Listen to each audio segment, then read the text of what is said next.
The Opie and Anthony Show on XM 202, featuring Opie, Anthony, and James Norton. The infection was everywhere. It was in the street outside. It was coming through your windows. It was a virus. Terrible viral infection. It gives people this incurable disease, fills their veins and blood with pure rage. By the time they tried to evacuate the cities, it was already too late. Jesus Christ, 5 hours? It infects, replicates, and kills this fast? These numbers can't be right. The numbers are correct. I wish to God they weren't. That's what I want.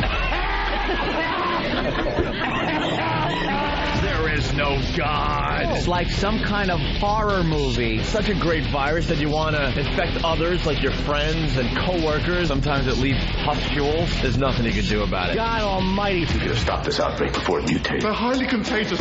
What's this rash from? We're facing a new strain. It can cause life-threatening bleeding or even asphyxiation. Where is it spreading? All over the place. All right, we're coming out. Here we go. I'm aboard of Anthony. I'm a little dirty. Wipe me. James Norton.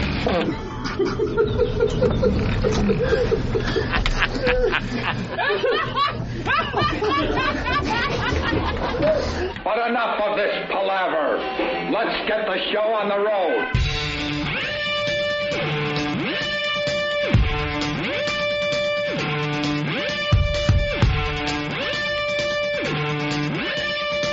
I'm Paul R. Nelson. I'm Paul R. Nelson. I'm Paul R. Nelson. Are you? I'm Paul R. Nelson. Hey, who is that guy? I'm Paul R. Nelson. I'm Paul R. Nelson. That's probably how he introduced himself to his wife. Oh, what's your name? I'm Paul R. Nelson. I'm Paul R. Nelson. Would you like a beverage? I'm Paul R. Nelson. And I paid for this smear.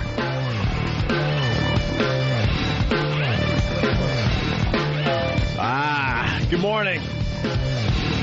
Good morning. What's up, Chicago? We're watching you. We're watching you, Chicago.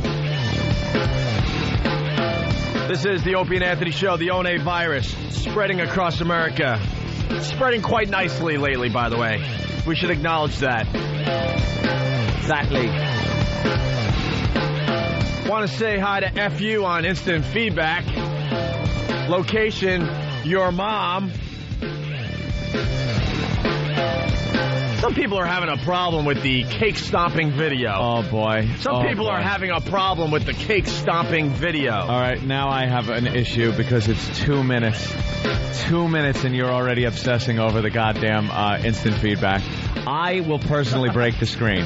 I will personally now break the screen. I want to go back and see how this kind of got to where Opie got access full-time to the instant feedbacks. No, I It always... used to be, could you print them out for me? No. And people would shelter you from some of these. I've always had it in front of me. And then I noticed that we weren't acknowledging the instant feedback as much. So then I started to read it a little more. That's all. Don't worry, dude. It'll go away. You promise? Yeah, man. You go on the message boards. You read what is being said as well. Not during the show. I only read the positive stuff, guys. I have a positive filter on my computer. That's what we need. A positive filter. Honestly, everyone... Almond filter. Honestly, everyone is talking about the cake stomping video, so this is something that we got to talk about for another minute or two. Yeah. And we'll move on to other things. But F you from your mom, because when you send an instant feedback, you have to have a name and a location. So this guy's name is FU, Yeah. and his location is from your mom, assuming my mom. Are we in that market? Your mom, what market number is that? I know my mom had, 6 kids, so, she might do good in the demo. But the message on the instant feedback, just saw your video where you jump. He spells jump, J-A-M-P, by the way. Well, just saw your video where Jamp. you jamp on that homeless guy's cake, and you're effing sick. Who the F would laugh at that? That's just horrible. You sick bastard. It's immature, inconsiderate. How would you like it if you had no food all day, you F?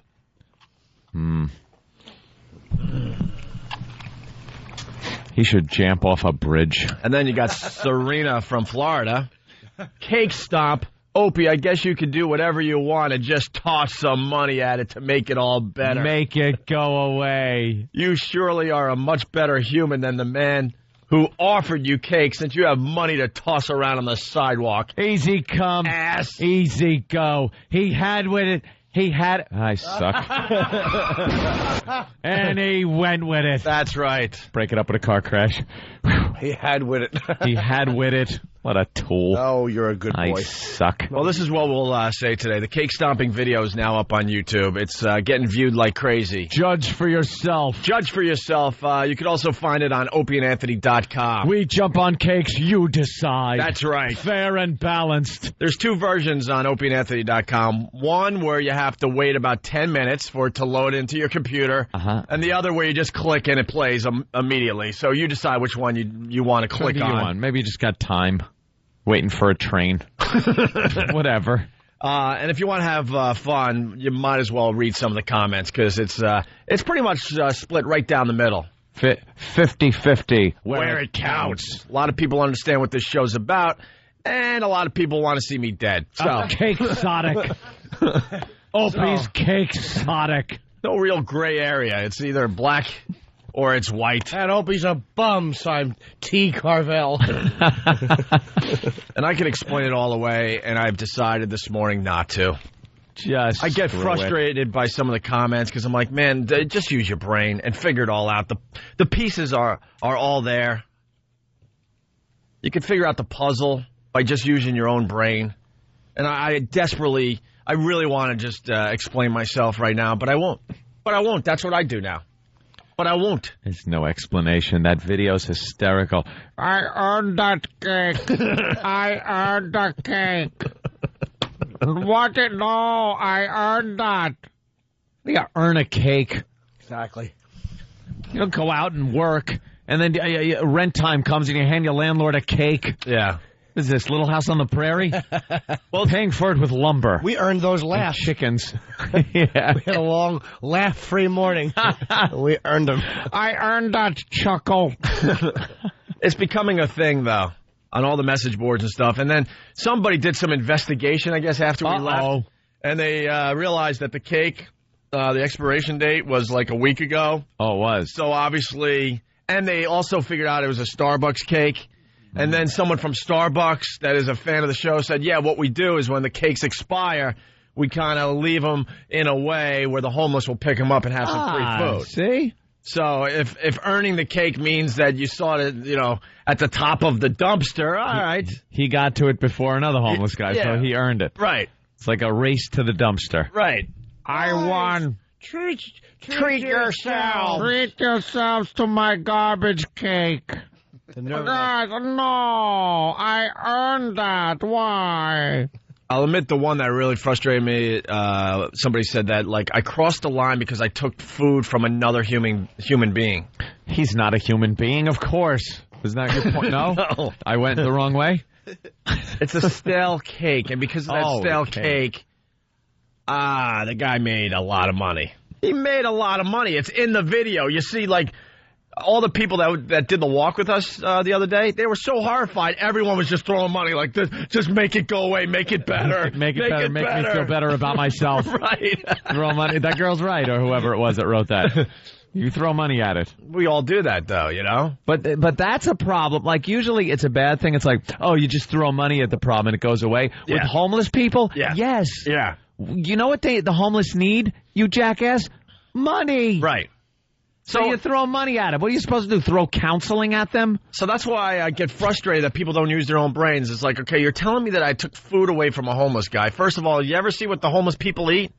All you have to do is walk around Manhattan for an hour. You'll see old ladies digging into garbage pails right in front of you, like eating, half a freaking sandwich from Burger King. They'll eat a baby foot if you leave a stroller there long enough. Right. So come first back, of all, your baby's feet are gone. Not that this is going to help. Homeless guy's burping. It's not going to help my cause, but I guarantee he ate the cake because it was still wrapped. Secondly, if I'm taking food away from the guy, what about all the money he received because of my horrific act? Wouldn't that sustain him a little longer than a stale cake from Starbucks? Sounds like you're reacting to a political ad.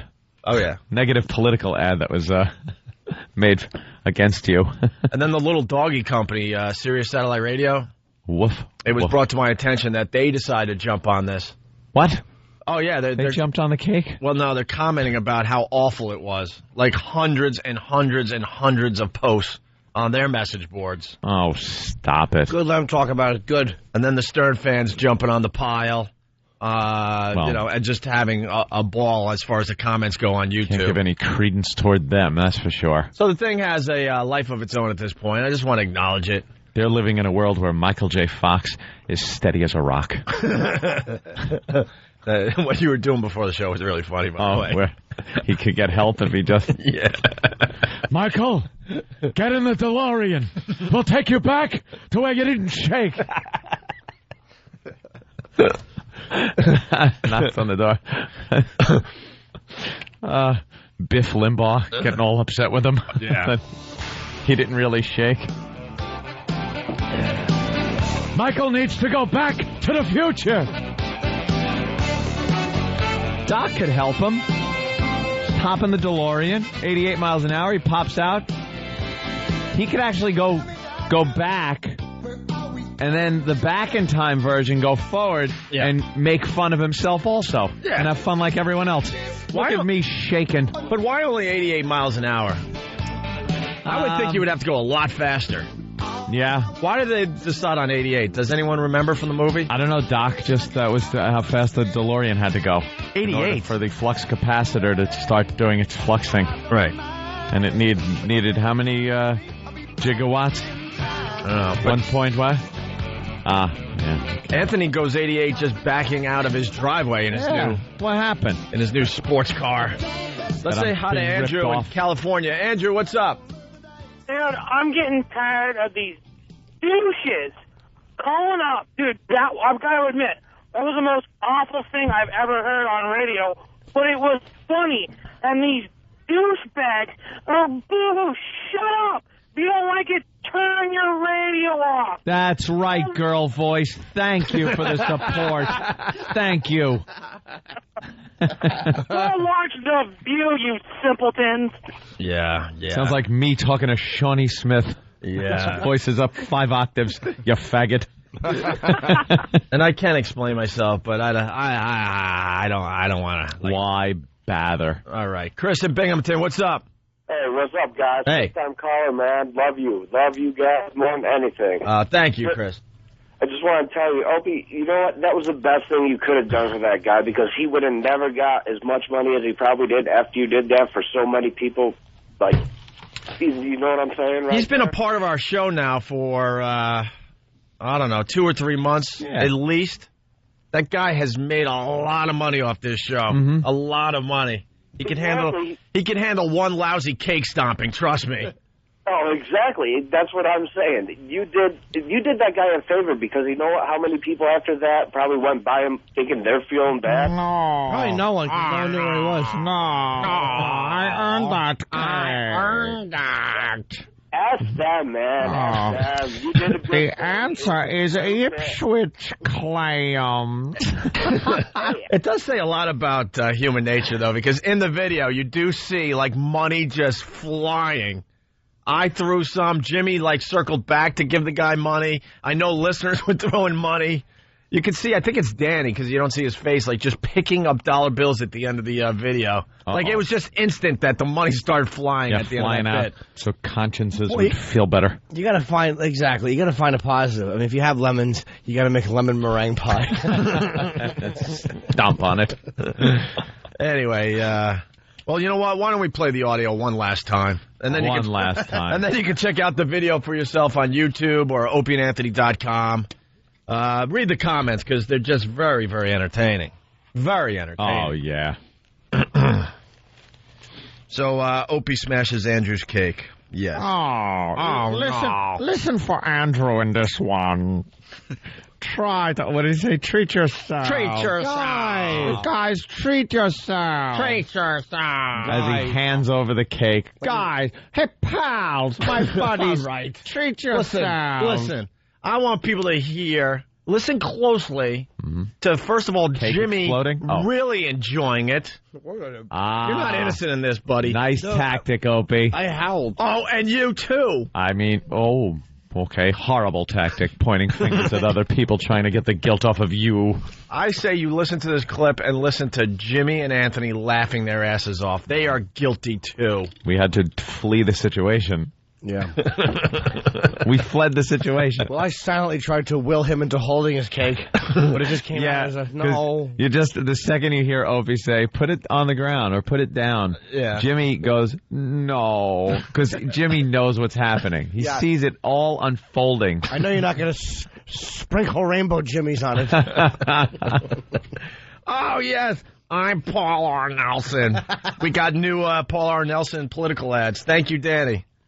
All right, we got lots to do. I'm Paul R. Nelson. Paul R. Nelson, treat yourself. I'm Paul R. Nelson. Vote for me. I'm Paul R. Nelson. My cake. Oh, no. No. All right, here we go. So here's the audio, and I don't know, whatever. Just listen. This Andrew? Hey, Andrew. Wow, where's you been? Look at How you doing, Andrew? I love Where you watching been? the decline of Andrew. Andrew, where the you been? Andrew, they taking your spot The guy took your spot with a box and a cat. Ain't my spot. It's a Lord's spot. Well, yeah. They take it. God bless. Paid that man his money. Are you cold? Are you cold today? I'm cold. Of course I'm cold. Are you a little I'm drunk? Being, You look a little woozy today. You look a little drunk. No, I'm not drunk, but I had a couple of beers. Couple when? About an hour ago? Last night. Oh, last night? Yeah, I Partying always with the get guys? like that, you know? What's in the box? What's in the box? What's in the box? What's in the box? What's in the You box? guys, treat Oh. yourself. What is it? Wow, that Wait, let me looks see. good, but Wait, I am not touching it. You eat it, Wait, Andrew. let me see. No, Put it down it's for a some kind of a second. cinnamon. No. Put it down for a second. Cakey thing. Somebody, come on. Oh, I had to walk away. Oh, no. I'm leaving. Oh, no.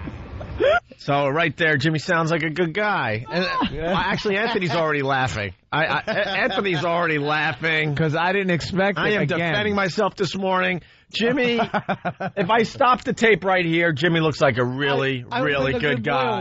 He walked away. Good He said Samaritan. he had the line of the bit with, oh, no. Oh, no. You know, so I stop it there. Jimmy looks good, but let me continue here. No, that's all the tape we have. I did not find that funny. I found it offensive and rude. We might have to go to break.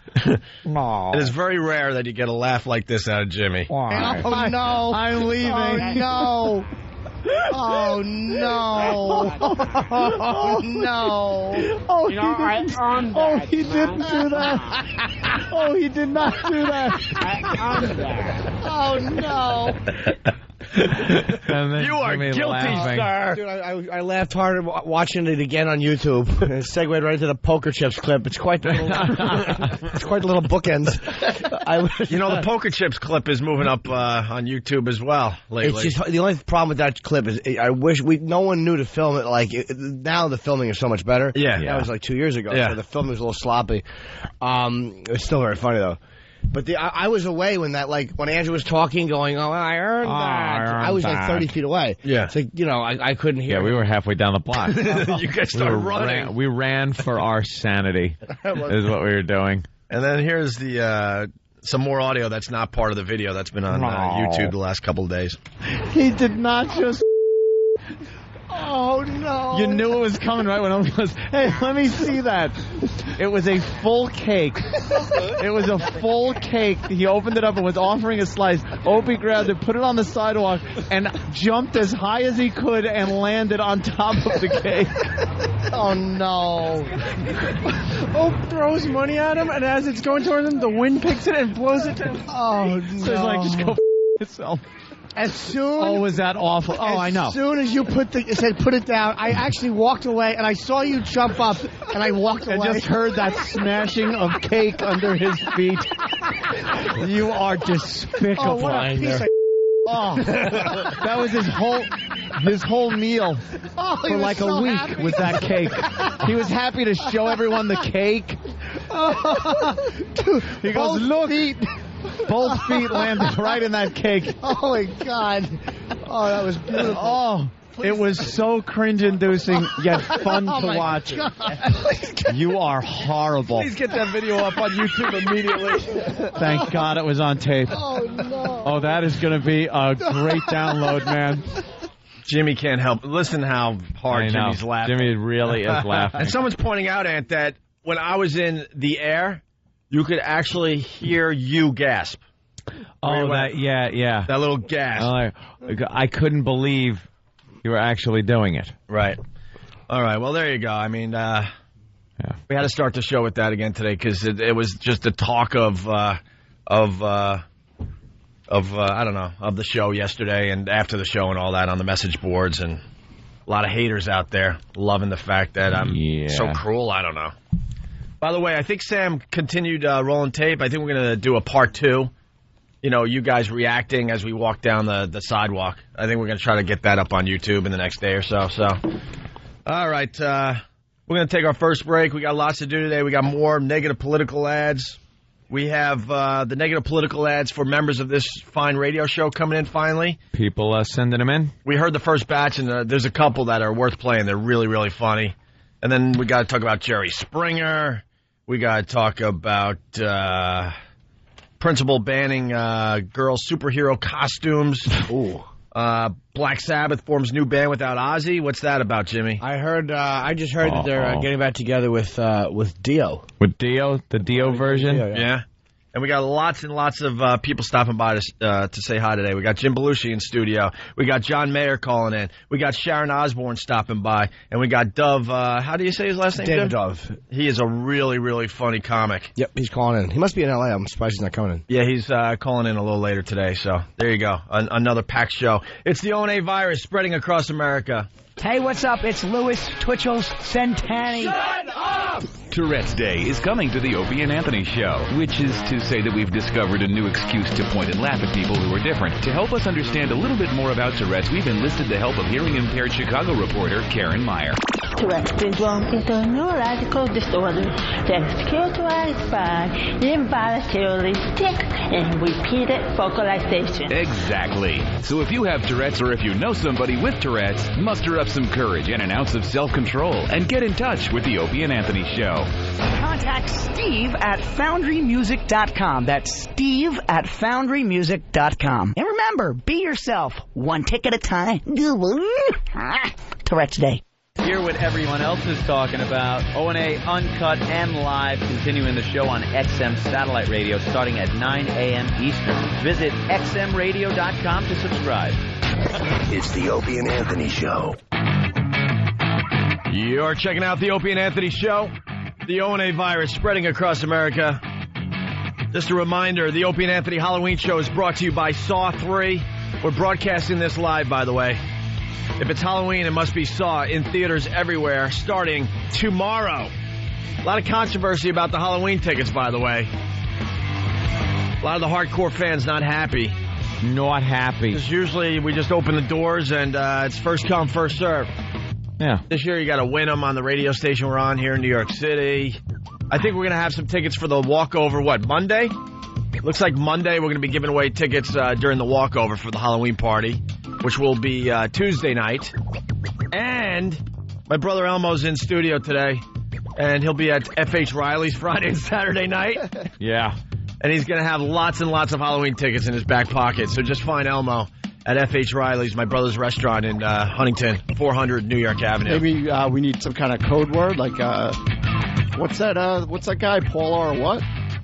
I'm Paul R. Nelson. I'm Paul R. Nelson. You have to come up to me and say that in that dialect. Oh, that's and good. I will present you with tickets. By the way, I'm Paul R. Nelson. My brother doesn't get up before 6 o'clock at night, so, you know. Good luck. So we're talking later in the night at F.H. Riley's, you know, when the bar starts happening. When the shots are flowing. That's right. So he'll have tickets at F.H. Riley's Friday and Saturday night. Another way to get the Halloween tickets, okay? Say hi to my other brother who's working his balls off and we don't get to see anymore because he works, 100 hours a week? It's ridiculous. It's ridiculous. All right. We have to promote, by the way, Monday, Paul Stanley in studio, and I don't know if he's doing the walkover or not. I think he is, right? I hope so. All right, yeah. I think that's going to be cool. I hope so. Is he bringing his chest hair? Why? I hope so. I'd like a lock of it. Travel without it. Let's say hi to Mr. H. Mr. H, what's up? Boys. Hey, Mr. H. I gotta find out now. Are we gonna do the homeless shopping spree again this year? Since everybody wants to crap all over the show because Opie jumped on a cake, and by the way, that was hilarious. All right, I'm out, guys. Take it easy, guys. Later. Not only are we going to do homeless shopping spree again this year, I think Andrew's going to turn out to be the star of homeless shopping. I think Andrew is going to be more popular than Tippy Tom this year. He's a perfect candidate. Right? He is a perfect candidate. And we're homeless, but coherent enough where he could give us good radio in a huge mall. Homeless shopping will happen again this year, and I do believe we're going to do it on a Saturday. So we could get some big numbers at the mall. You want to explain homeless shopping, the homeless shopping spree real fast? We gather up a bunch of the city's homeless. How many usually? 15? Somewhere around there. There.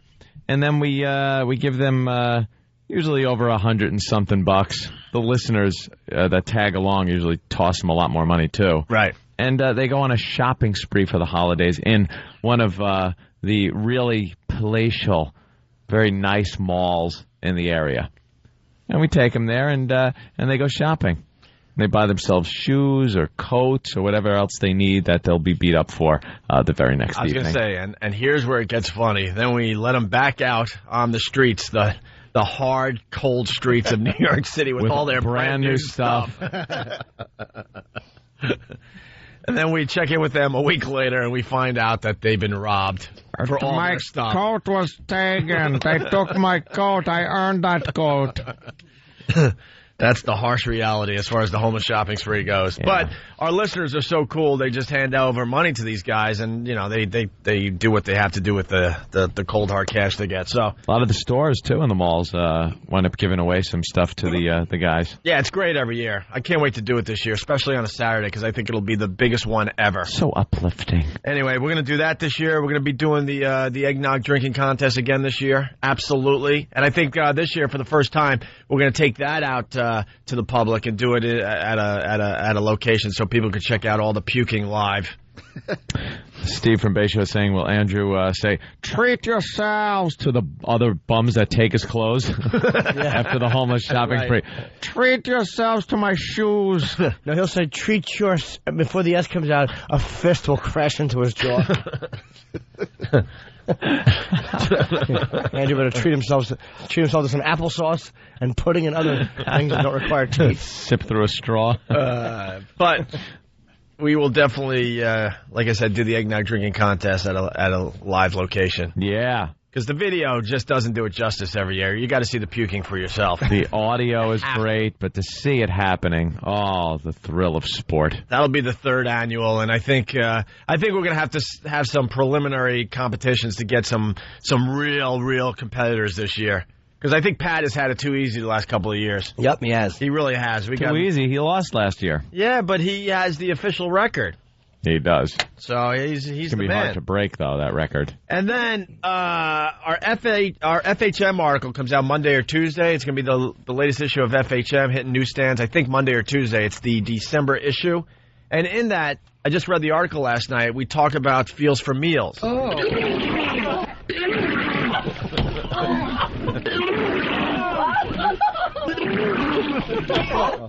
That is a lot of eggnog coming up. That was audio of God as Opie jumped on that cake.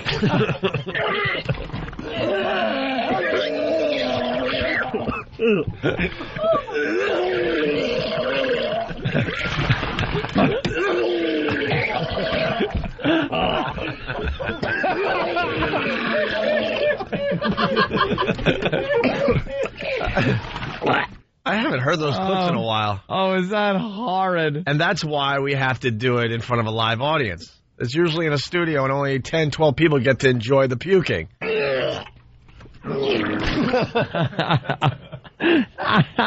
Why is that funny? Anyway, Feels for Meals, Anthony. Are we going to attempt to do this again this year? We've attempted every year. We've been on the air, Opie, and we've been shot down every time.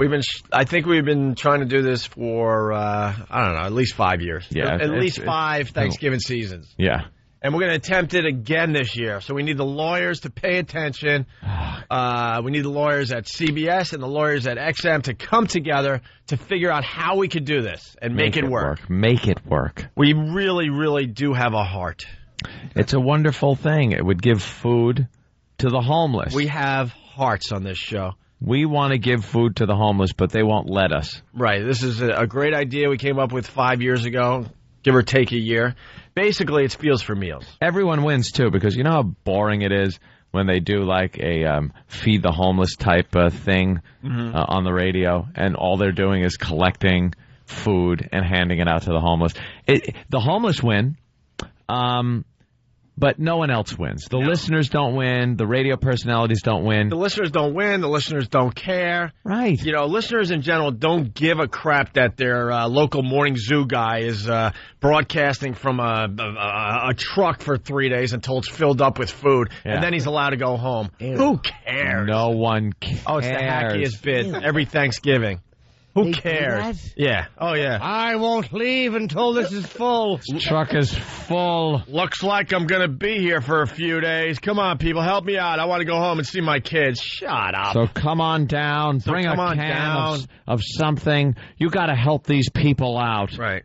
And then they have like a cot set up, and like they got a big warm winter coat. Oh, I'm going to sleep now. I'm going to try to go to sleep now. Are you?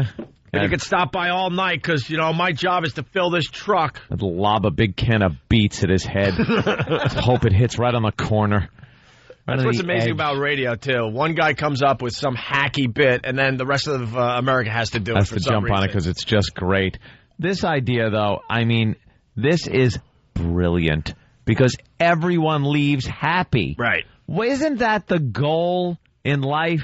To make as many people happy as possible. The homeless get fed. And believe me, they will get. We would collect more food than any just basic food drive could ever do. Yeah.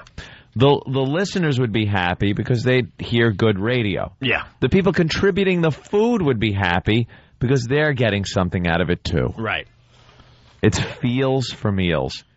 You take a wonderful, lovely young lady, put her in a refrigerator box. Many different ladies, we decided. Yeah. We need a variety of change it up of refrigerator boxes. Well, with the amount of people that we'd need it lined up like the old telephone booth banks that are just lined up. Yeah, we need a nice young Scarlett Johansson type girl. Oh, wow. You're going to have to give a lot more than just a can of creamed corn for that. Leave some creamed corn of your own. That's not creamed corn. Oh, that was just... those were niblets before you gave it to me.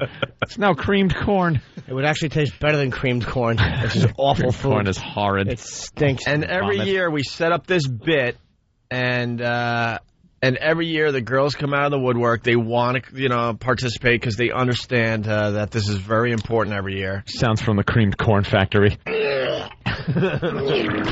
There's another one. Ship it off.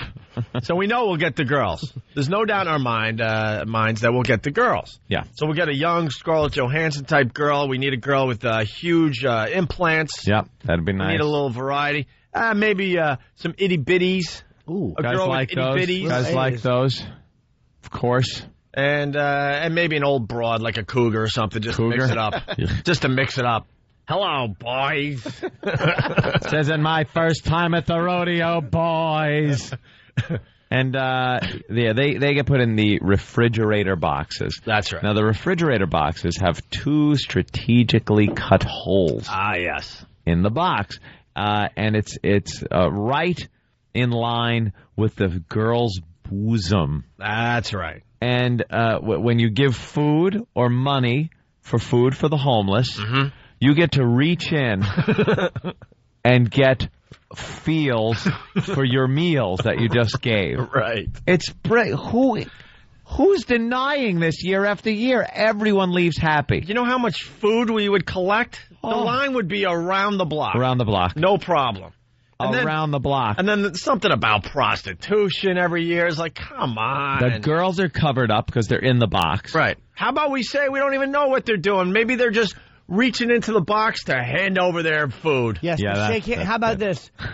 You're allowed to reach into the box, to shake hands with the girl. That's right. Okay, in one box, we put someone else. I'm Paul R. Nelson. and he shakes your hand and says, vote for me. Vote for me. I'm Paul R. I'm Paul R. Nelson. And in the other box says, girls. You'll know which one Paul Nelson is because we'll have some lard right by his box and a ring you can put on for a couple of moments. All right, well, we got to get the lawyers on this. Oh, I'm sure. And then we They'll decided, they decided, the lawyers, that there's no way you could do this in public, prostitution, blah, blah, blah. So then we said, all right, we'll have a line and we'll just have them come into the studio with their, their food and donations and reach into the box. Yeah. And actually, we even tried out the box concept. Yeah, we did it in the studio. With the brother and sister team. Yeah, brother and sister came in. That was nice to them. Yeah. The sister got in the box, topless. And the brother was kind enough to try out. Right. It wasn't, we failed to mention that when we decided to try it out in the Opie and Anthony lab because we tried out all this stuff. At the Institute. At the Institute. I mean, I was practicing my jumping style for a long time in the lab. Finally was able to bring that out on the street. What a horrifically uncomfortable moment that it was when he reached in to that box and his sister was in there. So, this is the official announcement. Again, this year, we're going to attempt to do Feels for Meals. We're going to try it. We need our pest to campaign and help us out on this one. How can we get this done? That's what I asked today. And why? Eric Logan, how do we get this done today?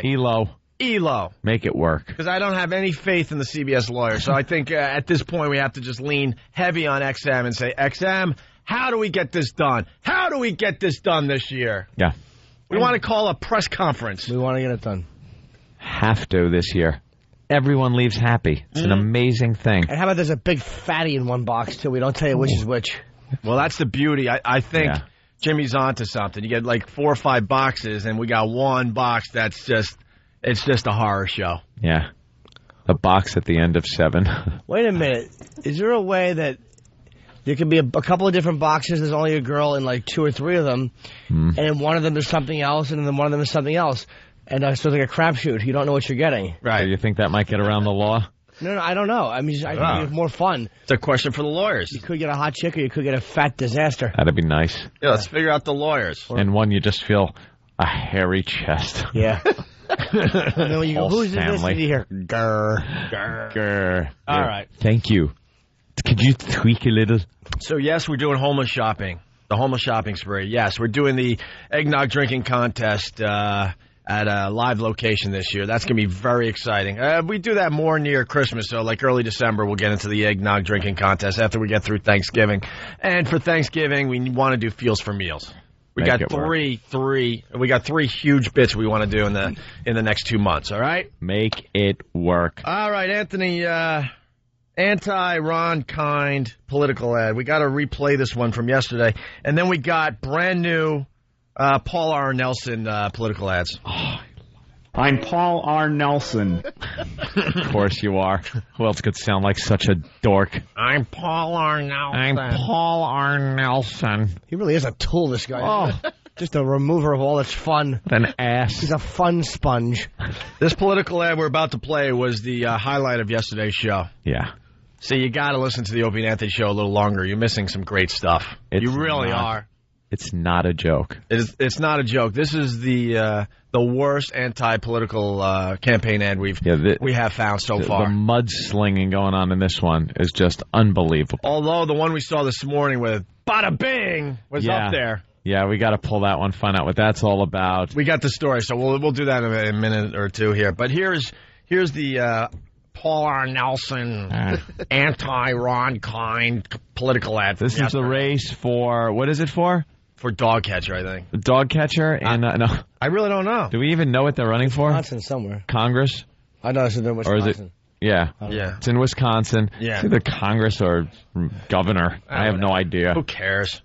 With our servicemen and women facing death every day, what kind of congressman would try to gut military spending? The wrong kind. Ron Kind. That's right. Congressman Ron Kind is repeatedly voted to deprive our troops of the funding they need to fight for us. But Ron Kind has no trouble spending your money. He would just rather spend it on sex. That's right. Instead of spending money on cancer research, Ron Kind voted to spend your money to study the sex lives of Vietnamese prostitutes. Instead of spending money to study heart disease, Ron Kind spent your money to study the masturbation habits of old men. Ron Kind spent your tax dollars to study something called the bisexual, transgendered, and two-spirited Aleutian Eskimos, whoever they are. Ron Kind even spent your tax dollars to pay teenage girls to watch pornographic movies with probes connected to their genitalia. Ron Kind pays for sex, but not for soldiers. If Ron Kind had better priorities, you wouldn't be having to hear this. Ron Kind is out of touch, and soon he'll be out of Congress. I'm Paul R. Nelson, and I approve of this message. I'm Paul R. Nelson. And I approve wholeheartedly. We ought to try to get Paul R. Nelson on the phone, too, because just I want both of them. We love his ads. I think we're getting his campaign manager on the show today. I want to hear... Kind or Paul? Paul? I believe so. Right? And then maybe Kind on Monday. We'll see what we can work out. Yeah. Because I want to talk to these guys. This race is the race of the country. For this election. There's some crazy accusations there. The accusations there, I got to know what they're based on. I assume, and what I've read, it's some kind of a big bill that was passed on a study of human sexuality. Yeah. And he wasn't the only one that voted for it. A lot of the Democrats especially voted for it. And they kind of make it sound like it's just... a case-by-case, each separate one was a separate vote, and he just can't get enough of it. Do you think the electrodes and the old men? And you think potential voters understand that he obviously didn't... I don't know. No. You know what? If this didn't work, if this type of campaigning didn't have a track record of working, they wouldn't use it. And so apparently, it's working. The negative campaign ads are working to make people win these elections. So people are stupid, yes. The majority of the country is stupid and just buys this at face value. Yeah. And I'm talking both ways. I have no political affiliation with this whatsoever. I love that I'm Paul R. Nelson is putting out these ads. And I love the fact that Ray Kind. The wrong kind. Ray, I can't even remember his name. You just think wrong because they put a W and then Ron and a G. And a G, that's what they do. Well, the announcer purposely says Ron, but in such a way it sounds like he's saying wrong. And nothing's better than like that. Ron. Take away the content of that ad, and the announcer is great. How he's just so dumbfounded over it. His acting is awful. Whatever that means. Whatever that means. He went to the... How did your genitals get probed? Yeah, Why not? Why not? I was going to say he went to the Steve School of Acting. What do you use, Grandpa? Vaseline? We talk about this from time to time. Honey. You bring the Opie and Anthony show home with you. Yeah. For me, I'm walking around my house going, I'm Paul R. Nelson. I'm Paul R. Nelson. And I'm Paul R. Nelson. That's a biggie. Nelson. Wait, get the S. I'm Paul R. Nelson. Nelson. Get it right. R. Nelson. I'm Paul R. Nelson. Nelson. I'm Paul R. Nelson. His tongue. I'm Paul R. Nelson. I'm Paul R. Nelson. I'm Paul R. Nelson. I'm Paul R. Nelson. And I owe my kids money for Girl Scout cookies, and I'm dodging them. And I'm dodging them. Want to buy a dryer? Door. What have you brought home from the show lately? I'm doing that. I'm doing, of course, the I earned that. Yeah, that's the one I've been doing. What? No. I earned that. No. Treat yourself. Hey, guys. Like his friends had finally stopped by. Dropped by. With his rotted Starbucks cake. I saw a mouse. Sidewalk warming party. I saw another mouse in my kitchen. I looked at the mouse. I go, treat yourself. Hey, Opie, at least he put food out for his guests. I'm Paul R. Nelson. I approve this ad. I'm trying to think what else I brought home lately. Oh, fruit! Would you like some fruit? Yeah, I did that a couple of times. Blueberries I brought home. Little tidbits. That'll get you hit, though. Blueberries? Yeah. It was awful. Yeah. All right. When we get back, we got the brand new Paul R. Nelson political ad. I can't wait. Ron Kind voted for the destruction of marriage. The destruction. He supports partial birth abortions. Of course he does. Till the age of 11. And he refuses to secure the border. He also voted to allow child molesters to immigrate to this country. And as they're telling you this in this political ad, they're showing 9/11 footage. Wow. Just a barrage of evilness. This Paul R. Nelson has an evil streak in him. Ron Kind is the wrong kind. Ron Kind hates buildings over 50 stories. Jesus. So we have that, and then we got the first batch of political ads about the Opie and Anthony show. Yeah, we love how negative ads the politicians are pulling them on each other. They're very entertaining, and we just want the listeners to come up with some based on the show. That's right. We got a couple worth playing. Why am I the target of so many? I don't know, man. You sure love goofing on me. Maybe I say a lot of incriminating things. You know what?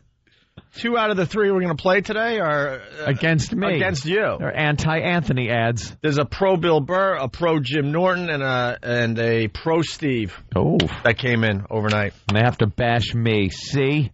I'm hoping we get more of these, by the way. Yeah. So far, Where so should good. they send them?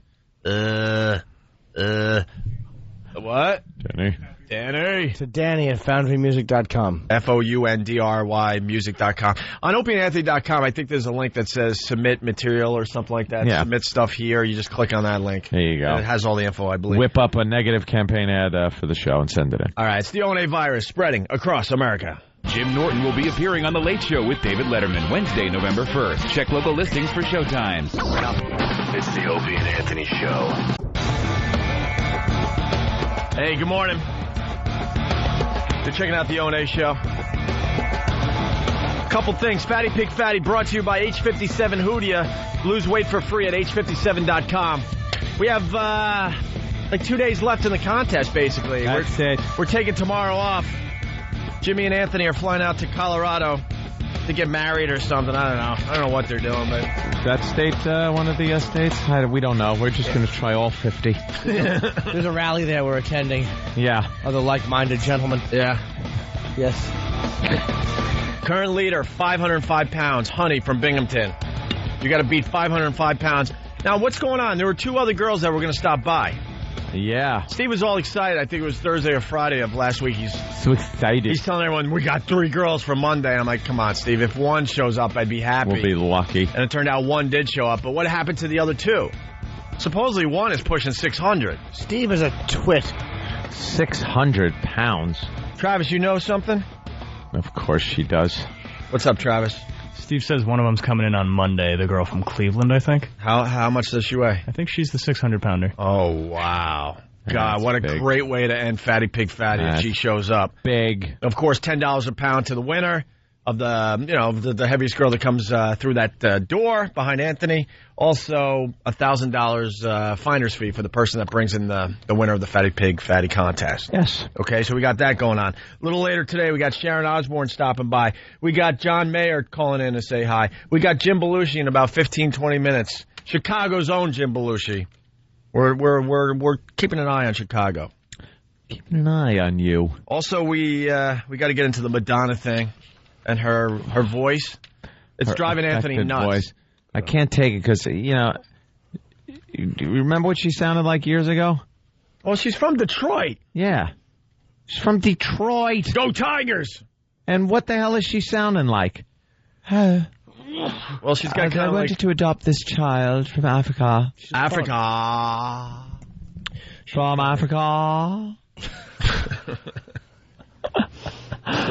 And she's there via satellite from England. Yeah. Well, she's got kind of an English accent. Oprah. Sort of like an English / proper, I don't know. Yeah. Michigan accent. What it is. Whatever. But Oprah was just there with her big watery eyeballs looking at this big video screen of Madonna from England, and they're all just lapping at her. Anything Madonna said, the audience All those women in there just applauding. Stupid fat hens. And Oprah just, God bless you, Madonna, for what you're doing. She's like, I just want to save one child. Give one child a life that it wouldn't have. Save the world. Go ahead. Have fun. All right, we can play a quick clip. Here's Madonna. Opie would ask Madonna, could you lay that child on the ground and then just jump on it? I would not do that. It'd be really funny if she Would. goes, look, I was at someone's house. I saw one on the lawn holding a lantern. I had to have one for myself. I need one. It was adorable.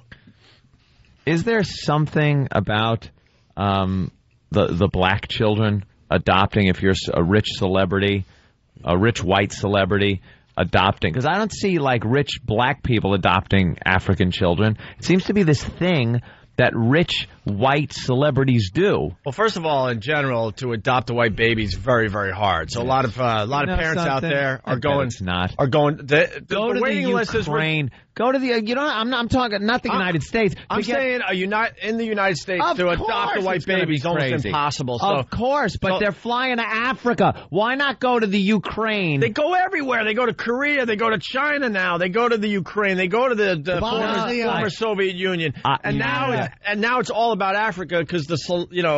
It's the latest trend, like carrying a little doggy around. It was the little Chihuahua, and now it's something else. You think it's just like a fashion statement? It absolutely is now. Little African kids are accessories. It's a Hollywood trend that was started by Brad Pitt and Angelina Jolie. Angelina Jolie. Where did Tom Cruise get theirs? Cruise and Nicole Kidman. Where did they get theirs? The recent one? Whatever. No. Whatever. From Sperm Bank, but no, that's the his new one. But he's got a black son. Yeah. Did he start the son. trend? No, I don't think so because he hides his kids. No, because it's all about being seen with, like, the little doggy or the little pet on the red carpet. Now the trend is to be seen with your little black adopted baby. And it's like, it depends on what section of Africa you get it from. Because she got it from this one section, Mamawi. Mamawi. So now, like, the Mamawi little black children are very popular to snatch up and bring back. Those kids are showering every other hour and combing their hair and making sure the flies are off their bodies. Oh, they're just sitting there waiting. And snapping little words. Just clicking and snapping and just hoping to see a jet land. Please, Madonna. I want Madonna as mommy. Oprah's big into the children of Africa. Yeah, she donated a crap load of cash. She did? For schools. Yeah. They do good stuff. I mean, I'm not criticizing Oprah's that. Oprah's trying to help every African child. This just seems a little Joan Crawfordish. Yeah. You know? Yeah. A little adopting a kid for the sake of, I don't know, publicity maybe. Maybe the album didn't sell as well as she would have liked. The tour didn't get the heat she really wanted, and you could do these things. Like, big-time celebrities can do things like this. She's not going to be actually raising the kid. No, the nannies do that? The nannies and stuff. I'm sure the kid will be allowed to run around in one of her houses. And how does little Lourdes feel? Well, the picture on the paper looks like Lourdes is into it. Yeah? Yeah, but the white baby, he's looking away like, hey. Really? Yeah. Not my call, folks. You can see a lot in that picture. It's in the paper today. What is it, Rocco or Rocky? What's Rocco, it? I think. What? Rocco? Oh, yeah. Rocco. Hey, dude, get this kid out of here. Here's Madonna on Oprah. When did you realize it had become this big of a deal? I didn't realize that the adoption was causing any controversy until I came back. And, there was a million film crews in the airport and press camped outside my door. I don't read newspapers or watch television, but aren't you advanced? All of my friends have let me know what everybody's talking about and what's going on in the news. How does she... Are you hurt by it? Are you angry? How does she... I wouldn't say I'm hurt by it. Yeah, I can't just sit through that. Someone that doesn't watch TV or the news, why are you so anti-Bush and anti-the war if you don't know what's going on? If you have no idea what's going on, why do you make so many political statements and have such a strong feeling about what's going on? You want to be anti-Bush or against the war? Fine, but you got to be educated. Right. If you don't read the paper, how would you know either way? If she does, she said she doesn't read the paper or watch the news. Where is she getting? She said her fans let her know. Her fans and her people, her yes men let her know. No, you're missing it. I think. I think she probably watches and reads more than anybody. But it's hip to say, look, I'm so cool. I don't even. I don't watch TV. It's all trash TV, and I don't read the papers because it's slanted one way or the other. How are you supposed to? This woman is watching. She probably is on fan sites. She's been saying that she doesn't watch TV or read the newspapers for many years. It's BS. It's impossible. She makes her living off pop culture. I don't even know who you are, Okra. Why is she such a... Yeah, how does she even know who Oprah is? Yeah, good point, she wouldn't Anthony. know. Why is it so bad to watch TV? Why is that such a sign in some people's minds of being brilliant that you don't watch TV? In Madonna's mind, TV is so below her. She has ascended to a place in life so high above us. It's just ridiculous. We are mere one-celled creatures to Madonna. Yeah. She's like one of those glowing people on Star Trek. You know her kids aren't that allowed. give us like sympathy. Maybe one day we can communicate, but talking to you is like talking to blah blah blah. A paramecium or something. Madonna's that person now. She doesn't allow her kids to watch TV either. Why would you? Yeah. You want your kids to be just like you. But it's BS. It has to be. Well, she wants to. No wonder she's out of touch if she doesn't read the paper or watch television. No wonder her idea of rebellion is that cornball cross thing she did. Attacking the Catholic Church in the middle of what's going on with all the terrorism. Like, that's the big target. That's the big safe target she chose. She stinks. Stupid African kid. I hope it bites her and gives her something. I wouldn't say I'm hurt by it. I would say I'm disappointed because more than anything, I mean, for me, I understand that gossip and telling negative stories sells newspapers.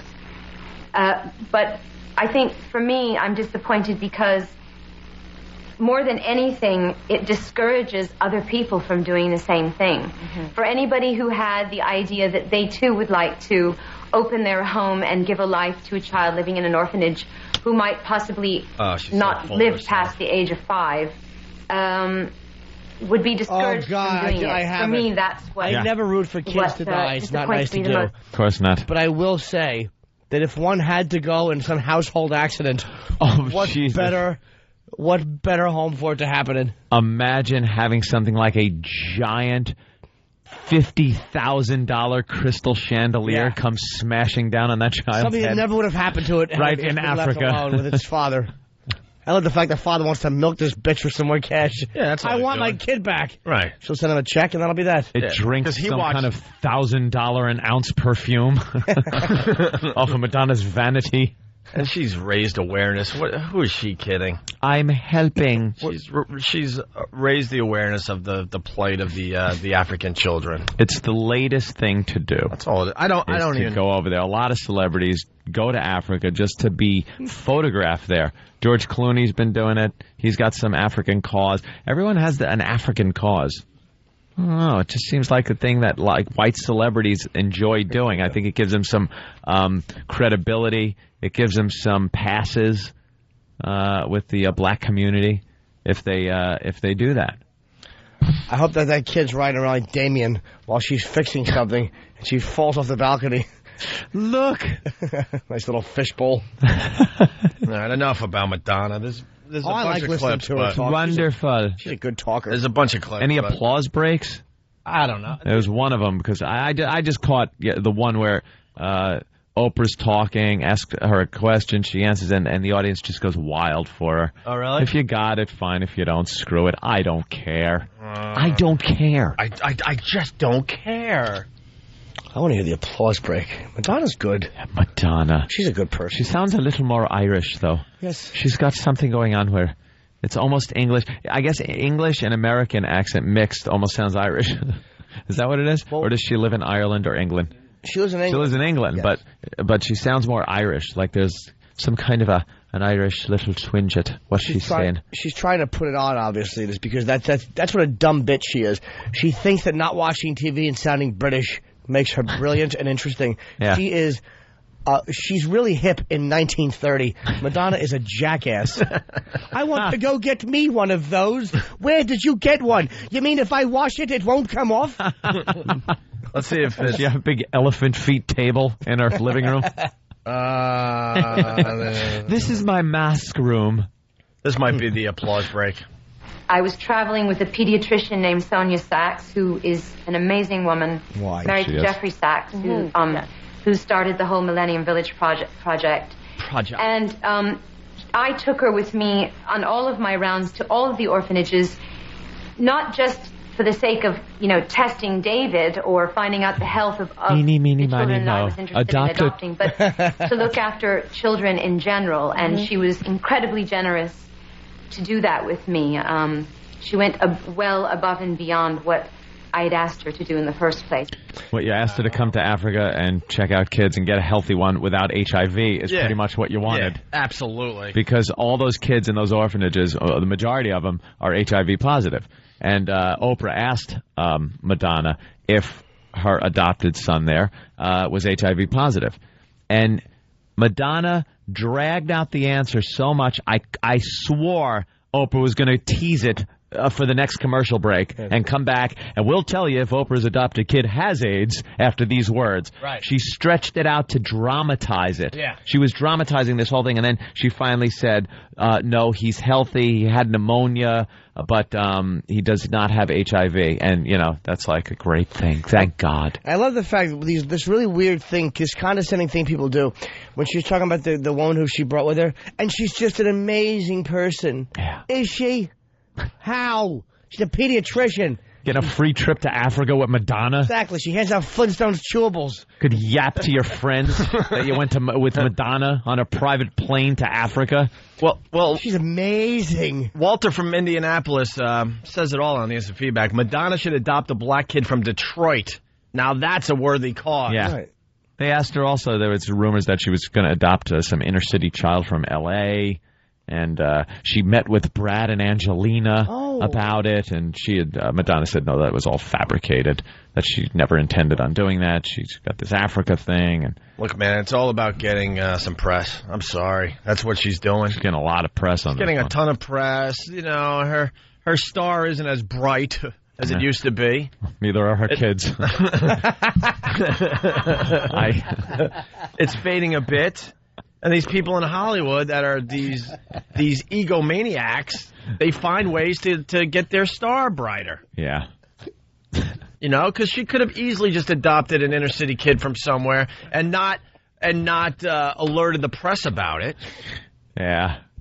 I wouldn't put it past any of these press that she hates because she doesn't watch TV or the newspapers, but uses the press when she needs to. It's amazing how they travel with her, right? But right. She doesn't know that they exist. She never reads a paper. Right. Everywhere she goes. Yeah. She's so hypocritical, man. She stinks. Yeah, she does. She talks about how the press bashes her and this is a lie and that, but she doesn't read it. Someone had to send out the press release. Yeah. This is what Madonna's doing. And I wouldn't put it past these celebrities like this, the pompous ones like her, to cause the controversy with the father. Pay him off some money and go, look, we need you to recite a few lines about how you didn't know what adoption means. It'll make more controversy and make this whole thing fabricated. They're known for fabricating what happens in their private life for press.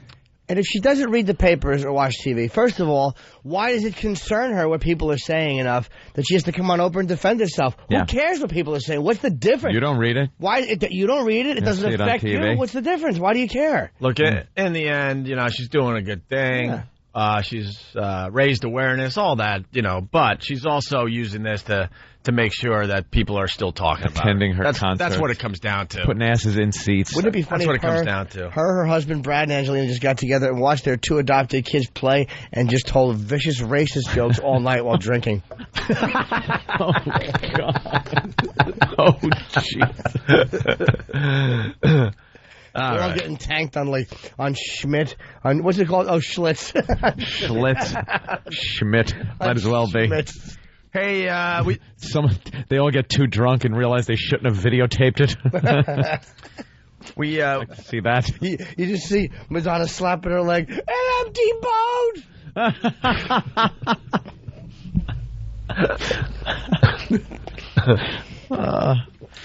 Yes. Someone is bringing up, I want an Oompa Loompa, Daddy. Yeah, I want it now. Madonna does have that. I want an African baby. We need to play a Paul R. Nelson ad before we take a break. Certainly. Because that's what we promised during this segment of the Opie and Anthony show. I'm Paul R. Nelson.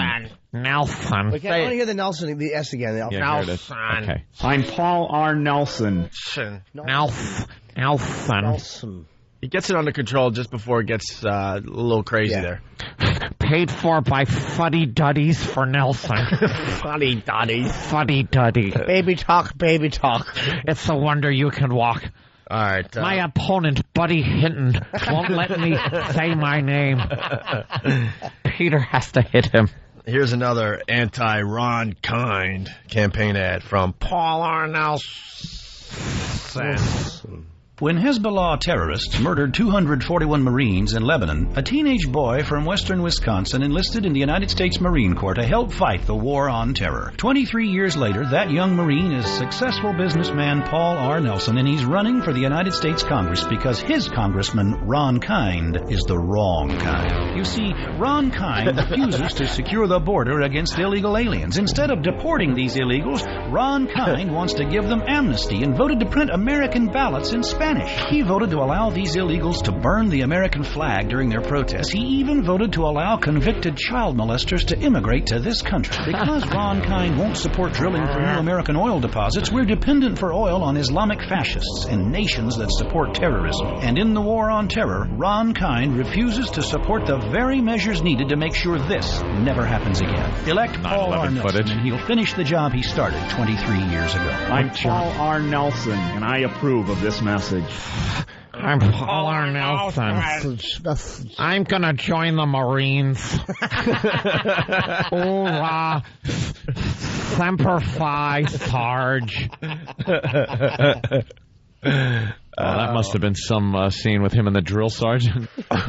Let me see your war face. I'm Paul R. Nelson. Work on it. A jelly donut, sir. I'm Paul R. Nelson, and there's jelly donuts in my footlocker.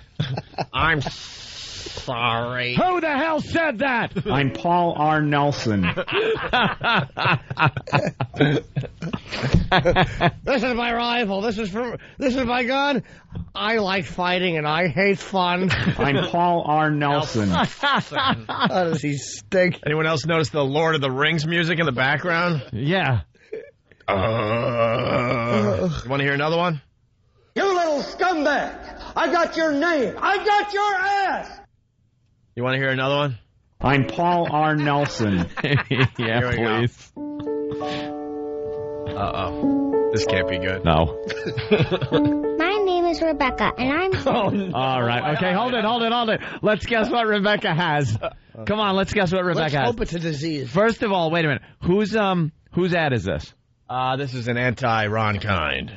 Oh, okay. Anti-Ron Kind. Yeah. So...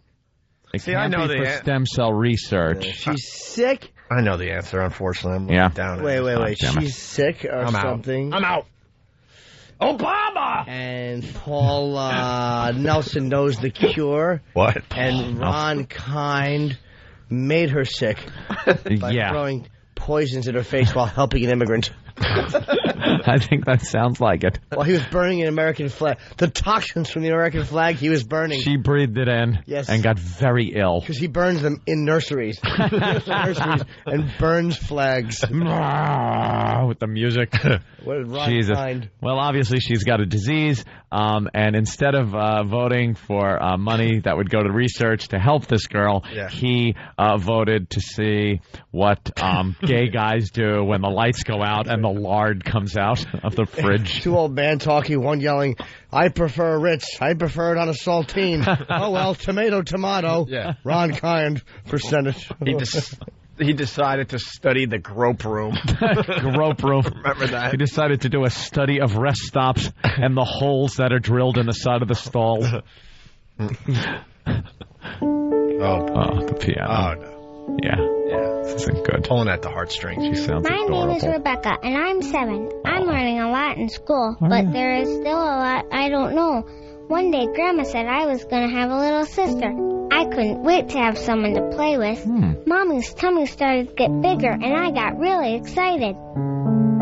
Today, Mommy came home from the doctor, and now I don't have a sister anymore. Rebecca's mother had a partial birth abortion. Ron Kind actually supports this heinous disease. I'm Paul R. Nelson. I'm Paul R. Nelson. That's terrible. I'm sorry. Yeah, it is terrible. Wow. Maybe that little sniveling snitch caused the mother to not want another one running around the house. Yeah, really. Thanks, kid. boy. Annoying, whining little child. It's your fault that thing. I want another one of these. 2 pieces. I'm Paul R. Nelson. Jimmy Norton's Paul R. despicable. Nelson, and I want you to have your waterhead.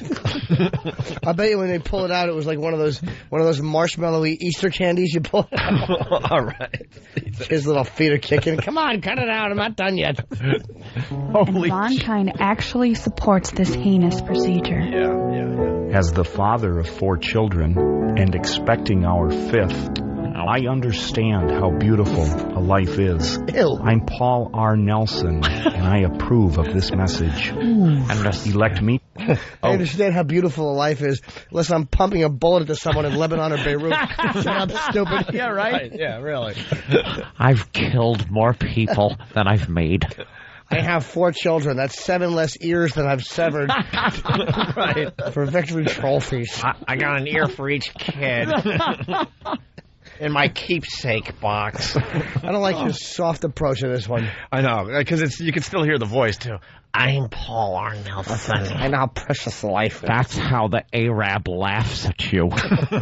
Oh, you ever see a head come apart like that? I'm Paul R. Nelson. R. Nelson, and I approve of this message. Elect me to Congress, and I will work to end the barbaric practice of partial birth abortion. Paid for by Marine Corps veteran and hockey dad, Paul R. Ew, Hockey dad. Boy, are they just pouring everything on top of that? Hockey dad? And guy that takes the recycling bin out to the sidewalk every Friday. Boy, are they reaching. Hockey Hockey dad. Where did that come from? Paul R. Nelson, and I'm a hockey dad. I guess Ron Kind doesn't like hockey? Former Marine and guy that always puts the toilet seat down when he's done. What a douche. Well, this is where I think Paul R. Nelson really is a douche. He's using 9/11 footage for his own benefit in this next spot. Unfortunately, this is radio, so you can't see. But just picture what we all have burnt into our memories. Just picture 9/11 footage as he goes after Ron Kind in this political ad. Really? Marriage? It's got to be about the gay marriage. Yeah. This fruits paid for by Marine Corps veteran and hockey dad, Paul R. Nelson for Congress. Because they love their hockey in Wisconsin. Come on. Really pushing that hockey thing. It's awful. It's great. He's brutalizing his children to succeed and compete already. Right. Kids won stupid skates on. Sounds like he got hit in the mouth with a puck. I'm Paul R. Nelson. I'm Paul R. Nelson. And my teeth fell onto the ice when I was 13. Like little chicklets. Paul R. Nelson for Congress.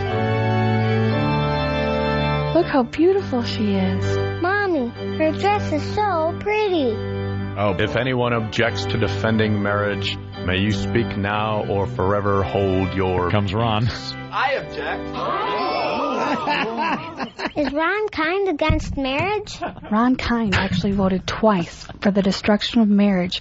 My name is Paul R. Nelson, and I approve of this message because the foundation of a family is a mom and a dad. I now pronounce you husband and wife.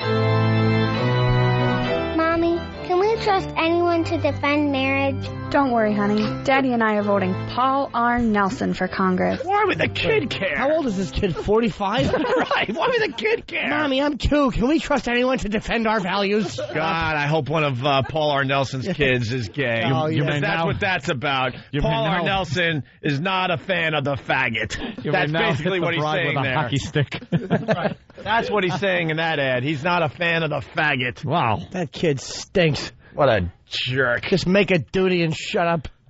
Oh, Mommy. I thought the mother came home and had an abortion.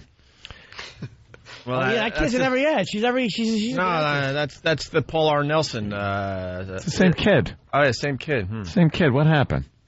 Yeah. Well, that's the kid that got to live. Go down to the free clinic and get you one of those abortions. Yeah. All right. Show up. We're running late. We got to take a Write break. something on his car door. Stupid Damone. Don't vote for Damone. I'm Paul R. Nelson. Yes, Damone was trying to get his girlfriend an abortion after he had sex with her in the pool cabana for a very short period of time. Hey, come on, don't blow up my spot. Hey, Paul, isn't this great? It's an abortion. Hey, Paul R. Nelson, where'd you get that shirt? Out of the hamper? Thought you could use some help with your math homework on such a hot day. I'm Paul R. Nelson.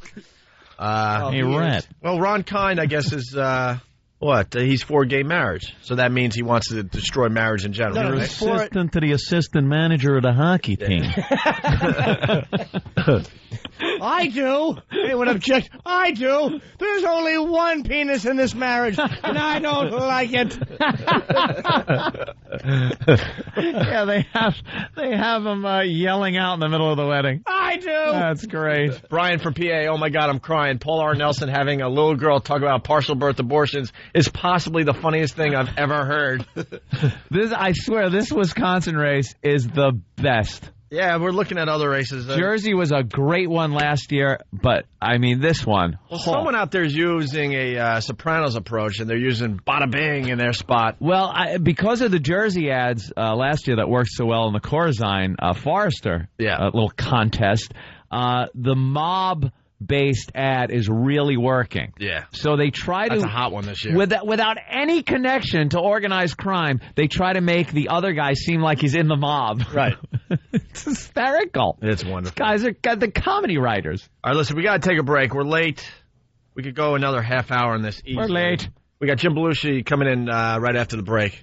If Jim's listening, sorry to make you wait, buddy. Sorry to make you wait. We went on a little roll here. Yeah. It's the ONA virus spreading across America. The Opie and Anthony Fatty Pig Fatty Contest has been rejuvenated thanks to a visit from a very girthy honey from Binghamton, New York, who tipped the scales at 505 pounds and obliterated the competition. But this doesn't mean there isn't someone larger who can't pry herself off the sofa, hoist her barely breathing, blubbery body up to our studios, and limp away with the grand prize. Remember, the heaviest girl at the end of the contest gets $10 for every memory-repressing, artery-clogging pound on her body. So if you spend more time upholstering your flesh with cupcakes than you do looking in a mirror, sign up for the Opie and Anthony Fatty Pig Fatty Contest.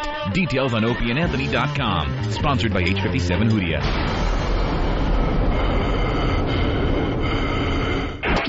It's the Opie and Anthony Show.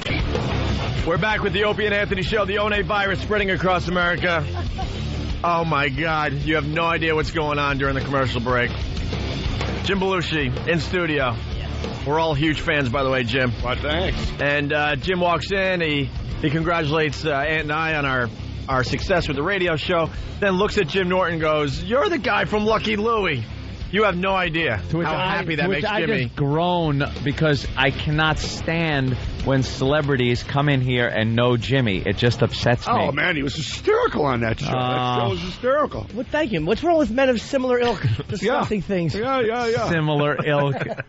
You and Paul R. Nelson are two of the men in my life. I'm Paul R. Nelson. You're such a relief in my life. Marine, hockey dad, and a Lucky Louie watcher. That's a dirty little show. Jimmy, how happy are you? That feels good, man. I'm really happy. Feels good, right? Yeah, of course. I think you're downplaying a little bit because, you know. Well, no, this stuff makes you happy. You know, that show was just, it was a great show because it was a sitcom with, like, real people talking and real issues. And a live audience. I mean, my sitcom, according to Jim, is live audience, same thing, except for we really got to watch what we say, you know. Yeah, of course. Yeah. Because there's a lot of hockey dads watching our show. Paul R. Nelson might be watching. Paul R. Nelson, I'm you here write to down. tell you, Jim Belushi, according to Jim, I support that campaign. It's nice, clean entertainment. As a congressman, I will make sure that everybody watches according to Jim in syndication. Do you see when the wedding was going on? Anyone object? I do. Yeah. I object. I'm a soccer father. That was Ron. Ron Kind objected to traditional marriage. Ron Kind. Hey, he's wrong kind. Oh, he's wrong.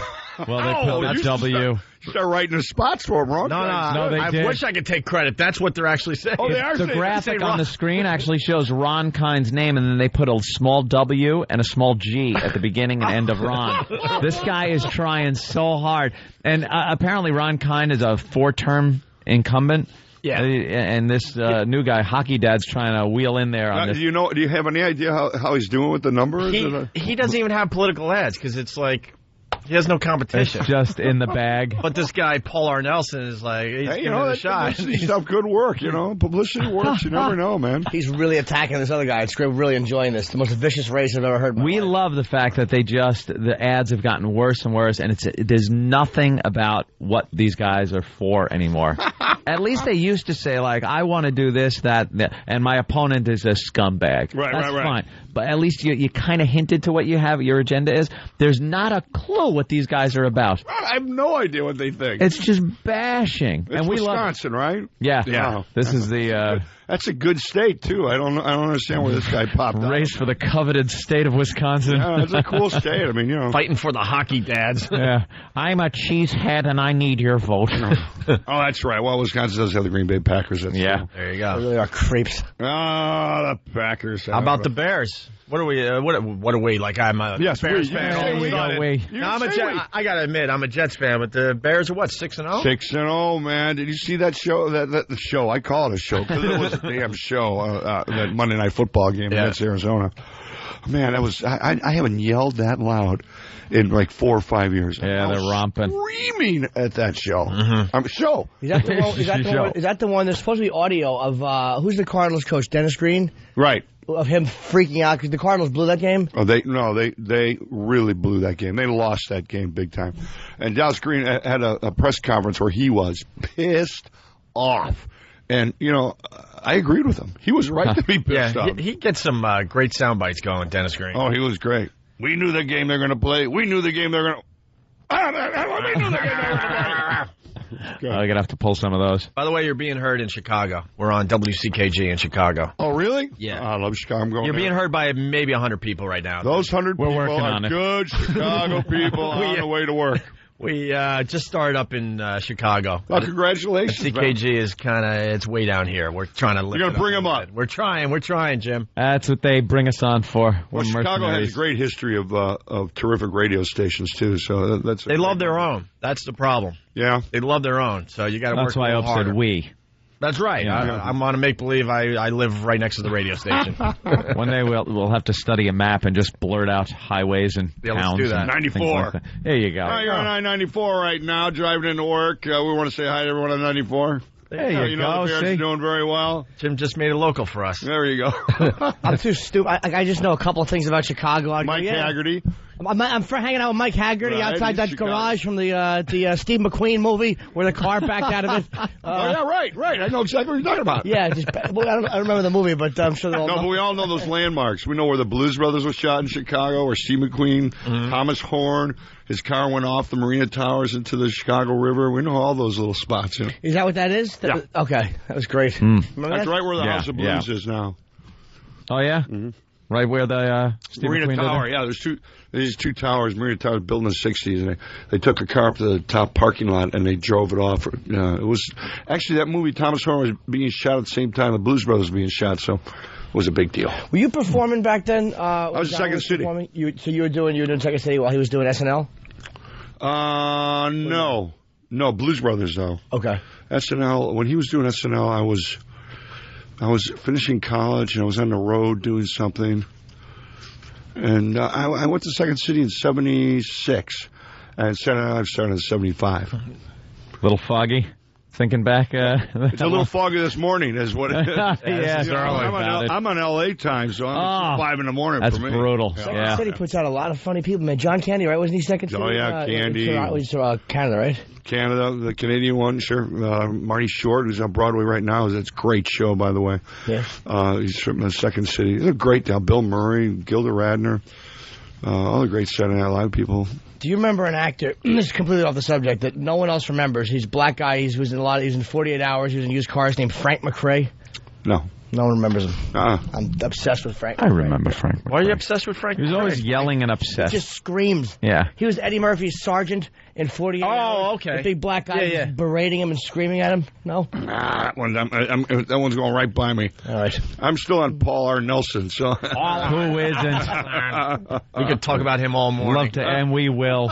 We certainly will. Love to hate that guy. No, but Chicago has a great tradition of radio, but also of comedy because of Second City. And my son, actually, I'm going today, going back to Chicago. He has a play called This Is My Youth. It's opening at the Pine Box Theater. Opened up last week. Got great reviews. Awesome. So I'm really excited to go back to Chicago and see him. It's a great place for a young actor to get his chops. You know, another generation of Belushi. Yeah. Who's the guy that started Second City? I did a read with Chaz Palminteri called it. I wasn't auditioning. It was a read my friend got me, and I was so bad.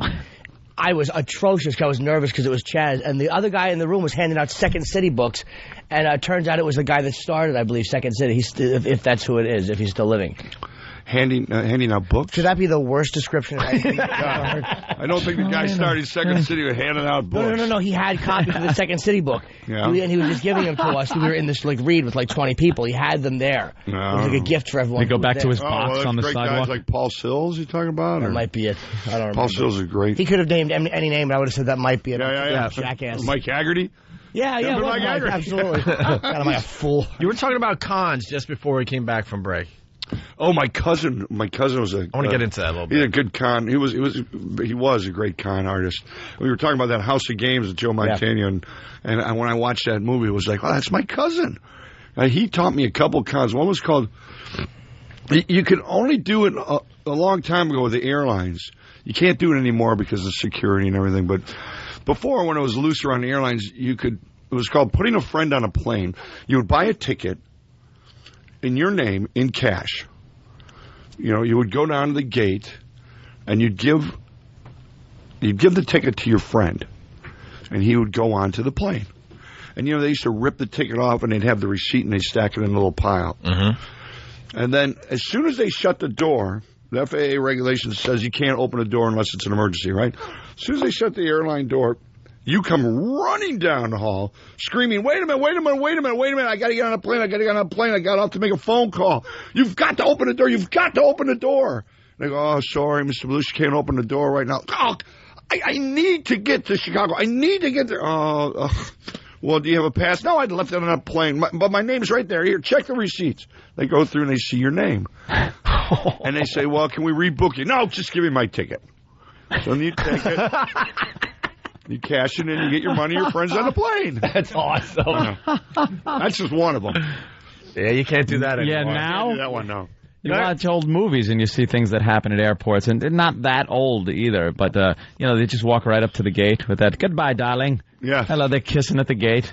That's it, walk right into the plane. Those are now the old days. Get within, You can't get in within a mile. You can't get in. You got to say goodbye at the house. Yeah. You can't even drive. You can't even get in the car they're driving to the airport in. I'm sorry, we can't let you on the street right now. Paul R. Nelson is coming through, and we got security. We've been doing a lot of flying because of the job lately, and we were just talking about going into the restroom. We, unfortunately, were booked on a pretty old airline, and we're on an old plane, and they had a place to dispose of razors. Oh, that's an old plane. Yeah, it is. And they had ashtrays. Oh, I love the ashtrays, too. Ashtrays and a place to dispose of your razors, because, you get to go in the bathroom and shave. Can you imagine? And I used to shave a lot. Now I can't shave on the plane Can't anymore. shave on the plane? In Wisconsin, when you fly, though. You go back to your seat and you're scared for the rest of the flight. You're like, how old is this plane? A whites only sign over a bulkhead. The fact that they used to let people smoke on a plane is beyond I was me. thinking about that because I used Beyond to smoke me. like a furnace on the plane. That's insanity. Yeah, Like, especially going to Europe or something. Yeah, I mean, just pack that plane full of smoke. And I could have 2 friends in a car on any given weekend. After a couple of drinks, my back seat would catch on fire from some idiot like flicking his ashes, and all of a sudden, what's burning? Pull over! The seat's on fire. Now you got an entire plane full of drunken idiots. Yeah, right. How did more planes didn't just burst into flames and plummet with people allowed to just smoke anywhere? Well, they still let you smoke pot in the bathroom. Oh, is that it? Yeah. That's you just can't cool. smoke cigarettes. Yeah. And shave, on some of the planes. And they never say it's illegal. They just say disabling the smoke detector is illegal. I don't Not get that. setting it off. I'm looking at it, just trying to disable the damn thing. You can disable that. Here's how our friend would do it. Rich Voss, the comic, and what he would do, it was just pretty brilliant. He's a dummy, but it was a pretty brilliant idea. He took like a bathing cap and he would put it over the alarm and then smoke real That's quick good. in the bathroom. And Jeopardize then the smoke everyone's lives. wouldn't hit the alarm. What I used to do is when you press the drain, that air would go. Oh, yeah. I used to sit in that bowl. With your head in the bent toilet. over the bowl. Holding the cigarette down with a bowl. Please tell me you were famous at the time. I was famous at the time, absolutely. That's awesome. People go, see you walk in and you're flushing every 2 seconds. Wow, he must have ate something really bad. Don't eat the shrimp in first class. Terrible, man. Addicted to that nicotine, man. That's the worst drug of them all. Are you still smoking? No, I quit about 8-9 years ago now. I went on the gum for about 3 years, and then I went on the patch to get off the gum. Wow, you were addicted to the gum? It was very good, man. Yeah. Well, it's straight stuff. Yeah. It's straight nicotine. You don't have to go through all the smoke to get to the drug. I've talked to people that, they get addicted to the gum. Gives you a nice little tingle. Gives you a rush, makes you feel good. It's like Vicodin. It tastes like pepper, though. I could never chew the patch is how I finally quit, but I could never chew the gum. That feeling that inhale. I know, but the thing about the gum was it was like a pack of cigarettes because you could pull it out of your pocket, you can open it, it's like packing a cigarette, and you put it in your mouth. All the physical and the oral. Gratification. Yeah, I would love to smoke right now as we're saying this. I've been quitting. Well, you know what? I went back. I smoke 1 cigar a week now. Yeah. After the show, we film the show. I sit down and have a cigar. And we got Jimmy to quit cold turkey. Yeah, I did the patch. I had to quit because of a radio bit we were doing. Yeah. Yeah, we have people in big sacrifices for comedy, my friend. Well, we had a bit. It was supposed to be comedy. Yeah. It was called what the hell is that? What the hell is that? So basically, we got a couple doctors, and then people from our audience would come in with whatever they had. Anyone off the street would say, "Come on up if you got something you want checked out." We got 2 doctors. And we had a third guy who probably wasn't a doctor. We had a doctor in here. We had a third guy who we think was just kind of BSing. He wasn't really a doctor. Yeah, he just wanted to hope. He was hoping some attractive girl would come in with a gynecological problem. Got any stirrups? I like that. Yeah. So we had guys one guy, he would only sweat on half his face when he ate spicy food. Yeah, so we got a bunch of chicken wings, hot wings, and he would sweat completely down the middle of his face on one side. And that turned out to be a serious neurological problem that he had to have checked out. Yeah. And other people with things wrong with their legs and stuff. But one guy said, I got this growth on my gum, one of my gums. And doctor went in there, put the gloves on, and he's feeling around. He's kind of looking up. They do that when they're feeling around. And then he looks at us, and his eyes got real wide, and he kind of went, he mouthed, uh-oh. And we're like, okay, what's going on? One doctor tapped out. He's like, I don't want to do this anymore. And the other guy gave us the big C. The other guy, you know how you do the YMCA? You do YMCA. He did the C to us. Oh, no. And we're like, uh-oh. That's terrible. And boy. All the laughs turned to tears. Yeah, it was like that. And Jimmy describes what he saw in the guy's eyes. Well, what got me was the way when he knew that there was something wrong. And they're like, we just suggest you go get checked. You know how doctors will never just say Right. Like, there's a specialist I know. Yeah, go get checked. But he knew what they were telling him. And he was like, all right, where do I go? What should I do? I was watching this panic. guy trying to hold on to his sanity. Like, he was panicking. And he was trying not to panic, and I'm like, that is what it finds. That's exactly what it looks like when someone tells you that you have cancer in the mouth. That's what happens. That stupid, simple. And it was too close right there, and right then and there, Jimmy was like, "That's it, I'm done." One little window of clarity. So I had one more. I was going to smoke my pack, and then Anthony just berated me. He's like, just throw him out. Throw it away. So how long did you quit? And then the guy didn't have cancer. He called back a month later. It has a happy ending. Yeah. Oh, so you can go back now? Yeah. You can smoke, of course. Oh, no, this is a happy ending. I smoked. I threw out my condoms. How long is According to Jim on the air? You've been on the air for a while. We're shooting our sixth season. Wow. Yeah. We're in syndication. We started this fall. We're on 5 nights a week all over the country. Wow. And in Chicago on WGN, if you're driving on I-94. Oh, yeah, WGN. Yeah, WGN. Sure. You got to be on for 5 years for syndication? Is that the way you want to They'd like to have like 80 to 100 shows, and we're up to about 140. So yeah, it's a great stack of comedy, man. And we had to do a clip show, and trying to find the best clips. Over 125 shows, it was like impossible. It was like we realized, man, we've done a lot of comedy. It's like you've done hours and hours and hours, right? Yeah. Like it's a stack of comedy. Yeah.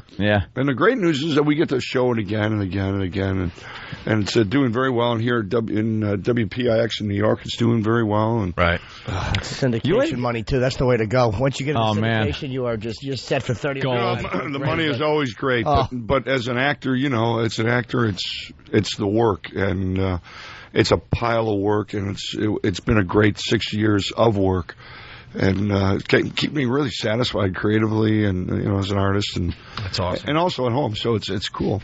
You had to crawl out from under the shadow of your brother years ago. It was always. It's Jim Belushi. Yeah, John's brother. I didn't know that. No, you did. You absolutely did. Jerks would say that except for you. But there were.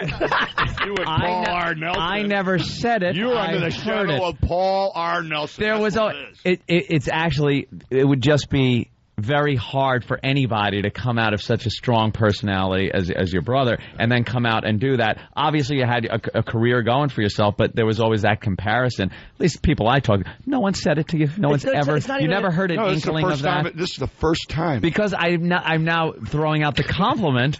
I love that seeing you uncomfortable, Anthony. You've completely overcome that where. I don't even hear it anymore. It's not like one of those things that you hear anymore. See, this had a happy ending, Jim. He's going to punch me. Now he's going to punch. No. You know who gave me that question? I'm Paul R. Nelson. Paul R. Nelson. Jesus Christ, I'm in a hole. Help me out here. You got to help me out here, Hendry. You were squirming, man. When you have a very famous, legendary older brother, I mean, it was your older brother, right? Yes. And you know what I mean? Especially with, he dies the way... It's just a very hard thing to, you know what I mean? Because he was already famous by the time you came up. It's just a difficult thing to all of a sudden break out and go, no, I'm a different person, same last name, and you certainly have done it. Well, it's difficult. It's difficult being a performer, an actor, in general. Mm-hmm. So to have a famous brother is. And John wasn't just like famous, It's not like the Quaid brothers or Murray brothers or something. I mean, John was like huge. He was an icon. I was a fan. Yeah, I looked at him as separate from me, just like you guys did, and for what we do, he was the man worldwide, man. I mean, for us, for actors and comedians, comedy. He was like, he did Second City, he did Saturday Night Live, he did those movies, and so I've always felt kind of separate from it, just like another actor trying to move along. But he was just such an incredible talent that I think the shadow went over all of us. To try to reach that kind of standard, Yeah. Well, so it was difficult in a sense that it's just like I don't think about it, but you think about it all the time. The only time it's difficult is like when other people, go into it. It's like, oh yeah, I forgot about that, so I got to go into it. Maybe I just think of it in terms of if God forbid anything ever happened to me, my brother trying to do radio. And, See, now it's heavy. We're getting heavy again. Let me check your gums for a second. We have to take a break. Do we have you for a little longer? Sure, or you gotta whatever go? you want, man. I'm enjoying this. Really? Yeah, you want to hang out for a little sure, bit? Whatever you want. We got Sharon Osbourne. comments I made. Oh, I don't want to hold her up. No, she's not here. She's not here. Oh. We can do a few more minutes with you because we got to talk about your book. Oh, yeah, whatever. It's Real Men Don't Apologize by Jim Belushi. We'll get into that a little bit after the break. It's the O&A virus spreading across America. I can walk on my hands.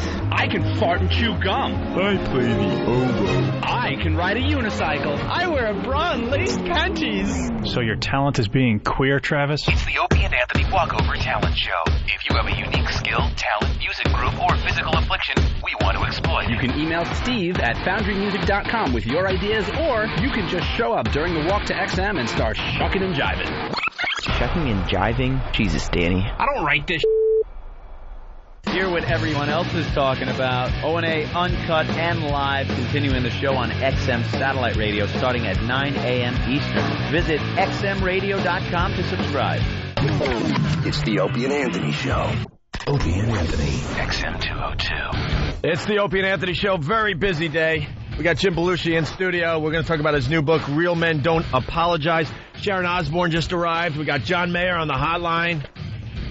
We got football picks to do, sponsored by Dish Network. More football for you, better TV for all. Call 1-888-GET-DISH. Jim, can you do my picks real fast? I don't even care. Go, babe, go. Jets, Browns. Browns. Oh, They you're need killing it. me. They need it. You're They killing need me. it. They need it. They need it. But we're being hurt in Cleveland, so you're making Cleveland happy today. Cardinals, Packers. Well, Packers will take the Cardinals. All right. How about Ravens or the Saints? I'm going with the Saints, man. Very good. Houston Texans or the Titans? That's your pick. Go. Texans. No. I don't care. That's your pick. And then the Jaguars or the Eagles? Well, I got to pull for the Eagles. All right, there you go. Very smart. Yeah, I got to pull for the Eagles. All of Philly is listening to you right now. Hey, I hit them all. A big hi to everyone listening to us on YSP. YSP. There you go. All right. The book, Real Men Don't Apologize. Yes. We got to get the plug in here. What's that about? It's a very funny book about the differences between men and women. You know, just some good jokes and actually some great insights on relationships, you know, that we try to use on According to Jim. Mm-hmm. It's really kind of an extension of According to Jim, except for a little dirtier. Yeah. You know, not Lucky Louie dirty, but, you know. Well, Lucky Louie dirty apparently wasn't good because you're still on the air and we're not. According to Jim Clean, big mistake. Better than Lucky Louie dirty. Big mistake, I'm telling you. Critics hated our guts. Thank really? You. Yeah, they hated us, dude. That's what a critics know, man. I know. They should have brought it back. Should have brought it back. And I'd love to say I don't read reviews, but I read every one like a little fat-necked frog. I was just perusing every newspaper. I don't read any of them. You really don't want to hear it? I don't read them because they just don't make a difference anymore. But did you read them in the beginning? I think everyone that gets when I was in the theater, when I was in the theater, it's a big deal. A review in the theater is a big deal because that sells tickets in the theater. I don't think reviews sell viewers on TV or film anymore. You're right. I still think it does in theater. I mean, especially here in New York. And a plug for my son's play in Chicago. He got great reviews, so that ought to do well. But what play is it? It's called This Is Our Youth.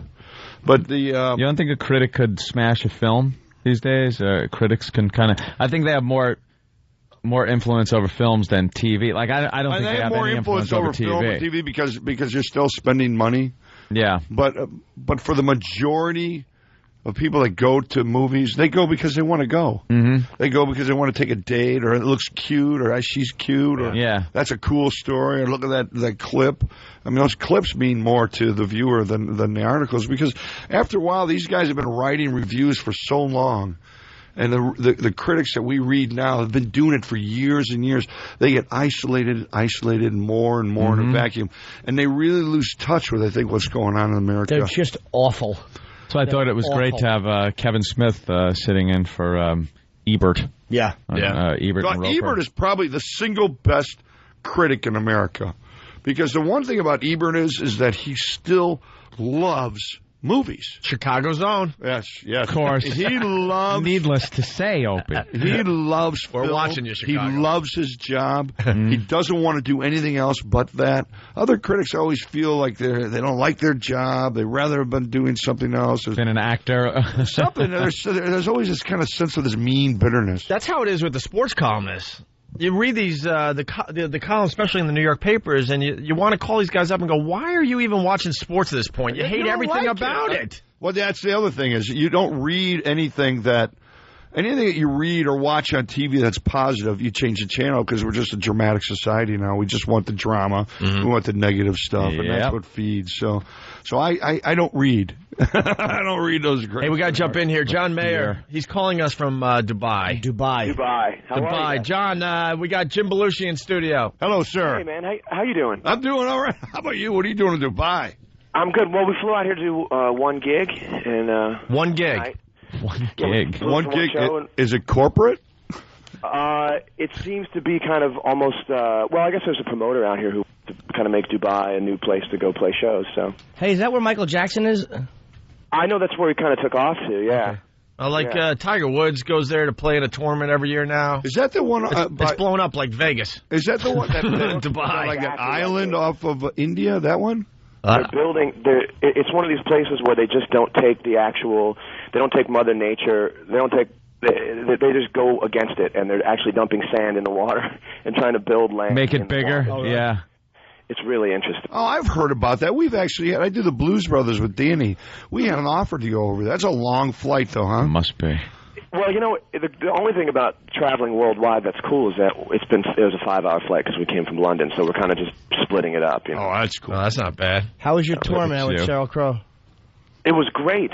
It was really great. You know, I mean, Sheryl and I are kind of similar because we get this rap as being kind of like soft rock, soccer mom kind of stuff, but... Hockey dad. What's that? Nothing. Hockey dad is a callback. Political ad. Hockey dad, right. Yeah. But, you know, like, she's pretty badass. I mean, she's more rock than most bands with guys in it. You know? Oh, yeah, she's cool, man. She really does rock. No, she's cool, and she's she can out party most guys. I'll tell you that. When are you coming back, man? Because it's really great at the Comedy Cellar when John comes in. It's like all the chicks are never chicks under 400 pounds are never around the comedian's table, except when he's sitting there. All these hot young girls will come over, and he's like a team player. He'll always try to pass them off to his friends. John's a good boy. Yeah, what a guy. Yeah, there you go. Well, thank you. You know, I don't know if that's on the books for me anymore. I had some time off, but for me, it's like I get such little time off that's not music related that I almost purposely choose something as different as possible. And I've always wanted to do the stand-up thing. I'm not very good at it at all, but for me, the moment I stood on stage was kind of the goal because most people always talk about doing stand-up and don't actually get up there. So I kind of felt good. So you have like a routine? You have like 20 minutes, 30 minutes? No, I just love getting my ass kicked. I love thinking that I have 15 minutes and having 4, and one of those are he just goes up there and kind of goes with it. He was funny though because he was kind of like belligerent to the wants of the audience, which I loved. It was more like just doing the stuff he wanted to do, some racial stuff, some relationship stuff, whatever it was, but just not caring if the audience went with it or not. Which I love that. Just thank you. And you're not doing the comedy because the CD's doing very well there, John. No, it's doing extremely well. The weird thing is the CD comes, this is the way it always works. The CD comes out, and you think you're going to be around to get a sense of what's going on, and then you leave the country. So I've been out of the country for, almost a month now, so, not a month, 2 or 3 weeks. Oh, so they're burning your CDs in stadiums. Yeah. Horrible thing. Wow, you've been away. Yeah, they're piling them up. Jeez, something happened. John, 2 words, Jessica Simpson. What can you tell us? What can I tell you? We need to know. Come on. All right. We feel like we know you a little bit. Give us something. I'd like you. Well, how do I tell you more without telling you anything? Let me figure that. No, I mean, the bottom line is that my fans don't. I'm really concerned that my fans don't ever feel like they've lost me because 3rd record in, start to get used to some things. That's always a time when my favorite artists kind of go south and they do something completely ridiculous, and I go, oh, there we go. Let's start looking in the new releases again and find something cool to listen to. So my thing is that I don't ever want anyone to think that I'm manipulating them or changing the way I always do things, because the way I always do things has been exactly the same. It's just it kind of went down the way you read it. It was like, whatever I He is saying a lot without saying That it. could be. I'm Did a reading, very but good I'm job reading of that, between the man. lines there. Yeah. He banged Jessica Simpson. It was great, but he wants his fans to think that he dates ugly girls. All right. Wow, is that what you pulled out of that? Yeah. Anyone else? Pretty good, John. God That was pretty damn. good. Jim? Okay, all right. I got that. I think there's a song coming out of that rap that he just gave us. Yeah, he's going to write a hit song. It's called Everything But. Sweet Girl, Crazy World. How about that? All right, that's a good title. Well, Sweet Girl, Crazy World. is she? Do you think she kind of has an affection for you? Because there's a lovely photo of you. That's not a bad rumor to have floating around. Yeah, whether man, it's true or not. I would be I running know. with that rumor, no I problem. know, you almost feel like releasing a press release saying, please give me privacy in this troubling time of beautiful women. And, I mean, everything is, the bottom line is everything is cool, you know? I mean, my only thing is, for me to have the maximum effect as a musician, I don't want everyone to know everything about me. Yeah, but you know what I between mean? you and Dane Cook, one of you guys got some of that. One of you guys has to. And we need to know which one. Because that's our I'll world. tell you what, if you can get Dane Cook on the line, Yeah. we'll figure it out. No, the Sweet Girl Crazy. I mean, that world is really he ain't talking. funny. Jimmy ain't talking. He won't tell us. Yeah, it's all right, man. All right. Come on, he has a right to protect the girl. So, all right, John. John's saying hi from Dubai. Continuum is really great, dude. Absolutely. I love it. Hey, good luck with the gig there, man. Let me know how it works out, because we've been invited to go. Yeah, really fast, John. What kind of gig in Dubai? Well, they've like done a casino gig, right? But I mean, who are you playing to? Like the Sheik's kids or something? Yeah, I don't know. I think they're just trying to really, just like everything else in the country, they're trying to just get things started. So Yeah. I think they've got an artist from each continent, and they're doing some really big festivals tonight. And I think they're almost kind of aware that it's not that heavily attended, but they're just trying to get it started. So Well, the Middle East doesn't really have a reputation for fun party. You know, they're letting loose. Everybody's having a lot of prayer in between songs. Yeah, right. They monitor everything over here. So I just want to tell you that Dubai is great. yeah, there you go. Lovely. Yeah, no, I've heard it's a lovely place. And and you're not Jewish. All right, take care. All right, John, we got to fly. We're real busy today. Please call us and let us know how the gig went. Thanks, you guys. I will. All right. Take care, John. See you, bro. Take care, Jim. John Mayer, live from Dubai. Dubai. He's cool, man. Yeah, John's cool. We've had him on the show. He's friends with Jim Norton. Yep. They see each other from time to time. Yeah, All right, we got to get Sharon Osbourne in here. Jim, Gentlemen, it's been a pleasure. I Please wanna come back thank and you. see us. Thank you very much for your time. I really enjoyed being on the show today. It's called Thanks, Real man. Men Don't Apologize. Right. I guess it's in stores now, right? It's in stores, it's online, and according to Jim, is on 5 nights a week. And Yeah, continued success with that, man. Thank you very much. You're still a very down-to-earth fellow. Oh, well, All I'm the trying to get off traffic the roll earth, in. man. I'm trying. But, I don't do anything anymore to take me anywhere. You're a great guy, man. Thank you, guys. Have a good run. All right, it's Jim Belushi, everyone. Sharon Osbourne, when we get back, it's the O&A virus spreading across America. Jim Norton will be appearing on The Late Show with David Letterman Wednesday, November 1st. Check local listings for showtimes. It's the Opie and Anthony Show. Fast-paced show today. It's the Opie and Anthony Show, the O&A virus spreading across America. We got Sharon Osbourne in studio, smelling really, really good. Unbelievably good. That's the first thing we said to her. You smell good. We're losers. We really are. When it comes down to it. Is her mic? I'll make sure Sharon's mic is... I cranked it up there. Is it on? Yeah, there you go. Well, she's very soft-spoken. I'm used to the Sharon Osbourne from, the show, where you're yelling and screaming at everybody. I'm still yelling and screaming. Just causing havoc wherever you go. And then you come in and you're very soft-spoken and you smell nice and you Better look hope it beautiful. stays that way. What? I'm not going to do anything. I'm just saying, like, I'm the not gonna do reason anything she's wrong. soft-spoken is because usually if she's yelling, she has a reason to. Oh. So we don't want to Is that our goal, to get her to scream at us? No, not mine. It would be fun to get yelled at by her. No, it's too early in the morning. Yeah. Come on. Be nice. I met Sharon one time. I was backstage at Ozfest. And, Of course you were. Of course, I had to be. And I was nervous meeting you because, I guess people who have been on the other end of business deals with you that weren't doing what you liked have stories that you don't F around. And I was kind of nervous. I'm like, I don't want to say the wrong thing and piss her off. And you were so nice. Look at the lovely hug you gave me. You couldn't have enjoyed that hug, but you gave it to me look, and you were Jimmy convincing brought his anyway. picture. Yeah, she was very sweet. We should tell Sharon that you're looking at the biggest Ozzy fan of all time. She probably Really? heard a lot, And I'm sure you've heard that a lot, but I'm telling you, he's obsessed.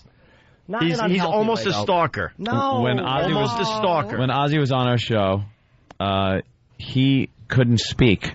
He was looking forward to this for so long, and he just turned into a blithering idiot. Well, for the first 10 minutes, I just sat there, and we were at the XM side, and Ozzy's on my right. And Anthony is great, because he can, like, just conduct an interview. And I'm such a starstruck ass. And Ozzy's talking, and I'm like, hey, dope, Ozzy is sitting next to you. We at least talk to him, and then I started talking. He hung for like 45 minutes, and then it worked out okay. I just kind of loosened up. But, I was nervous. I mean, you're a little nervous. Yeah. So cute. You turned into a little kid. But Ozzy is so unique. He's so different. Don't you think? And he's hilarious. Easy to talk to. You guys talk to, a zillion people in a day, but yet when he comes in, everything about him, his body language, everything, he is so unique. And the best thing was, it was over there, so he could talk in his inimitable Ozzy style without any restrictions. No bleeping whatsoever. Wow. Right. Wow. Quite the potty mouth. But he loved it, though. Tony Dennis said that he had a great time because he could curse. He didn't have to worry about, just dancing around words. He just said what he wanted to say. Jimmy doesn't acknowledge that another band existed. We try to talk music on the show. It's all about Black Sabbath. And you try to bring up, God forbid you bring up Zeppelin or something. Excuse me, he has good taste. I'm trying to get her on my side. I'm an idiot. Yeah. I don't think you have to sell her on Ozzy. Yeah, good point. I wanted to ask you, too, obviously, this really irritated me that there was at Ozfest that... and I loved you for doing this. Iron Maiden, Dickinson, been bad-mouthing Sabbath. I mean, was he actually bad-mouthing the band? Because I know it got really ugly between the two. He was bad. I mean, come on, these guys, are English. We've crossed paths over the years for 20-odd years. And he came on. We paid them a fortune to come on. We were, really nice with them, gave them whatever they wanted. And every single night, not Sabbath, but Ozzy, he took pot shots at Ozzy on stage. And at first, Ozzy and I thought it was a joke. So, you know how guys, you joke with each other, and we're like, okay, he's joking. And it went on and went on and on.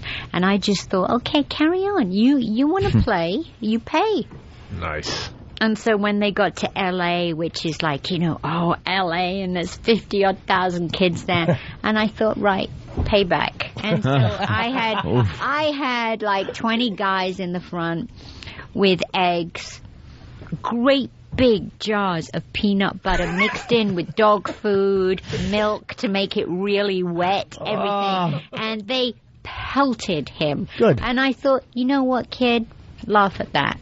You don't take somebody's money and take their stage and then be discourteous. To me, that just doesn't go. If you've got something to say about someone you're working with, say it, get it over with, move on.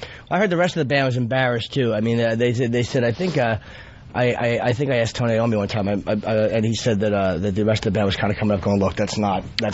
Yeah, the other guys, I must say, were very, very nice, great guys, but that singer has a problem. He has a real big problem, very big, inflated ego, and he just, is discourteous, but he got it back. I was at the Rock and Roll Hall of Fame induction. I hijacked the press conference because these dumb reporters are just going to ask stupid reporter questions. I know.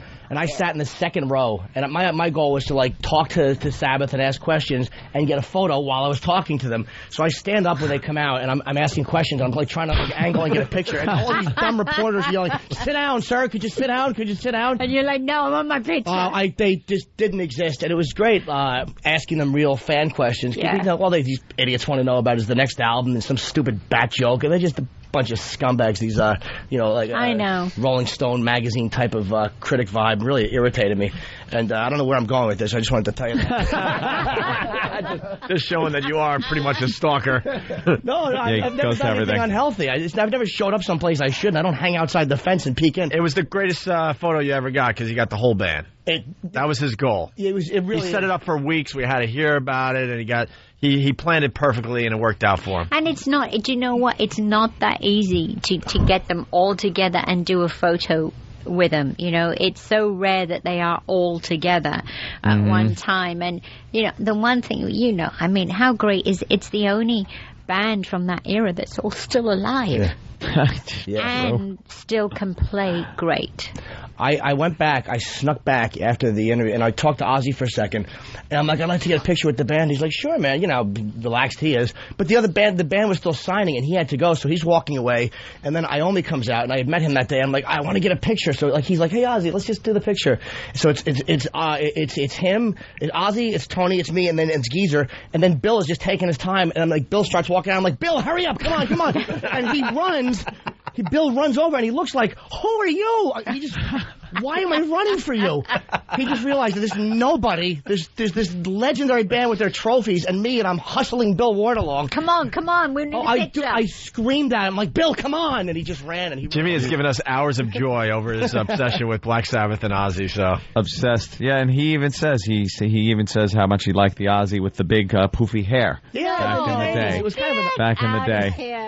Look, even Sharon didn't like that know, period. Listen, believe me, I get so much grief from my kids when they look at those pictures and go, Mom, what did you do today? Let him out of the house like that. The shot in the dark. You? The shot in the dark. Yeah. The black painted fingernails and toenails. Yeah, I mean, it was all right. It was. Hey, look, it was right after. It was like the hairband vibe. You had to do what you had to do. Oh, by the way, here is the picture that Jimmy got that night. Come on, I want to. Look at that. I mean, you want to talk about that? Is that a great shot, though? That's fantastic. Is that a beautiful picture? Like, what are the odds you're going to get in a picture like that unless you're, close to the band or stalking them or has guns pointed at them? They're all holding their trophies. It couldn't be better. The next thing is you got to get it signed. I was going to try that. I actually, when you guys were at the Rock and Roll, you at the Hard Rock promoting your charity, of course, self-centered ass I am. I'm not thinking about the charity. I'm not thinking about doing good. I'm like, could you get the picture signed? But it was impossible. Well, you are you're going to have to ass. wait till, when is it? 2008 till they do their 40th anniversary tour, and then they'll come in and sign it. That's fine. We'll wait. Oh. Yeah, we can wait. I blew that up. I have a copy of that on my wall. It's obnoxious. I know. I love watching Jim. Do you know how big I blew it up? I'm embarrassed. I'm 38 years old. Do you see these squares on the wall? Honestly, God, that's how big it is on my wall. I have to bring women over and explain why a grown man...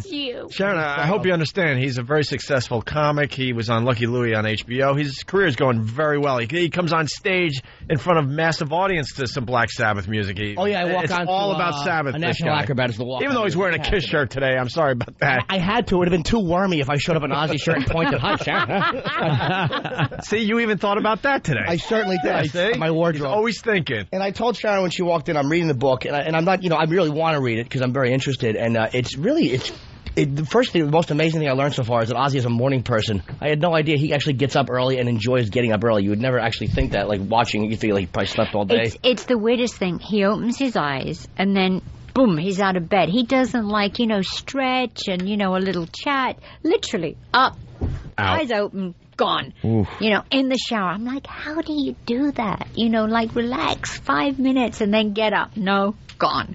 And he's, roaming around 6:37 every day. And it seems already like that I have to do that. The book is already getting it's really honest. And Sharon, when she walked in, we talked about I love the fact that your show and the Osbournes wasn't surface honest. It wasn't like, oh, we had an argument once. I mean, it got into you being sick, and it got into Ozzy's. It got into really heavy family things. Was there anything that you guys revealed that you kind of wished that you didn't reveal? No, because I think that's what makes us kind of different. Not only was Ozzy the first celebrity to actually, let cameras into his home, but, he's so honest. He's incapable of being, let's set up this idea and let's set up that. Ozzy can't do that. He's incapable of doing that. So everything you saw is, natural and organic and, it's pure. And I think that's what sets it aside from everybody else that's trying to do it. I know, you watch any of those shows now, and it's like, oh, stop, hokey, it's so badly acted. I know. It's like, what made you think you were an actor? I know. That you can script this out and make it look legit. Awful. It gets embarrassing with some of them. You kind of get when you get yeah.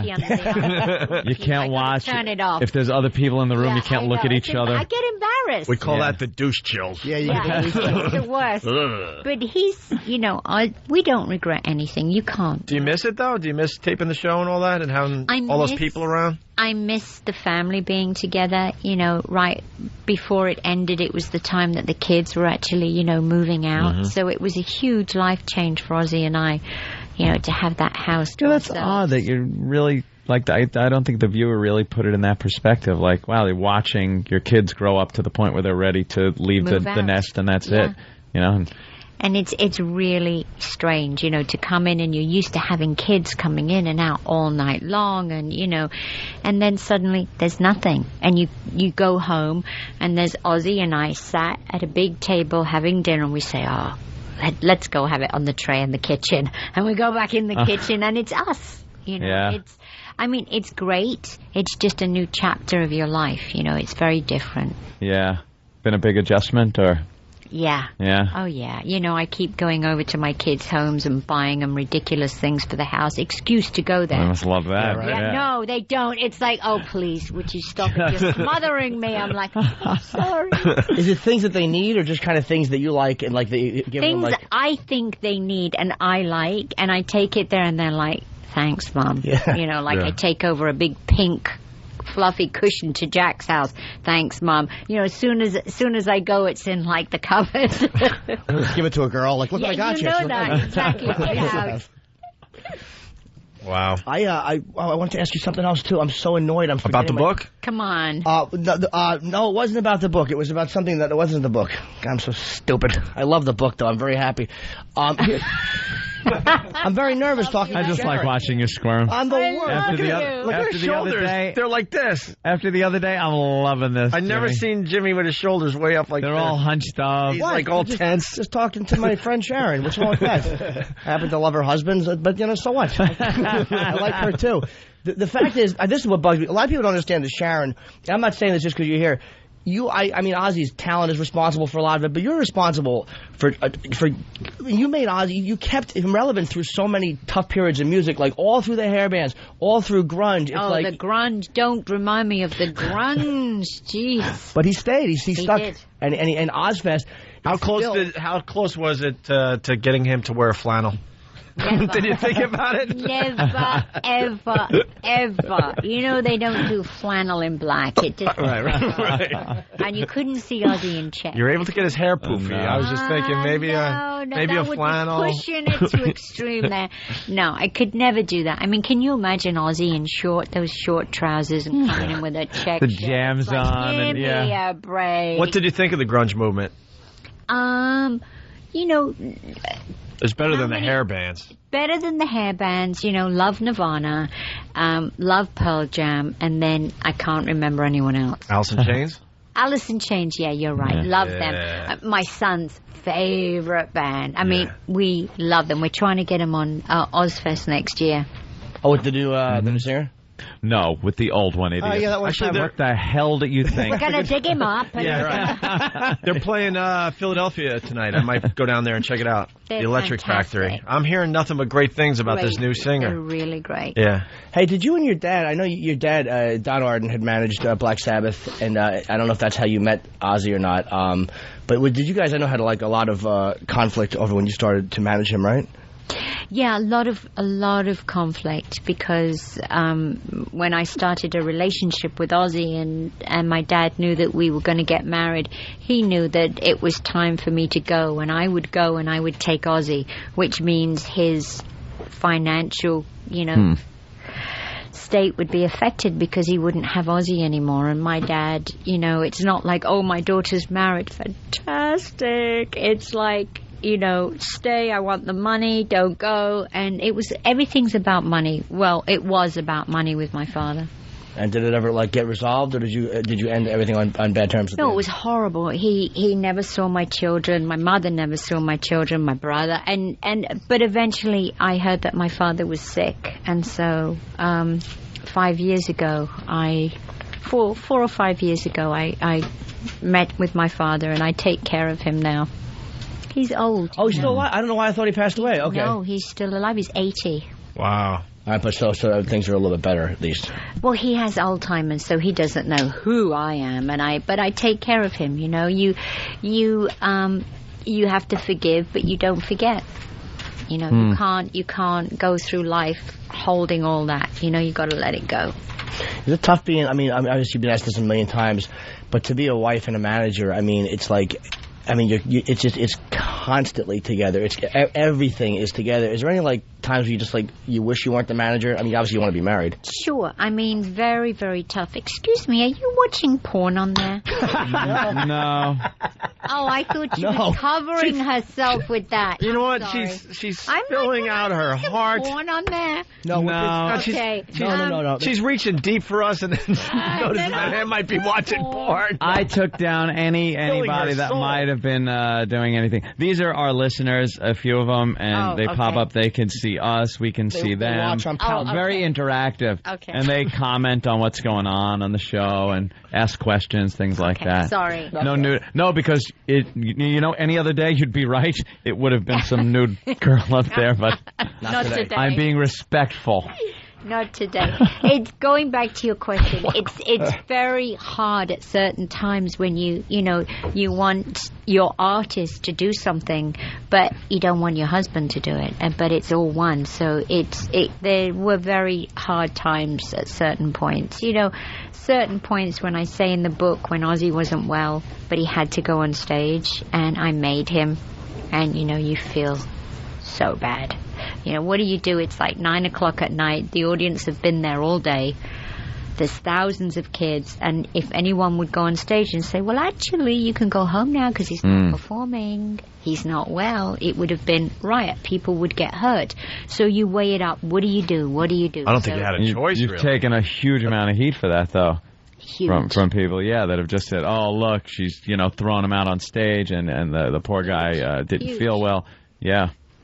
And, what do you do? Because I've been there. I've done it. We've cancelled shows on the day.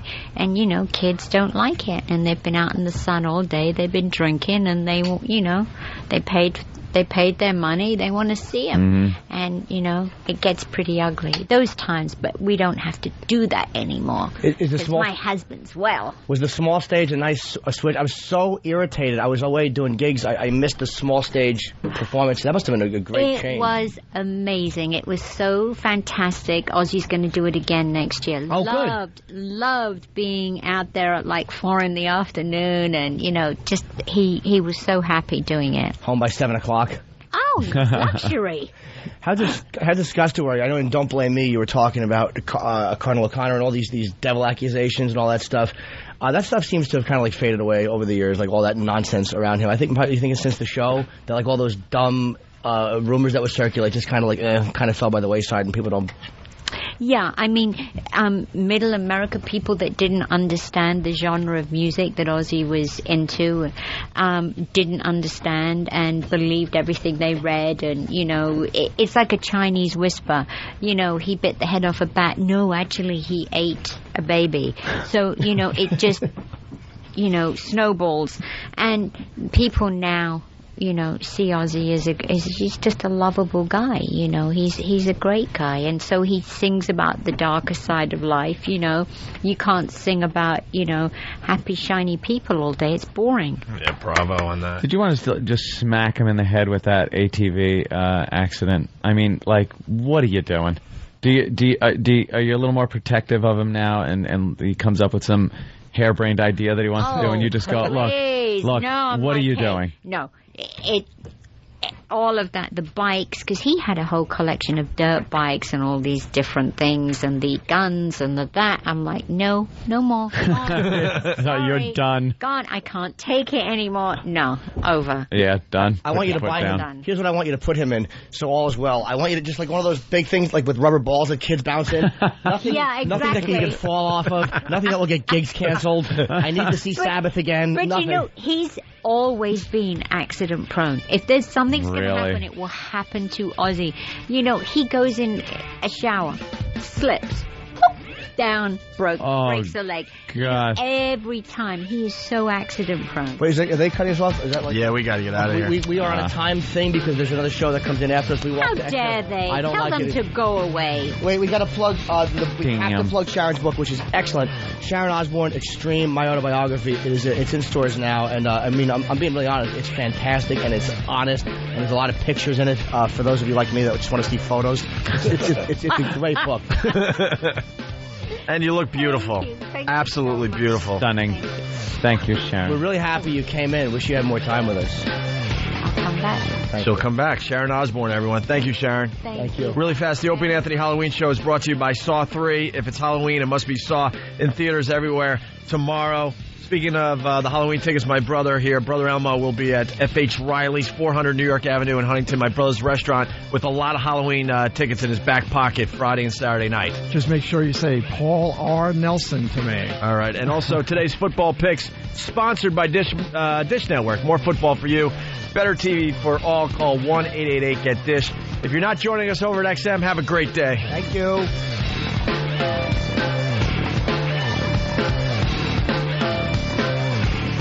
Hey, what's up? It's Louis Twitchell's Centenny. Shut up! Tourette's Day is coming to the Opie and Anthony Show, which is to say that we've discovered a new excuse to point and laugh at people who are different. To help us understand a little bit more about Tourette's, we've enlisted the help of hearing-impaired Chicago reporter Karen Meyer.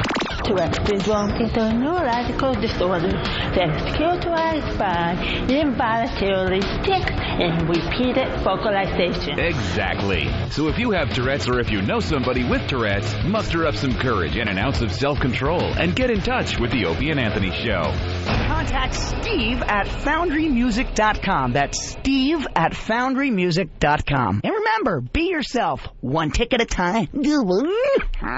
Tourette's Day. It's the Opie and Anthony Show. The Opie and Anthony XM Walkover begins now.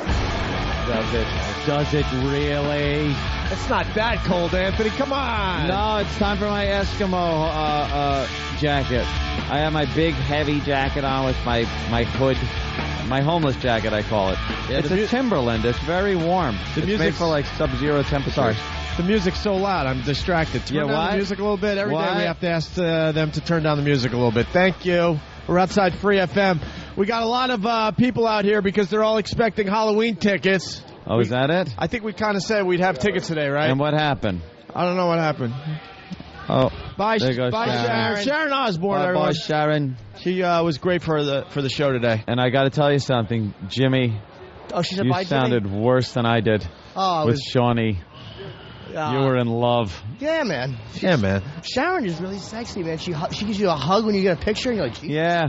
Nice. A little hug. Yeah. She smelled nice. And the perfect amount of plastic surgery, by the way. Yes. Oh. I mean that in a nice way. Well, it takes care of it where she keeps her looking young. But one or two more operations. She doesn't have any bizarre thing going on. She's going to start leaning toward... No, it's like you can't tell she had plastic surgery. She should stop right there. She looks good. Yeah. She looks great. What's up, Kenny? Oh, then she'll turn into Joan Rivers. Yeah, we kind of said that. Yeah. So thanks for adding to something we kind of said. You got it, GH. How funny was it this morning, Anthony? Time to cut the strawberries. Time to cut the strawberries. Where the hell did her car go? Oh, she's in a truck or whatever? Yeah, they're gone. They're gone.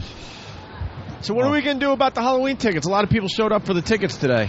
Yeah, do we have some? Nothing. Why the fuck don't we have tickets? We were trying to get the hard tickets printed up before today's walk, but it didn't happen. I think we're going to give away the Halloween tickets on Monday and Tuesday because a lot of people will come in for the day Tuesday before the party. Doesn't do much for the people that are here today, yeah, I understand. Monday and Tuesday, though, during the walkover, we'll definitely have hard tickets for the Halloween party, so keep that in mind. How do you feel walking past the scene of the crime, Ope? I feel pretty good, Ann. I feel pretty good. Poor Andrew probably had to eat cat shit out of that little tin box. Where's my a treat for you? Where is he? He's not here. No, I think he's had it with us. Yeah, you think he's moved on? How could he not? Greener pastures.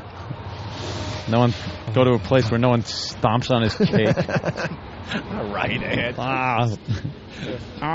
No. I still got to sleep at night. I earned that cake. It's getting cold fast, man. Yeah, fuck this noise. Oh, but we're going right to Denver.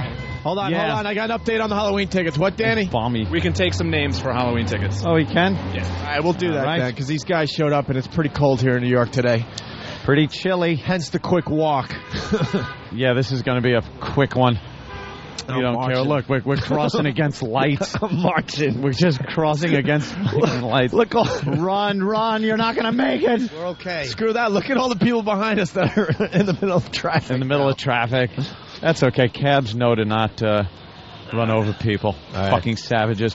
Yesterday, and here's another thing that cabs are starting to do now, this entitlement the cabbies have. I needed a lift yesterday, and I needed to get to 49th and Madison. And the guy tells me, he goes, oh, you can't, we can't go there because after I drop you off, I can't turn off that street. I'm like, I don't give a fuck what you got to do after you drop me off. That's Your where job I as a wanna go. cab driver. Right. You take me from where we are to where I want to go.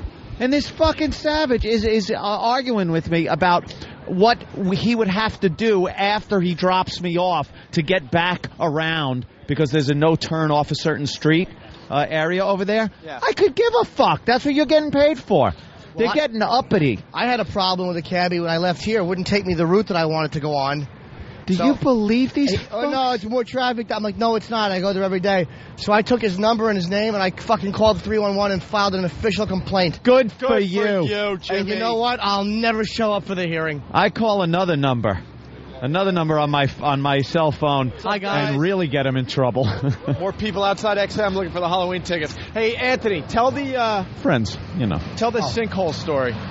Oh, yeah, this is a nice meet-up. I had a meeting yesterday. Very nice meeting. With Chicago. Over there with Chicago. And, as I leave, I'm going back to my hotel, and I notice a commotion. A little fire truck action. They closed down one of the streets, and I walk down there to see what happens, and there's a woman laying in the street. She's an adult that ran out between two parked cars, like they always do, and got slammed by something.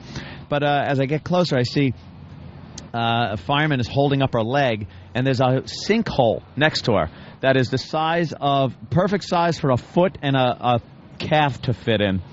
And I had almost fallen in this about 3 weeks ago. We're crossing the street. My girlfriend kind of went, hey, look out. And I didn't fall in it, but apparently this woman put her foot in it. And the fireman's holding her leg up, and she has Theismann leg. Dude, fucking Theismann leg. It's hanging. But completely hanging in the middle of her shin. So she's walking and she stepped in and probably fell forward? She stepped in, fell forward, and it just snapped her leg. So the thing about New Yorkers is we don't give a shit. It's just an opportunity to stare and make jokes. Because instantly, instead of, wow, how did that happen, that poor woman, it's like somebody actually said loud enough for her to hear, hey, congratulations, you just won the New York State Lotto. Yeah, they know. Because, she's going to get a ton of money for that. A boatload. Yeah, a boatload of money for that. And there's a fan. There's another one. We got all right. Hi, sir. Cool. What I liked the most, though, was a fireman asked her if she could feel her toes. So he kind of squeezed her toe, and she lifted her head, and I guess it was her first glimpse she got of her leg hanging like that, because she didn't know. And everyone started chuckling as she's screaming her head off, no, because she saw her leg dangling. And just New Yorkers looking at each other with little smiles like, look at it. She's hurting. We are just a bunch of Miss, pricks. you want to win some money? Miss? Oh, wow. Are you here for the contest? We have a little contest, Are ma'am. you here for the contest? Wow, wait. You'll love it. All right. Hey, want to go upstairs? Jesus, what a horrid ass. Do you still have your horrid ass photo collection? Yes, I do. She would have been perfect. Look at her ass. You know what's ironic? That someone with a stink hole fell in a sinkhole. Kenny has to say something. Hey, listen up, folks. Whoever wants Halloween tickets, line up over here. We're going to take your names and give you Halloween tickets. Aww. That's nice of you, Kenny. Why are you being so nice today, Kenny? We love the fans. No, we don't. And we're glad that you shaved that almost mustache. Yeah. Yeah, I shaved it. Throw for it you, back. Be that cop that you were. Once again, we were discussing your mustache yesterday. You got to either grow it all the way in or don't bother. Exactly. The in-between thing is creeping us all out. I'm emasculated. You don't even have to shave. Ed Hughes put me in my place. Just stand in front of the fan and it will blow that little wispy shit off. Creeps me out. All right. I'll try to have better hygiene. Any comments about my dry hair? No. I think. Oh, you got us. Run away, faggot. Run away. Oh, boy. Call up Howie. Hey, where you going? Why don't you say it on mic? Come on, you got a mic? Faggot. There you go, you fucking pussy. He's a pussy. Go ahead. You and your boyfriend. Who sucks who? Who's the power bottom? Well, I prefer to... Oh. Yeah. All right. We'll have Than squirt something on his neck. That's right. All right, shut up. On the spray on the neck. Wow, look at this chick taking pictures. Are you insane? You get any good shots, miss? No. No. Back of my That's head? Big not A, good. of course. Let's take a picture. Come on, have your fella take a picture of us. Oh, good Come on. fella. Come on. Okay.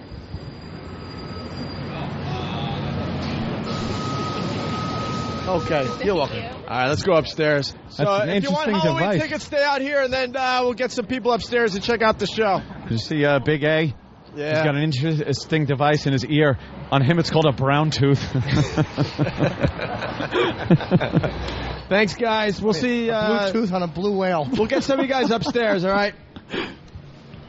Open the door. It's cold. Opie and Anthony. XM 202. They are the most vile, despicable human beings in the country. Creeps, ankle biter. Obviously, the strength is their ability to turn mistruth into something people would believe. Wow, how long is this guy going to continue to babble and say nothing? All day long. Shut up. All right, here we go.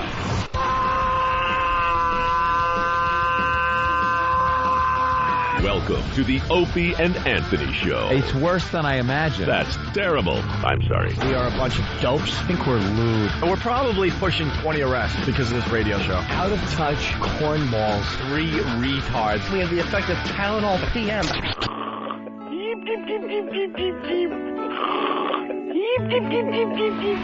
Opie. You know I could have been a model. Anthony. I'm gay.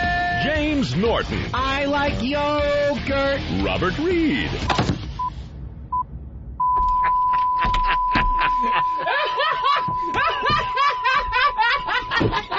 But enough of this palaver. Let's get the show on the road.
Me? Am I even on? Yeah? Yeah, music's still loud. All right, enough of the music. You think the audience has heard enough of that fucking music?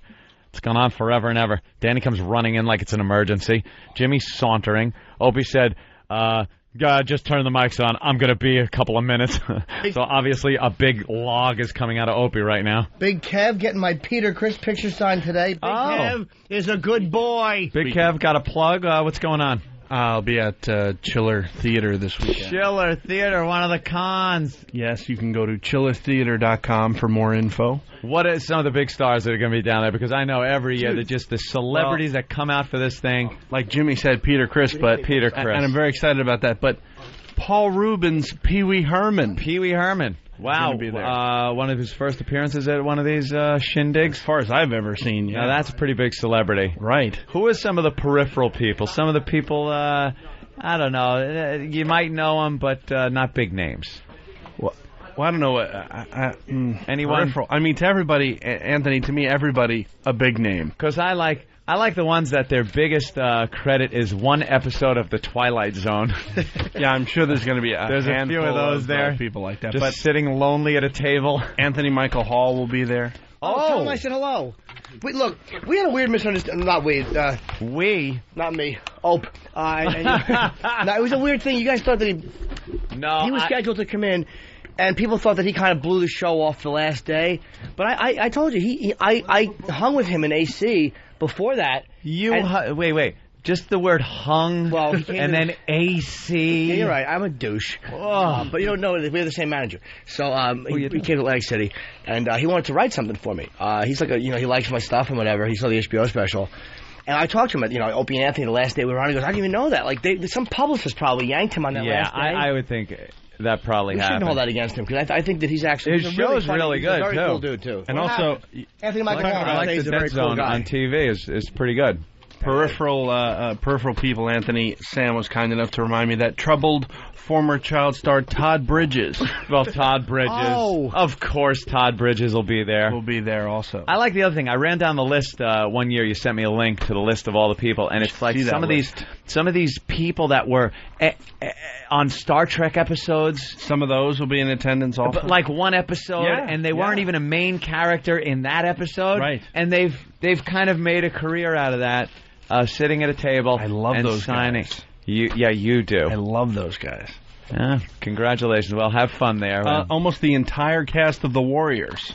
No, that would be fucking nice. Almost the entire cast. Now, see, that's something cool, because then you can go there. Maybe we go to the video game, get it signed, something like that. Who's not going to be there, though? Cyrus dead. No, Cyrus is going to be there. Is he? Yeah. Swear to God. Swear to God he's going to be there. How we not think... How great would it be to get those guys in studio? What about the other guy? Warriors. I'll work on it. Is he going to be there? I think Come he is out going to be and there. play. I think he's going to be to promote their fucking thing. That would have been fun to have those guys in there. Gans from 48 Hours? Ajax? I bet think he's not there. not going to be there. I bet he's not. He's got a career. He's still... Cyrus isn't really doing much. No, but he's going to He's in that show...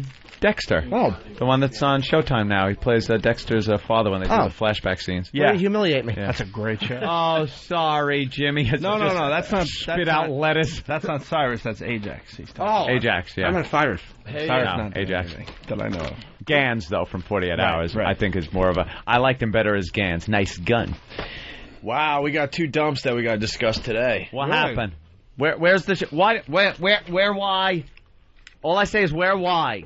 That's right. And we know the where is out there now. Oh, the why isn't it in front of me? Well, let's play the music. I can read them and then you could comment, okay? Give me the dump music, please. Live from the Opie and Anthony Show studios, the Daily Dump Report. 7:28 a.m. Norton's description of what the aborted fetus looked like after it was yanked out in two pieces. Uh-huh. All right. Why was that... I don't know. I think there's been some meetings going on because the next one is really why. All right. 7:32 a.m. Paul R. Nelson is not a fan of the faggot. Yeah, you can't use faggot in a way of gay people. Why? I could call you a faggot, but you can't say those people in San Francisco are faggots. Yeah, you can. As long as you don't establish that you're talking about homosexuals. I'm so sorry. I know I'm going to get killed for this. I'm talking my mouth full. That's okay. But it's cock. Full of... Thank you. I was just going to say that. But... You think I didn't see you gearing up? No, zipping down. Faggot is clearly being used as a derogatory term for homosexual. That's a CBS decision. Tom said that's just a corporate decision. Corporate. It has nothing to do with the FCC. It's all about... It was said in humor. Yeah. You know? And even the faggot enjoyed that. They don't like that. When you said it, I knew it was going to be dumped. I'll give you a little hint. Wow. I'll give you a little clue. Right when it came out of your mouth, I knew it was going to be dumped. I got to study a little hard. How about this? Instead of faggots, we'll say dirty homos from now on. Queer motherfucker. No, you can't say no. Queer, how about queer father effort? Oh, yeah, that would be more appropriate, more accurate.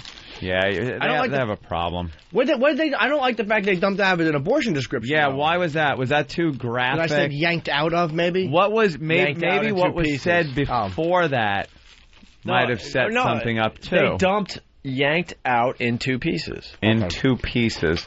All right.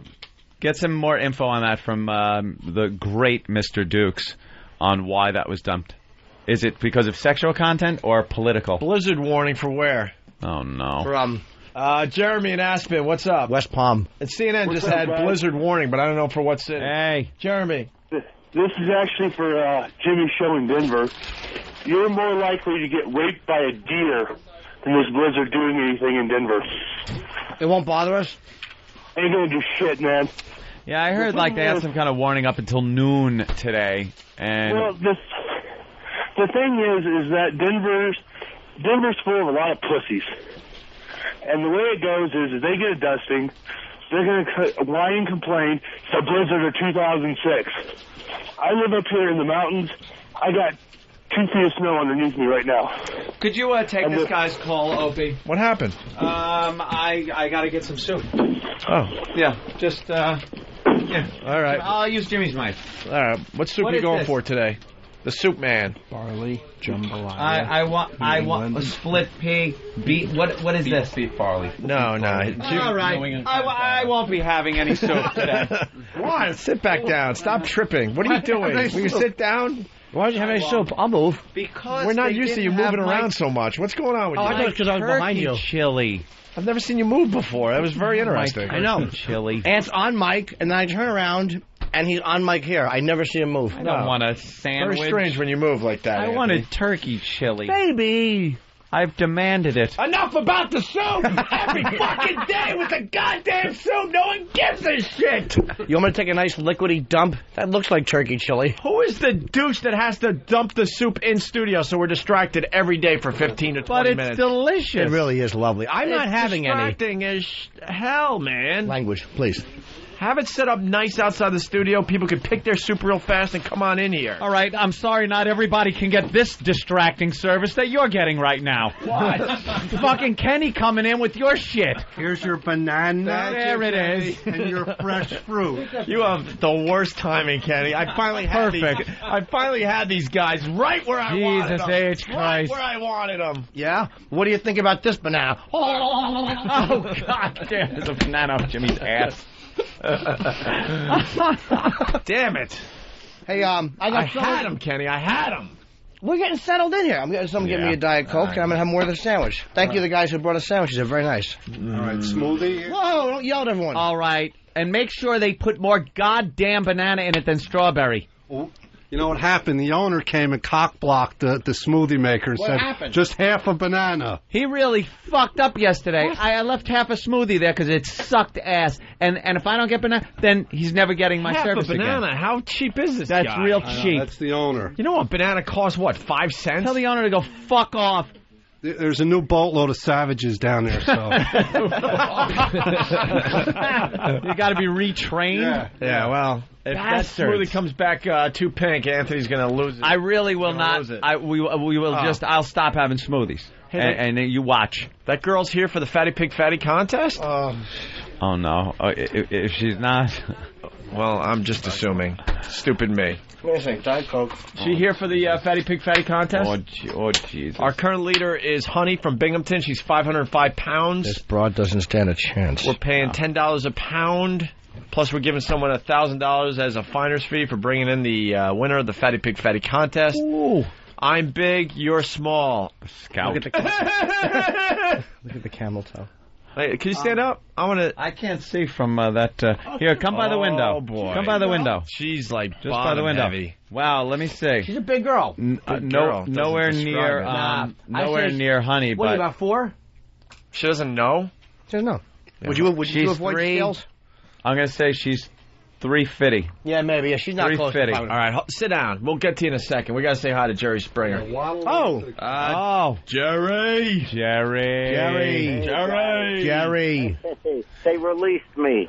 Yeah, we Yeah, saw. thanks, guys. They let you go? Yeah, Jerry got voted off last He night. got the It's vote. over, Johnny. The ONA Pass did a great job, but it's over. They cheated, Jerry, because I guarantee you we got you enough votes. They just cheated. No, it was time for me to go. They overcame your efforts. They did not like to bask in the shadow of your greatness. Yeah. No, it's great. Now it's down to being a dancing show again, which is what it should have been. But I had a great time. And you guys, honestly, if I ever run for anything, you're the organization. Yeah, of course we are. Jerry, did we see a tear on TV last night? Oh, it was the Onions. Did we see a Jerry Springer tear last night? Getting a little emotional. You're making me go soft now. No, don't do that. Oh. When you get done on that crazy TV show of yours, and there you are crying on national TV last night. A little tear from Jerry was crying. A little tear from Jerry. You got a little emotional up there when you had to say goodbye to everybody. Well, it wasn't. It was like everyone was so incredibly nice, and it just dawned on me how many people go through life where, everyone just says, gee, you're one of, we like you, or whatever. It was just, a little overwhelming. Yeah, it was just for a second.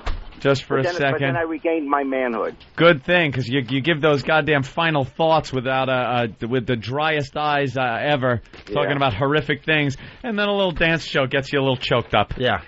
That's all right. Yeah, the girl, coming out on her palms because she has no lower half of her body. That doesn't bother you. That doesn't bring a tear. No, that doesn't but a bring silly little dance show gets you bawling. What else gets you there, Jerry? Ghost? Did you cry at Ghost? I got a little choked up. Hey, Yankees losing. Hey, Jerry, I finally checked out the show last night. That piece of ass you're dancing with. Oh, my God. Very attractive girl. Where's she from? And now you ask why I was crying. Yeah. There you go. Yeah. Where's she from, Australia? Yes, Australia. It was really cute when you told her that you would be more than willing to adopt her so you'd have another daughter. She's a great kid. Yeah, she really is. You really want her as another wife, don't you, Jerry? No. Jerry. Jerry, someone told me, like one of the producers or something said that you'll be talking about the Opie and Anthony show on your show. What was that about? If he won. I'll defend Jerry. He said if he won the whole thing, he would acknowledge us. I actually just made that up completely. Oh, did you? Yeah, well, it was good. It was good. It was a good story. I was hoping Jerry would go, yeah, no, I'm going to mention Complete fabrication. Well, at this point, there's no reason for anyone to watch the show. So, Jerry's off. Our fans could go back to their normal lives. And watch other things. They got other projects. Pornography. That's right. Well, the O&A Pass, they got other projects to get into now, so they're done with that dumb show. We were watching for you, Jerry. Now. When are you going to be in New York?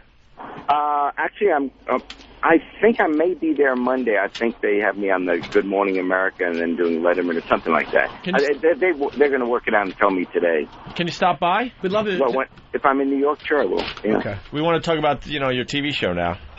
Yeah. Hey, I was watching on YouTube. I'm obsessed with YouTube.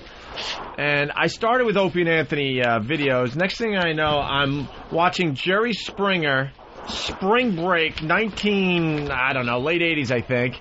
And you did a show in front of everyone with women with enormous boobs. Gosh, that sounds so unlike me. That's the beauty of YouTube. You start, at one place, and all of a sudden you're like, how did I get here? I'm watching Jerry Springer at Spring Break, and it was a panel of girls with massive, like ridiculous over-the-top boobs, and how awful their lives are because their breasts are so big. Oh, that was the show we did on the impact of inflation on the world bond market. I remember that. I guess you did it for MTV or something when... actually, that's right. Those were the years I was doing the Spring Break MTV, right? Yeah, there you go. There you go. So thanks for reminding me. I forget these things. Yeah. All right, Jerry. Hey, thanks. You guys have been great. Thanks, and, I'm starting a chain of dance studios now around the country. Good luck with that. They're going to be there. Yeah. Jerry, you made that show fun, so congratulations on that. Okay, continued success. You go right. get them. Hopefully we'll see you Monday. Thanks, Jerry. Bye, mister. Jerry Springer, everyone, saying thanks for what we did to farewell him. To Jerry and the dancing show. By the way, speaking of Monday, because we have Paul Stanley coming in and doing the walkover, what a gift I got. What a gift! Oh, you scared me. What? Here's a little note. Can I see your gift? Yes, you actually can. It's called... Why the look after you said that? I would love you to see it, actually. I'm going to hand it right over.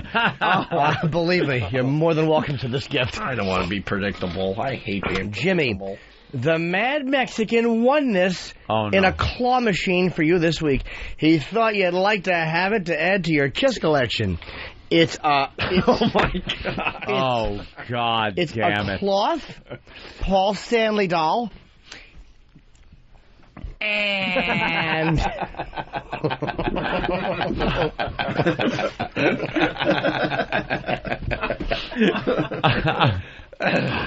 yeah. It's let me see the little tag. It's called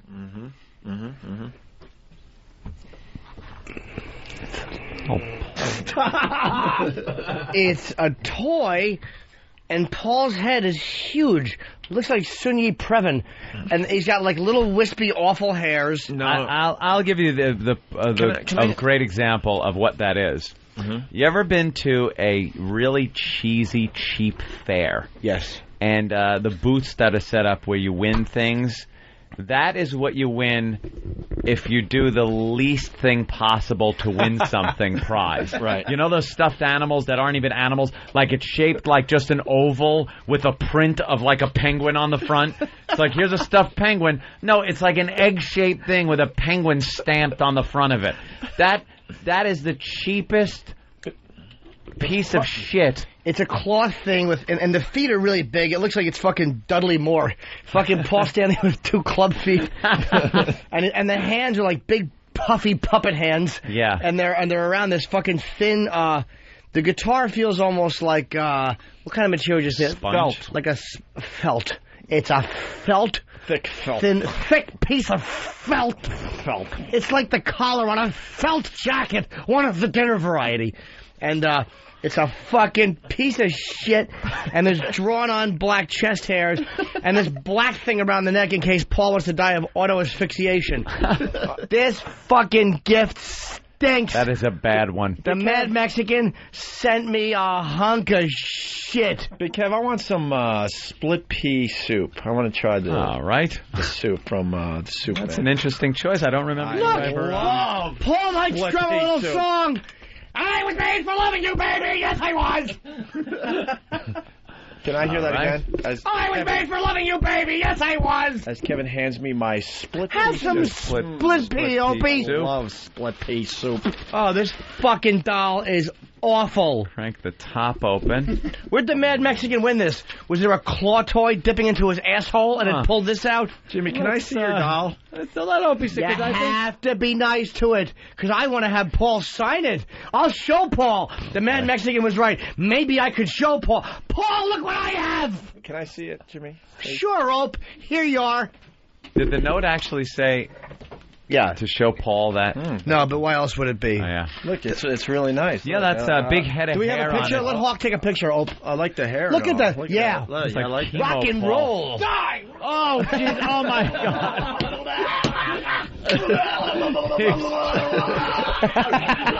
Paul is drowning. Oh, wow. Oh, look, his head's heavy now. Got water head. Die. Oh, he looks like somebody puked on his head. Oh, I'm not feeling good. Oh, God. I don't know. Well, that is really... Ugh. Fuck. Oh, look. Oh, yeah. That's what he looks like after a night. After a kiss show. That's a... There's your hero, Jimmy. But I want to know, why is he lying in vomit still holding his guitar? Why won't he put the guitar down? Damn. There's your hero.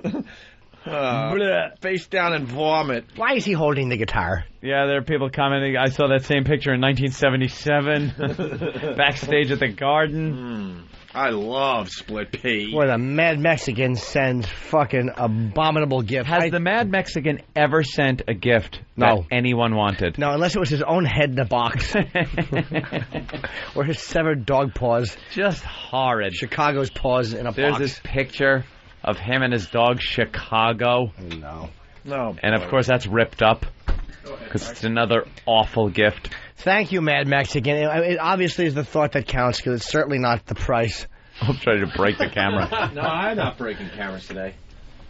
There it is. Okay, the perfect shot. Just setting up a shot for the... Yeah, set it up. Just leave it there. Yeah, we can leave it there for a while. All right, why don't we take a break? That really does just stink. It's very rare a gift will make me angry.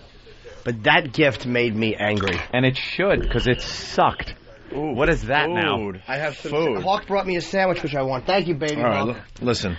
We're going to regroup here. We're going to do, Oh, I don't know. What do you think, Jimmy? Well, what I want to do first and foremost is I'd like to look at my Sharon Osbourne shirt. And stop with the dramatization. A lot of drama with Jimmy. A lot of drama. Enough of the dramatization. I think young Eric got one of my Sharon shirts signed, didn't he? Yeah, let me see that, Jimmy. What? He better have. No. Let me see that. Yeah. Oh, no. There it is. I don't think that's a good idea. To Jimmy, best wishes, love, pea soup. No, she didn't sign my book. I got her to sign my picture. All right, the fatty's coming in next. Oh. What?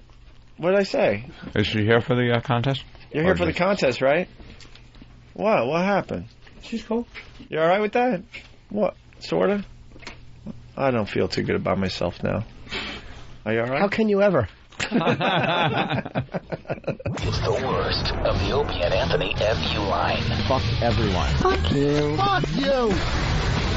Hey, I want to give a big fuck you to all you New Jersey fucking drivers who drive here in Pennsylvania in the passing lane at 55 miles an hour and you don't even get over. I want to give you a big fuck you to you guys. I hate you. Yeah, I just want to say fuck you to my fucking dispatcher for making me fucking work all fucking day. Thanks a lot, assholes. Fucking cunt. I'd like to send a big F you to the lady with the attitude. She's standing there with her arms crossed glaring at me while I work, and then you yell when I ask you not to. Excuse me, I own the building. Fuck you and your building. Yeah, this is to my schizophrenic wife, Dana. Fuck you, you fucking cunt. Yo, I'm up with this girl's cock. I ain't get no fucking pussy. So I want to give a big fuck you to her and her friends, alright? Fuck this shit, dude. What am I doing with my life? I didn't get no fucking pussy. Call the Opie and Anthony FU line at 866-FU line 1. That's 866-FU line 1. Fuck you. Fuck you. Yeah, fuck him. Jim Norton will be appearing on The Late Show with David Letterman Wednesday, November 1st. Check local listings for showtimes.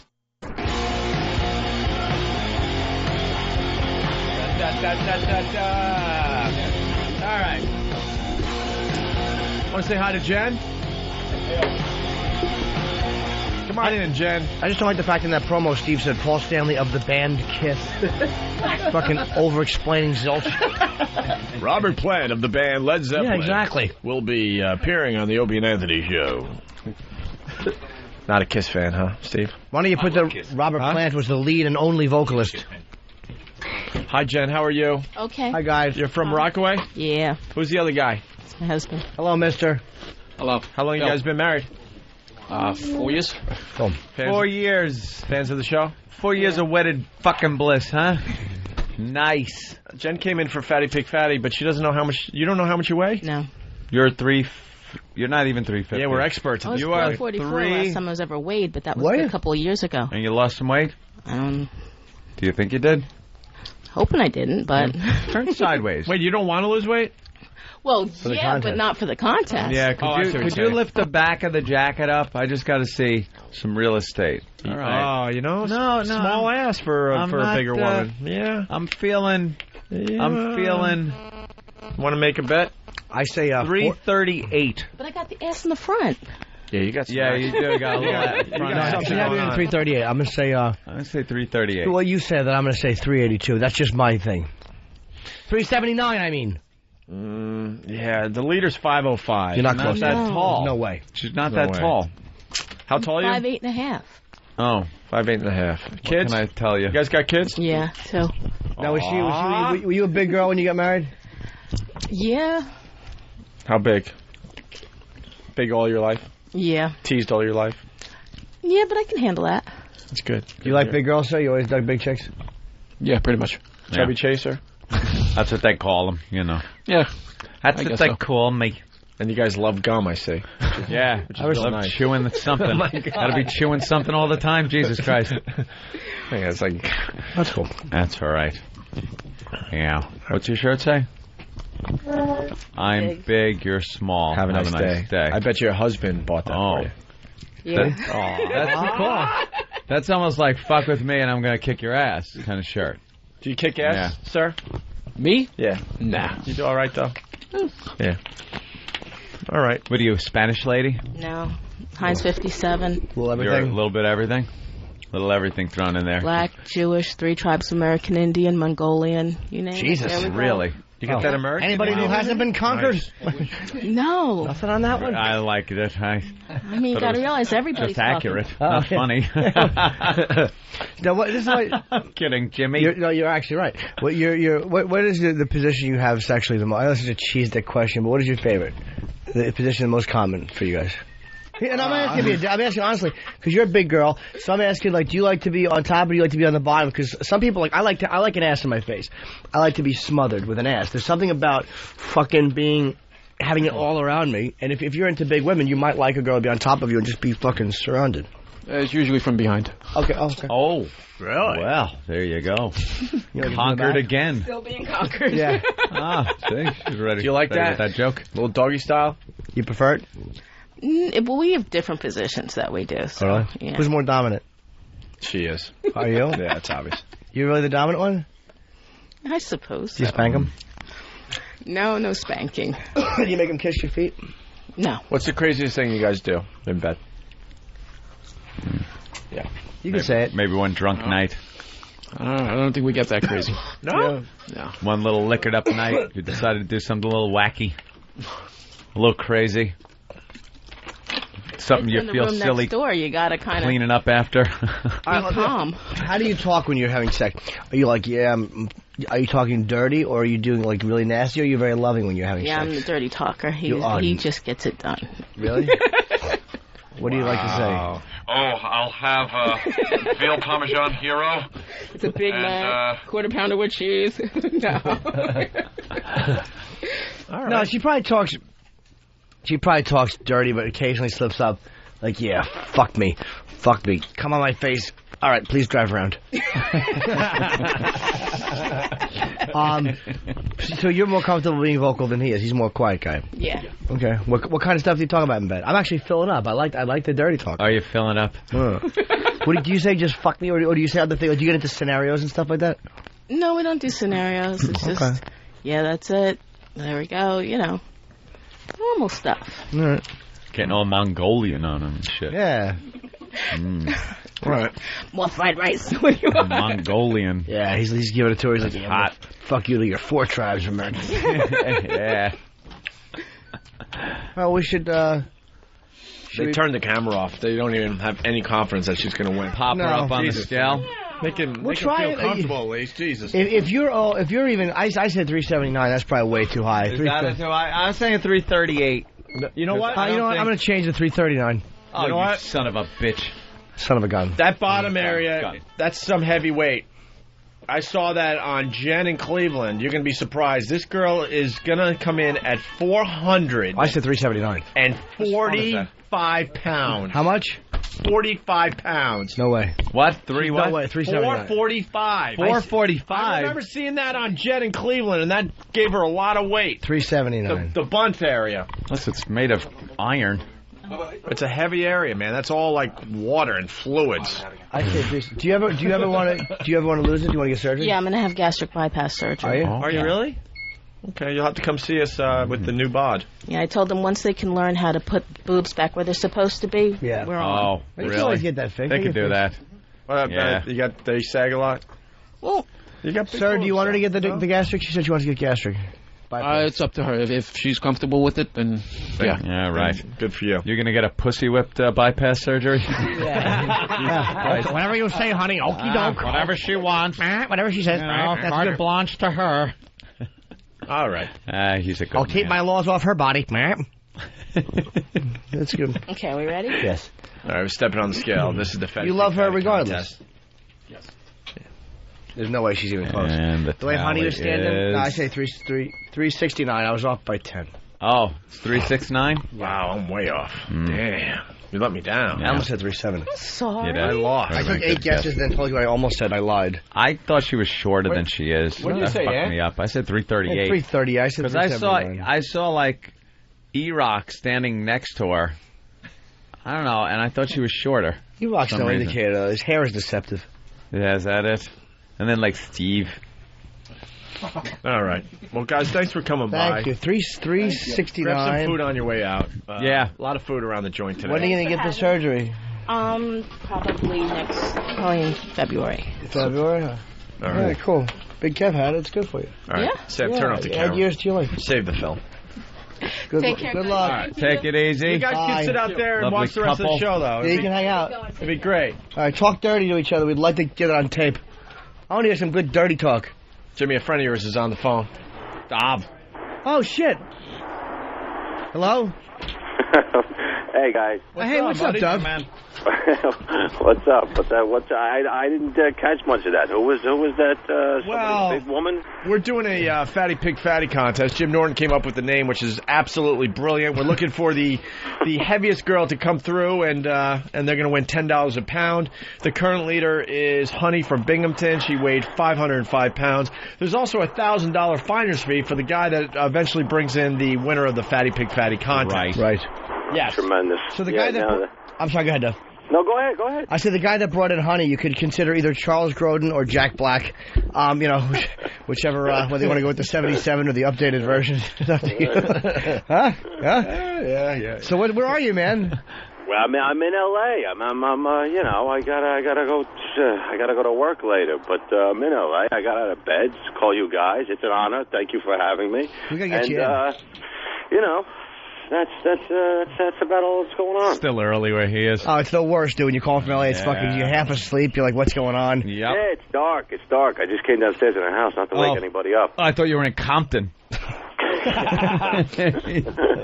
what are you working on, dude? You're always fucking getting gigs. It's beginning to make me sick. He's fucking booking everything you auditioned for. Jimmy, Anthony, by the way, hi. I've never met you. I met No, we've never met. I've been ranting about you. He's been ranting about you. Man. Yeah, what am I working? I just finished that movie. I sat down at the table at the cellar afterwards, and Jimmy, after the movie was doing well, and Jimmy turned to me and said, "If you become a movie star, I will light your apartment on fire." I don't fucking need to see fucking Dove getting movie star accolades. He's got the hot chick. He's fucking got some stuff going on. I'm fine with that. But the fucking movies with he brought Mark Wahlberg into the cellar one night. Oh, boy. And Chaz Palminteri and everyone else who won't even acknowledge me. I got to get by Mark Wahlberg's bodyguard for a fucking photo. I had to lie to his bodyguard. Yeah, no, we're fine. Well, I told the truth, but I lied. This is right before my canceled fucking failed endeavor of a television show went on. And I'm at the Entourage premiere, and I'm telling the bodyguard, like, yeah, we're following them. They're our lead-in show. I'm trying to use Hollywood terms. And I get near him, and I fucking bug him for a picture, and the bodyguard goes, you got me. You got me. The bodyguard goes, you got me. Holy shit, that was really? Good. That was good, man. You got me. But I was like, no. He complimented your bullshit story to get past him. Yeah. And fucking... Jimmy bearing down. Oh, is that great? What's that? Got me.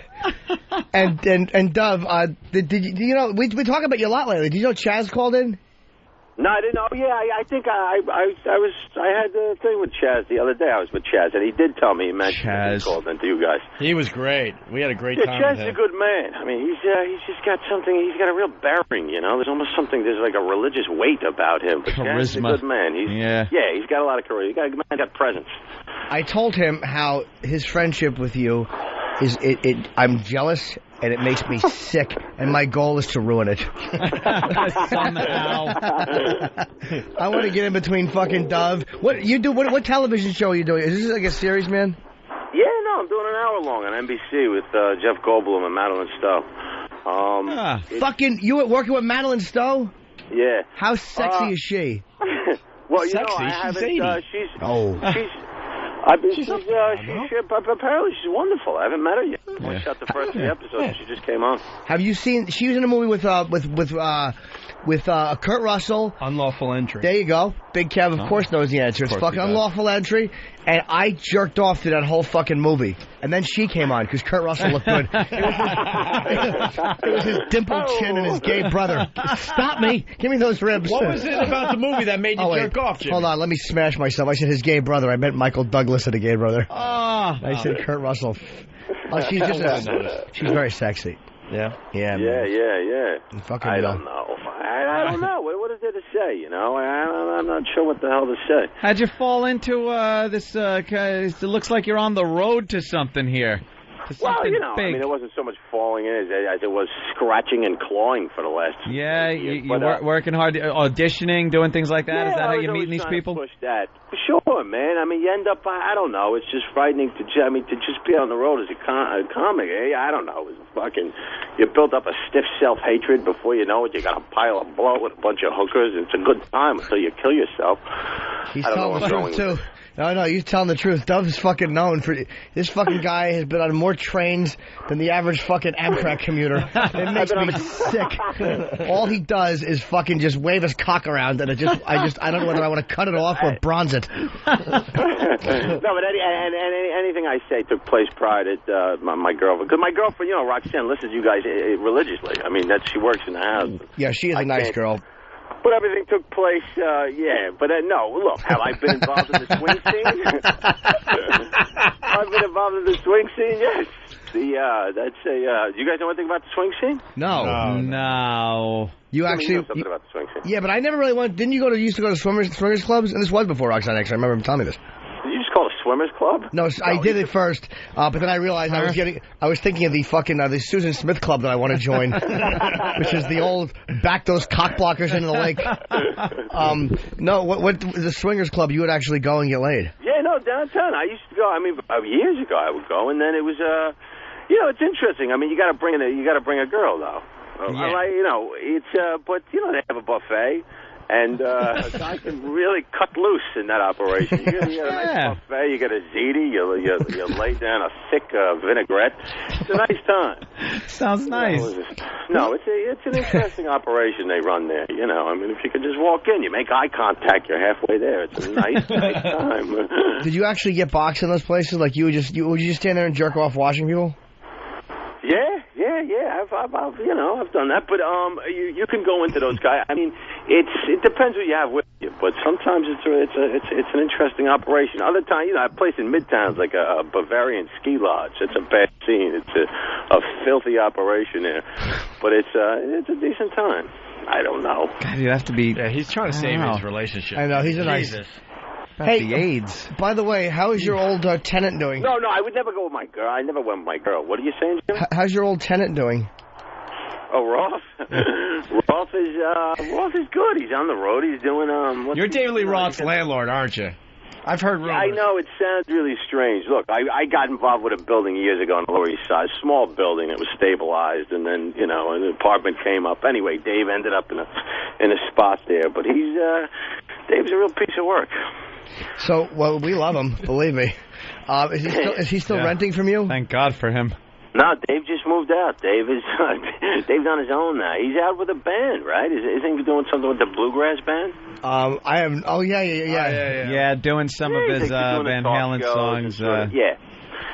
Well, he's doing a lot of those tunes with a bluegrass band. He changed our life, by the way. Dave did, huh? Oh yeah. Well, because he didn't have his run was a little. There were some people that didn't care for his run on terrestrial. So like when he was only there for a few months. So after he left, Slash was booted. We came in. Oh, right. Yeah. That's a good time. That worked out nicely for you guys. So why weren't you guys in the running for that in the first place? They needed to fail miserably to think about us. Yeah, we were so hated.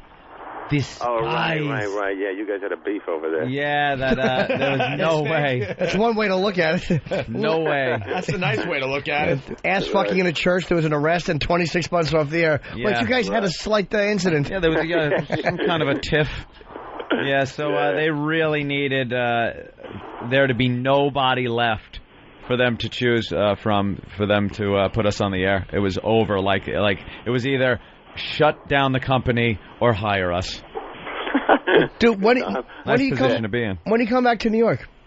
Come back, probably over the holidays. We get a break. I'll come back out there, and we'll see what the hell goes on with this show. It's frightening what goes on. I mean, you see these shows that go on, and What's that show? Smith with Ray Liotta. I mean, they had the showrunners from ER. It was a class operation down the line, and those guys got yanked after two episodes. Did they yank him after 2 episodes? Ray Liotta had a show. 3 at the most. Ray Liotta doesn't even get the respect to get 2 or 3 episodes, and you know, let him keep going.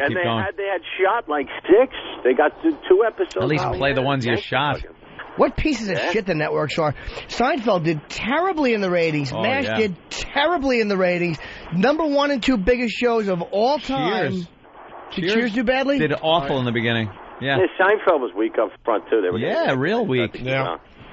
I don't know, man. Dude, I guess you got to hit. It's like those blockbusters. You put X amount of money into the pilot, so many millions, and if you don't hit it right up front, they yank it and put on a talk show. You know what it is, dude? It's all these young people that run Hollywood. There's like younger people. They're a bunch of cunts with no foresight. So if something doesn't, they're immediate, like fucking, as Kevin Spacey said, MTV generation fucks. And if it's not happening immediately, they pull you because they're panicking for their own jobs. Speech!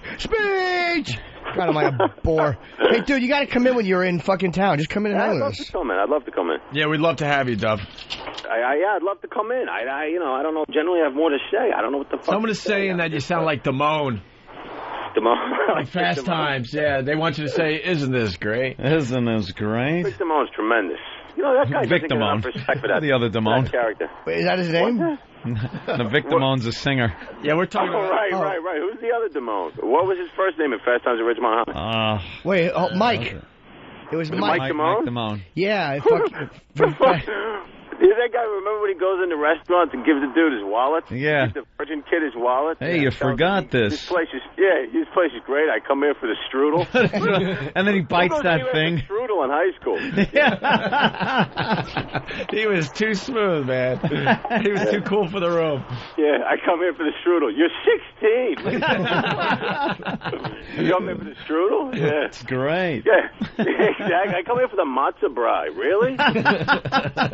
16. Hey, did anyone tell you that we had Sharon Osbourne in before? No. What's she like? Wonderful. Really? Yeah. You know Jimmy's obsession. Did Jimmy get some sort of strange, or does she builds up a heat for you, Jimmy? No, she was just very nice. Hey, Dove, before we let you go, you have any stories about Jimmy at the Cellar, like stalking celebrities? We all have one. You know, the thing about Jimmy is he can often look like a stalk. I mean, his skin is iridescent. It's reminiscent of fishing bait. And no, God bless Jimmy. Jimmy's I don't have any specific stories. I've seen him across the room of. I have a story of Dan. No, you guys don't know Nataman. Yeah. Of course I know him. He hits on my chick every time he sees her. He's so sad. That's right. Yeah, every time he sees my girl, he hits on her. It's like, hello, when are you going to figure this out? Yeah, Dan's got an interesting way about him. I don't know at what point he stole a chick off a varsity football player, but apparently the guy's got a strange confidence that doesn't make a whole lot of sense. Yeah. But he often has eyes for another man's woman. But Dan is I was there with this girl I knew was a prostitute, and so I brought her into the cellar, and she had had a rough life, and I brought her down to the show, and she came upstairs after my show, and she looked a little spooked. She walked up to me, and she said some guy was staring at me downstairs and made me feel uncomfortable, and then I look up over at the bar, and she points out Dan. Apparently Dan had some. He was eyeballing, made a prostitute feel uncomfortable for a piece of her life. But I don't know. I don't have a lot of. I got another story about Dan, but I don't have anything about Jimmy stalking. Nah. Well, the only time I did anything stalky remotely with you is when we did that table read with Chaz. And I made you take the picture of me and Chaz, and Dub brought me in kind of like as a performer. And Dub just wanted to fucking shoot himself, but he was a team player. Because you're not supposed to go to a fucking read with 10 people and ask for photos. No. It's so unprofessional. Totally unprofessional. With a digital camera, yeah, it was awkward, but, Chaz didn't mind. He was... Guy, I'm sorry. No, go ahead. He was great, dude. When he called in, I told him that I gave that read, and I'm like, I was so bad, and I know I stunk. I was just atrocious. And he goes, no, you weren't. Oh, he goes, no, you were fine. He was just so trying to say something nice. He's a very nice guy. Yeah, Chad's a nice guy, and you weren't that bad. Thanks. I mean, I don't even think you were bad at all. You were trying other voices. You were taking a chance. Yeah, I had to do 3 different characters, so I did them in different voices. Oh, there you go. Yeah, awful, horrid, and bad. All right, dude. Well, listen, definitely come in and hang with us when you're fucking in town, man. We'd like to have you in studio. Okay. Yeah, we just want to get you on the air and introduce you to the show because I think you're hilarious, Dove. We'd love to have Thank you in very soon. much. Appreciate it. It's Dove Davidoff. Yeah. Or Davidoff. How do you say that last Davidoff. name? Davidoff? We pronounce it Davidoff, yeah. Davidoff. Okay, sorry about that. Don't worry about it. All right, Dove, have a good time Thanks in L.A. again, guys. All See you right, soon, sweetie. There you go, Dove. Yeah, his chick's a huge fan of the show. That's how they met, I think, right? They met because of old Jimmy Norton. She had come to a show and loved it, and then she wanted to come see me at the Cellar, I think, and I wasn't there. And this 10 walks in wanting to come see my show, but then her and Dove met, and I guess they just hit it off. And they've been together for a long time now, 3 years. Ooh. Hey, we ought to What? Other thing? Yeah, we got to do a thing. We got to this because it's really that. Well, do we have people kinda who are funny. watching the show? Are any chicks watching this, guys? All right, listen, we're going Patty. to... why don't we set it up? We got to take a break then. Well, if we set it up, it'll ruin it. No. There's no... Just bring in 5 guys. Bring in 5 random guys, and we'll just do it. All right. You know what I'm saying? Yeah. Yeah. That's all we'll do. We got... how many listeners we got out there? We need like 5 listeners to come in. Eric will do it. We're going to just try a little something. That's all. Yeah, try a little something. All right. Yeah, turn those over. All right. We're gonna we got some little thing on this paper. Little thing. We'll do something with 5 listeners. E-Rock, 5 random listeners, okay? All right, we're gonna figure that out and we'll do it after the break. Kenny, you all right? Yeah, you got 5. You got 5? Oh, good. You all right? Yeah. I wanted some fruit. I'm eating the fruit. The tongue rolls. Try these grapes. No, I don't want grapes. I want the kind of fruit. Grapes pass through you nicely. I know they do. All right, we'll take a break and we'll do the thing with the 5 listeners, and we got a couple other things. We're going to play some of the anti-show ads. Like it. There's some really good ones coming in already. Blah, blah. This is not what I'm used to. Here it is, live. It's the Opie and Anthony Show. Nothing but foul language and toilet humor. For the new listeners who think that we've learned our lesson, Here's a short list of the things they've been saying. Poopy, malarkey, tiny, coolie. Let me titter. I get it. Someone pinch me. Whoopity-doo. K Sarah Sarah. Mumbo jumbo. Good-natured joshing around. Poppycock. Poopy jokes. Silly. Humana. We just chit-chat and go nuts. What do you think of them apples? It's lame. It's not even fun to listen to, you know? Well, I don't know how they could screw up something that simple. But boy, they sure did. Anthony!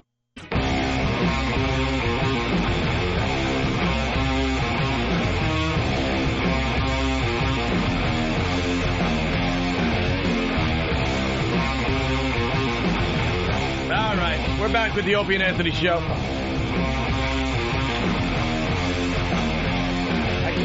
We're taking tomorrow off. What? Cold in here. Yeah, it's a little cold. I'm a little chilly. I got to wear my puffy coat. Don't worry, we'll be nice and toasty warm in Denver later, Jimmy. I know. But you know what? It's actually going to be colder where we're sitting because it's closer to the nose of the plane. Oh, yeah, true. I used my miles to upgrade. You did? I certainly did. I'm in first class with you. Why Colorado? I got a family thing over there. But why wouldn't they do the family thing in, like, the summer? Because it's like the family thing now. It's just something going on now. And then we're going to be there anyway, so we're seeing Jimmy. Yeah, it's going to be cool. We're all going to stay in the same Taking hotel. them to see Jimmy. Really? Yeah, same room. Me and Aunt in one bed. Aunt's chick and my chick in the other bed. And by my chick, I mean CS to the K. I got a tall, dumb chick that I'm bringing with me. A mopey chick who helps me sell merchandise. Okay! Isn't she lovely? His life has been reduced to cutting strawberries for Jimmy and I every morning. This is my lovely flower. Thank you! Sorry, but my girlfriend would be allergic to the dander that comes off that dry head of his. He's in the back room cutting strawberries. You know he wants to lop our heads off. It's good, though, to have him there for the ride from the airport to the hotel. If we do get stuck and the tires start spinning, he could just scratch his head under the tire and get some traction. Like metal shavings. All right, we got. It's like a lathe, like the lathe shavings were dumped all over his head. All right, we got to bring in 5 listeners from the studio audience. Righty. E-Rock, 5 random listeners. There they are. Steve, you're not a listener. I'm Steve, and I listen every day. I need to listen to make promos. You're barely an employee. I need to make some promos for the show. All right, we got 5 listeners. Hi, guys. There they are. 1, 2, 3, 4, 5. Cool. There they are. And Patty. Patty. All right, Patty. Right, just stand there. She had to be included. Just stand there. Make it so we can shut that door, you dopey. Yeah, bring the Green Goblin fucking in. Patty, what are you going to be for Halloween this year? You have a Green Goblin Going to be Patty. What are you going to be for Halloween this year? I don't know. I can't. Oh, why would that mic be on? Yeah, why would the mic really, work? That would be Does it really ever work? I mean, I don't know. I can't seem to come up with an idea. I have an idea. What you should go as. What? How about a corpse? A real one. Oh, yeah. That's really not nice, that's Jimmy. not nice. Why? I didn't mean it. That doesn't appeal to me. What do you want me to do? Really, I thought it would. Why don't you go as like a little a fairy or something? Get like a little wand. You get wings, fairy wings, and a little wand. That's cute. Yeah. I'll see what Ricky's has. Ricky's? That's where I go. Where people That's where you go for your Halloween costume. Oh. Yeah. I gotta go to Ricky's. Ricky's. All right, gentlemen. How you doing? Who do we got? Who do we got? Right. Let's go start there. You're Dean? Yes. From Do where? they call you Brooklyn. Big Dean? Big Dean. Dino? Dino. In Brooklyn, Dino. Hey, Dino. How are you? Dean, pretty the good. baby fucking machine. Sometimes. Dean, what part of Brooklyn you from? Bensonhurst. Bensonhurst, I lived of right course. by you in Bay Ridge for a while. You did? Yes. Nice. We like you better when you're smiling. Right by the Very ball field. intimidating when you're not Yeah, smiling. smile, Dean. We're all happy. smiling. There you go. See, he's smiling now. There you go. All right. And who's that guy? Next, another big guy. Joe from Staten Island. You're Hi, Joe, Joe. Staten Island. Hey, Joe. Very How do you good, do, Joe? Staten Island connected to Brooklyn by a little bridge called the Verrazano Narrows Bridge. We don't know much about Staten Island. What's that I know? You know, Smells like shit. a guy died making that bridge. Fell in the cement. Stupid fuck. Always funny. Next guy. Bob. You're Bob. How you doing, Bob? Hey, man. Rock on, Bob. Bob should be standing in a pentagram. Yeah. Sacrificing an 8-year-old. Yeah. Oh, he grabbed his cock. Not a boy, Bob. That's what he does with the 8-year-old. Teach her a lesson first. All right. And you are? Sam. You're Sam. Hello, sir. Any occupation? What do you do? I'm a line cook in a restaurant. You're a line cook in a restaurant. Yes, sir. What does a line cook do? I cook for a living. Basically, Do you have to go, yes, chef? Yep. Yes, chef. All the time. Because I watched that Chef Ramsay show there, Hell's Kitchen. You audition for that or anything? Nope. No? You got no aspirations to be television or anything like that? Yeah, I do. Just not into it. Not into that show? Nah. You have any hobbies? Kissing his ass? No. No hobbies. What do you do, hey, Satan's child? DJ. You're a DJ. Yeah, Bob made like a little face when he said cook. Bob was like, ugh.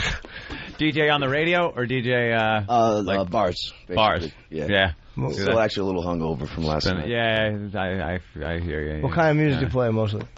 Metal, I guess. Metal. Yeah, metal. That's pretty cool. You want to plug the place you DJ at or what? Actually, 151 Rivington. What's the name of the bar? 151. Where is it? It's at 151 Rivington. Well, where is that? Manhattan? It's, on Rivington. Actually, it's the Lower East Side, south of Houston, east of Essex, I guess. Okay. There you go. That's still a scary area down there. I live down there. Yeah, it's all right. You're a brave man. He's all right. He's They a brave man. don't. They leave him alone. Katz's Deli. He fits in. All right, That's cool. cool. And you, sir, what do you do? I have a printing shop. Printing shop. That's good. You own it? Yeah, me and my dad. Porno? No. No? Oh. What do you print? What's Everything. there printed? What fucking year is this? Business cards. Business color, cards? Forms, anything. Brochures. Color is bone. It's raised font. Yes. Yeah? Yeah, all that stuff. I didn't know printing. I thought that was like done. Well, we've been there 30 years, so. All right. And finally, what do you do, bro? Movie producer, writer, director, independent film company, Director, but whatever business may need my help, I'm there to offer assistance It's in a Brooklyn. Film company, you know. Brooklyn Film Company. Yes. Yeah. It's a front for a murder. Operation going on. All right. Anything we would have seen or known of? We have a movie coming out, our first feature full length. It's Last Snuff Night film? in Brooklyn. Last Night in Brooklyn. It's called, yeah. And what's the gist It's of a that? gangster movie. It's a gangster movie. It's kind of a love story, comedy kind of thing. All right. Who's in it? Anybody we would know? No. And All the independent. website is? CypherProductions.com. How you say that? Spell it. CYPHER Productions. Cipher. Okay. Cipher. Nice. Right. All right. Well, so we got 1, 2, 3. We forgot this dude 4. here. Oh, hey, dude. What's your name? No, Steve. Tony. What a fool Steve is. He gives the mic to the same guy he just talked to. Yeah. And what do you do? I am a security officer. All right. I guess the jig's up here because some of his friends just texted her. Some friend just text you? Yeah, I saw that. Stupid fucking asshole.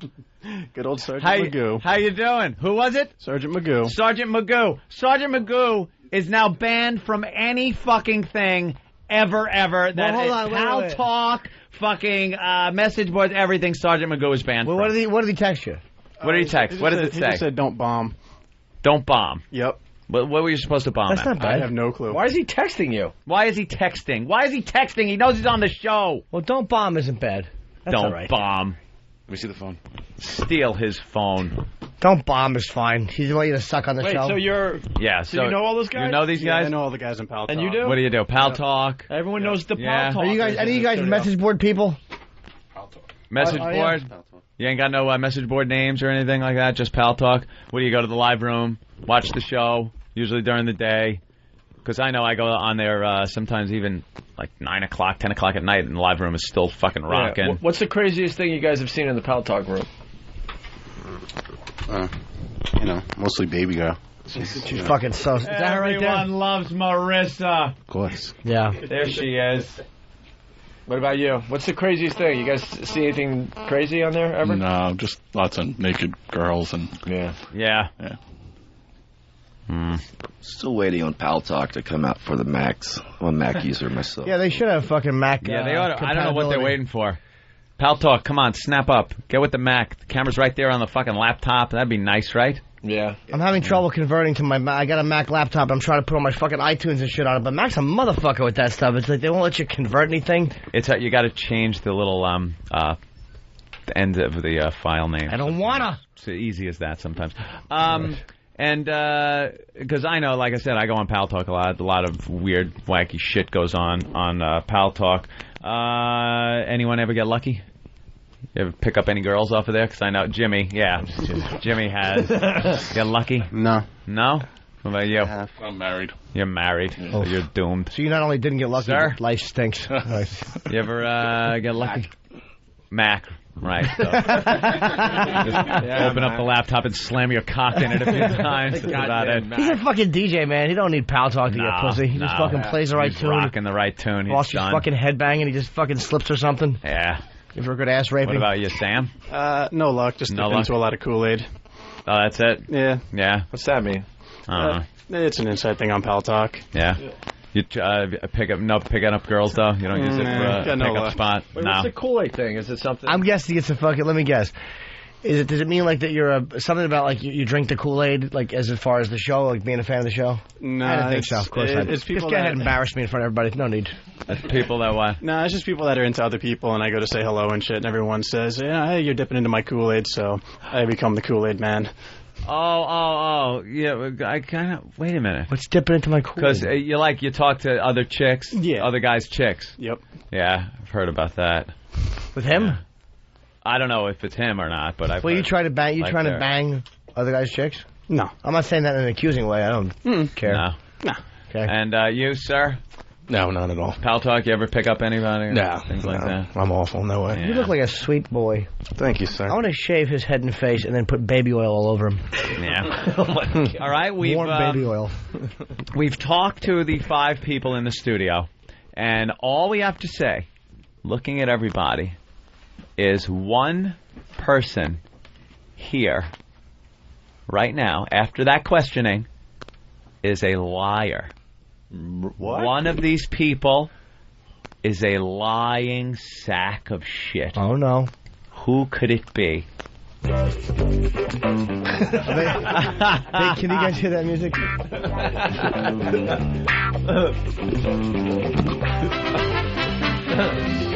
Are you lying, sir? You're not. You lying about anything you've said? No, I'm not. Are you lying about anything you've Not said? at all. Are you lying about anything you've said? I hope I'm not. I hope I'm not. What does that mean? Are you or no? I don't know. No. Not that I know. You don't know, but no. No. Are you lying? No. No. Sir? No, sir. Are I don't you tell lying? fibs. No. You don't not tell me. fibs. And what I mean by lying is about the picking up chicks on there, or maybe doing stuff on Pal Talk. Other than wait, someone's head just tipped back and hit the wall. And wow, is he turning red? Okay, 4 guys. 1, 2, 3, 4. You can all leave. Hey, Sam, why don't you stay in the fucking room? You guys can leave. Thank you for playing along. Yeah. You might not need that wool hat. You seem like you're getting a little hot. Why don't you come up, take a seat in front of the big microphone? Why are you getting hot? Yeah, why are you all Why do you think red you're and in embarrassed? Studio? Why do you think you're in studio right now? Let me see if you can predict the future. I don't want to know. You don't want to know. Right when you accuse these guys of being liars, this guy, he just mumbled to himself, oh, shit. Well. Hello, Sam. Hi, Sam. How are you? What's going on, guys? Yeah. Well, what do you think is going on right now? I don't want to know because I do not want to incriminate myself. You don't want to incriminate yourself. Can I say that? But you think there might be a story here? Mm-hmm. Yeah. In relation to what? I'm a little in the dark. I don't know. You want to share anything, Sam? Maybe you want to share something before it gets shared. Wait, is it something with the Kool-Aid thing that you mentioned? I don't care. Let it out. Has there been an instance, an occasion where perhaps you have hooked up on Pal Talk? No. No. You've not gone and with somebody, maybe gone private with somebody in Pal Talk?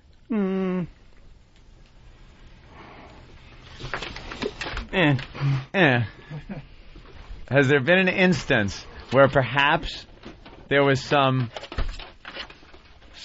sexual exchange over Pal Talk? Yes. Yes. Okay. So we got a yes. Okay, that's fine. And well, because people do that all the time. We certainly do. And was there masturbation involved? Oh boy, I know where this is going. You do you? I don't think you do. Where? I'm not going to say it. You're not going to say it? Wait. Hold on, I'm a little lost here. Okay, Jimmy. All right. Where are we at here? Don't be embarrassed. So what, man? You think I've never fucking talked to a girl and masturbated? So what happened? You talked to somebody and masturbated? Okay, big deal. Wow, I'm hearing it wasn't a private room. Was it actually a public room? Are you insane? What do you mean? Whoa. Wait. You told people you were masturbating in a public room? No, I didn't tell anybody. You were jacking in a public room. Do you know what happens when people jack in public rooms? I found out. How'd you find out? And what'd you find out? That you take a beating when you do so, when people get you. Take a beating while you're beating it. Okay. Not only a beating, Sam. Wait. I mean, what you were... You told people. I didn't tell people. Then how'd they know? How did they know? I got hunted down and was found. You got hunted down and was found. And you think this is because of that drinking other people's Kool-Aid kind of thing? I have no clue. Where were you doing this? I'm not sure. I'm not on Pal Talk that much. I'm on, but not that much. What room was it? Yes. Oh, I don't remember. What room was it? Oh, Jesus. Somebody. He jacked in here. He jacked up. What? Naughty couples in the fan room? No. Is it possibly naughty couples or something like that? Oh, okay. And sexy singles Yeah. and dirty dares? You could have been, right? All right. Well, it's not... You know what happens in public rooms, though? You ever hear little programs that... Screen cap. Yeah. Let's all hold up our pictures. There you go. Let's all hold up our pictures of Sam jerking off in one of the public rooms. Sam, is this indeed you? Is this indeed you? Yes. Yes, this is you. Sam, wow. That's not much of a cock you got there. I hope poor Sam. I hope something Now, were you jerking off in a meat locker? Perhaps that could be an excuse. Wait, he's not jerking off here. He's holding a fucking shell-less snail. Were you in Denver? Just got out of a pool, perhaps. Wow. That's your name. Is that your name on there at the bottom? Yes. Your pal talk Here's name. the room. Naughty couples and sexy singles and dirty dares. Dirty dares. Did someone dirty dare you? Yes. Did someone say to you, I dare you to tug on that until it's a man size? Were you also in the orgasm room? No. No? What's the Cams orgasm? Are Us orgasm room. What is that? Or something. In the orgasm room, someone's saying. I guess there's a girl here that maybe was on the other end of this, the receiving end of this picture. Person that's IMing me, were you on the receiving end of this fine picture of Sam? Was it you that he was doing this to? No. Okay. Who were you? Was it somebody from the fan room? Or? No. No, just a random... Yes. You were just one of these guys jacking off like you pop through the cams and you just see guys jacking? You weren't talking to anybody? No, I was. Who were you talking to? I don't remember her name. I don't. All I know is I hate all my Pal Talk friends right now. Friends. Well, and believe me, this is a black and white printed picture, so it's very grainy and very hard to see. The pristine color photo is amazing. Amazing to see. Sam, didn't you think maybe... Do you have two accounts? One for jacking, one for being... Yeah, nope, learn that the hard way. No. Well, the not very hard way. Well, congrats. You know what? Everyone does what they got to do, and I got busted, so you know you got take busted. it for what it is. That's it. That's all. Are you going to be changing your name? No. Why You're just going to deal with it. A little bit of history. I love the idea that everybody can see your cock like that. Here's what I'm going to do. Sunday when I get back from Denver, Jim Norton is going to be jacking in a room. I'll tell you what room. I'd love to have my cock screen capped. If somebody wants to do that. God You bless want to screen cap Jimmy's cock? Yeah, Photoshop it. Make it black. Well, Pal Talk is just blowing up with you. I could imagine. You've been pwned. Hey, Marissa. We got Marissa on the line? Oh, Marissa. Oh, Jesus. Hello? Hi, There baby. she is. Hi. Hi, Sam. Sorry. Everybody put me up to it, though. It's okay, hon. Wait, Marissa, you did that? Did what? You screen capped him? No, I did not screen cap him. But you received the picture Yes, I did. from somebody that was in the same room? There was a few people in the same room. A few of the fans in that room. Yes. And they recognized his name and went back and said, oh, my God, this guy's in there jacking right now? Yes, and they did an invite to all. Invite all. So, like, a shitload of the people from the fan room then went into this room to watch you jerk off, and a bunch of people screen capped it. Yeah, I got woken up at 3:30 for it. Did anyone video cap? I'm sure there is. I just haven't gotten it yet. Holy shit. Oh, how embarrassing. Wow. You guys are bad to each other, man. Yeah, you really can't get away with it, especially under the same name. Yeah. Word of advice: pick a different name. Take a different name. Were you? Was anybody impressed by what he was doing over there? No, actually, I think he got made fun of. It was a lot of people making fun of. Do you remember any words that were being used for his penis? No, but what happened was somebody congratulated him in the room for helping out, and one of the fan room people called him out on it too. Really? Mic'd up right after. Oh, they did? Yep. Yeah. So you knew you were caught then, but you just didn't know that we were onto it. Mm-hmm. Okay. Well, there you go. Hey, isn't that what Pal Talk's all about, though? Just getting on and jerking off.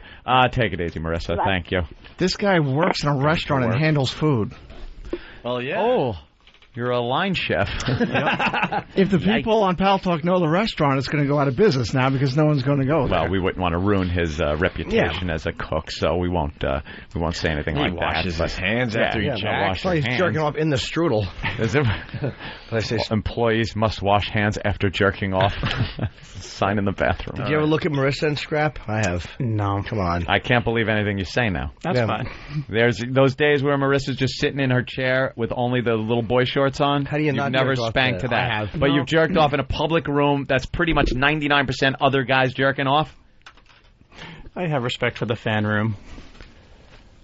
I don't believe him. Sorry. Fool me once, shame on you. Fool me twice. You're jerking off to Marissa. Fool me once, shame on you. Fool me twice, get the slipcovers cleaned. All right. Where do you do that? Just like in front of your... Where's your computer? In my room. In your room? Mm-hmm. You got some paper towels there. And... He's just mortified. The slow one-finger type from one hand. Yeah. Yeah. All right. Well, thank you, Sam, for playing along. Not a problem. That was good. You could go back on Pal Talk now. And Do we have to keep these pictures? No, I think we can burn all those. we could get rid of these. Yeah, take that. Go wipe up something with it. Thank you, Sam. Sterilize those headphones, please. How do you not jerk off looking at Kara or Marissa? I fucking scrapped to both of them. But he wasn't in that room. But I won't do it on public. I'll just watch them. They show their tits. Oh, the guy, look at it. He's all slumped Oh, over. don't be sad. Wow. As he walks out of the room. Walking out, everybody's kind of shaking his hand. Yeah. Oh, ew. There's a lot of waving going on. Well, once again, thank you, Pal Talk, for setting that one up. Jesus Christ, you are a bunch of fucking animals. I jerked off to Lucci sleeping once. She is a sleepy one. She had no idea. She wasn't facing. All I saw was covers moving and a little head facing away, and I fucking repainted my stomach. Wow. Hey, we were going to try to get to this earlier. Fox 5 story on negative political ads. This will lead into the political ads about the Opie and Anthony show, and then we're going to get out of here so you guys can catch a flight. How's that sound? Sounds good. I like it. They say politics is a dirty business, and judging by some recent campaign ads, it's never been dirtier. Bada bing, we're in it, but deep. And worse, this guy Tom Kean, he wants to clean things up. Even cut taxes. Hey, where's our take in that? They've reached a new low in smear campaigning. It's just, and I disagree with it totally. I think they should do something. I think it shouldn't be allowed. The minute you see them, you almost feel like one's just trying to downplay the other person, so you're not really focusing on what they're saying. It's just terrible campaign tactics these days, just to get votes. Often, political action committees, independent of any candidate, run the nastiest ads, like the anti-Bob Menendez Sopranos spoof. But listen to this Senate campaign ad in Tennessee, where Democrat Harold Ford is mocked. I met Harold at the Playboy party. We took money from porn movie producers. I mean, who hasn't? Harold, call me.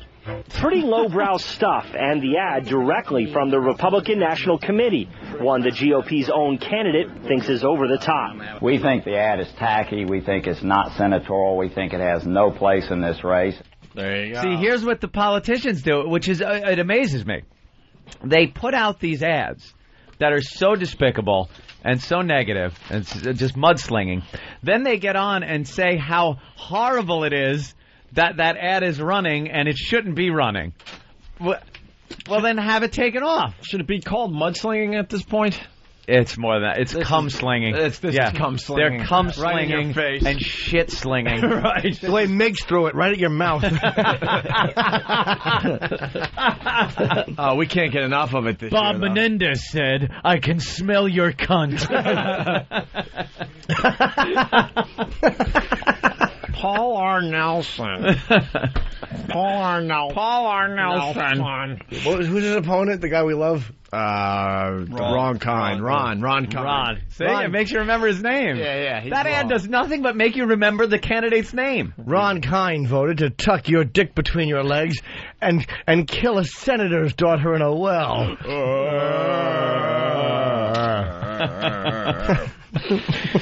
I love those ads. So the listeners threw together some ads where actually the call is out to the listeners. put together negative campaign ads for people on the show. And we got 3 that are worth playing today. Make sure you send them in to Steve or Danny. Danny at FoundryMusic.com, FOUNDRY music.com. We got a couple examples that are working pretty good. Also, I think the info is up on OpieandAnthony.com. Here's the first Opie and Anthony political ad.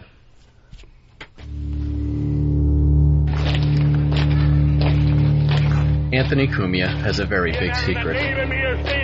Do you really want your favorite radio host to be someone who aligns themselves with Nazi Germany?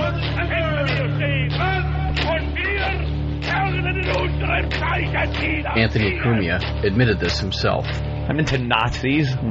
Let's hear that again. I'm into Nazis. And one more damning time. I'm into Nazis.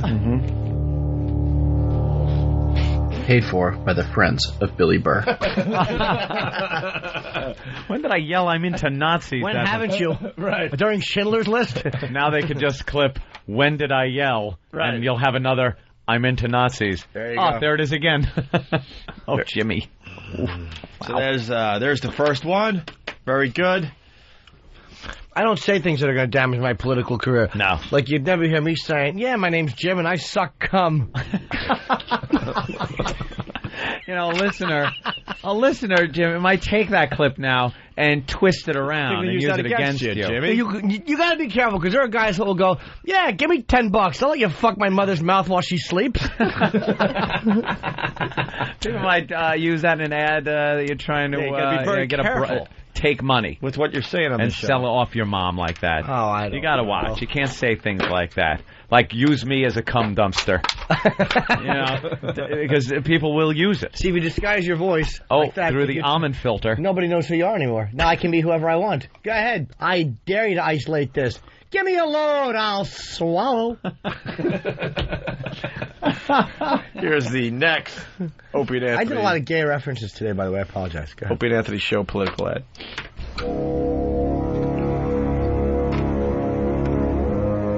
Martini Steve is incapable of expressing emotion. Why not? Martini Steve has no feelings. That's terrible. I'm sorry. Time and again, Martini Steve has proven that he doesn't have what it takes to be an actor. James Norton has a track record of successful, long-running television series like Tough Crowd with Colin Quinn and HBO's Lucky Million. James Norton has what it takes. Please hire him. Message paid for by MBSD Entertainment and David Steinberg. Well, that's not bad. That's not bad. Tom S. in Boston. The first one, by the way, about Anthony was Jared in Boston. Could have used some of the clips, though, that you had there. But I wouldn't come on these airwaves and say things like the Amber Alert system should be called the Tattletale Alert system. Yeah, I agree. I mean, you got to be careful what you say. Because a friend of mine once said, I dominate blacks because that's what I do. And that could come back to haunt him. You know? Got to be careful. Yeah. Oh, but you're not kidding. From your lips to God's ears. You got to be careful. You got to be careful and say things like, why can't we bring back whites and colored water fountains? Or things that you don't mean. Oh, my God. Well, see, I would never say something like that because it could be taken out of context and used against you. How about take two on that, though, is what I'm getting at. No, I like how nervous I sounded saying it. You were clipped. You put the wrong tense in. Whites and black. And colored black only. I'm very sleepy, and I have a flight into goddamn Denver. But you're as sweet as the day is long. Oh, thank you, Jimmy. By the way, David Steinberg is my manager. I was watching Seinfeld the other night. Yeah. Fucking Jerry and this is like and Jason Alexander are like peeking around in the Friars Club. They go, "Oh, there's David Steinberg," and he goes, "The comedian? No, the manager." Yeah, so I heard my and then they go like, they're all disappointed. Yeah, I wouldn't be. Finally, the last political ad for the Opie and Anthony show. This is the last one for today. We hope to get a lot more by Monday. Before you head to the polls this November, Steve C. would like you to know a few things about his opponent, Anthony Cumia. Did you know that Anthony Cumia doesn't like black people? In fact, he lives in one of the whitest neighborhoods in greater New York City. And though he may be surrounded by Jews, it's a known fact that Anthony Cumia is a Nazi. And during a recent skit on the Opie and Anthony program, Anthony played the part of Senator Mark Foley. Kid toucher? You decide. Steve C. speaks with perfect enunciation and inflection. Steve C. has never had a girlfriend placed in a loony bin. Steve C. cares about the environment. He drives a hybrid, not some flashy Mustang. Steve C. cares about the environment because he lives in the environment. Grr. Paid for by the World Wildlife Fund. Steve Irwin, Treasurer. That's the one to beat right there. That's a good one, man. That's the best one so far. We just want some clips. If they have clips, we would love to get clips in there of the show. Yeah. It's always so funny when they're out of context. That guy had the music down, though. That whole ominous music where you're talking about the opponent, and then the very patriotic Steve music. Steve. I live in the environment. Grr. Very good, guys. That was John in Hartford. Very good, John. I have a feeling he might be in radio. Yeah, that was very funny. His voice is a radio voice. Yeah. All right. Yeah. Are we ready for line of the day? Yes. Line of the day. I want to plug the Comedy Works, by the way, this weekend. And maybe at one of the shows, you may not, but I will be there at Denver. I am there. Oh, yeah? Okay. Of course. And New Year's Eve at the Borgata, and November 10th at the Hammerstein. And it's been a fun show, man. And, wait, well, you know what? What? I got to thank my friend Big Kev, who is doing me the favor of a lifetime. He is getting my Peter Criss picture signed.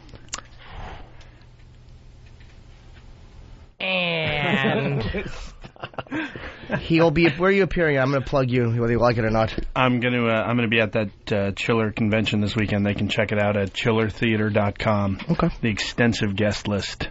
Very nice. Get us the Warriors. I'm going to try to get people for the show. I'm going to do some interviews. Oh, you're doing some of your interviews. I want more fucking Big Kev interviews. That is great. You're crafting these into a fine segment, sir.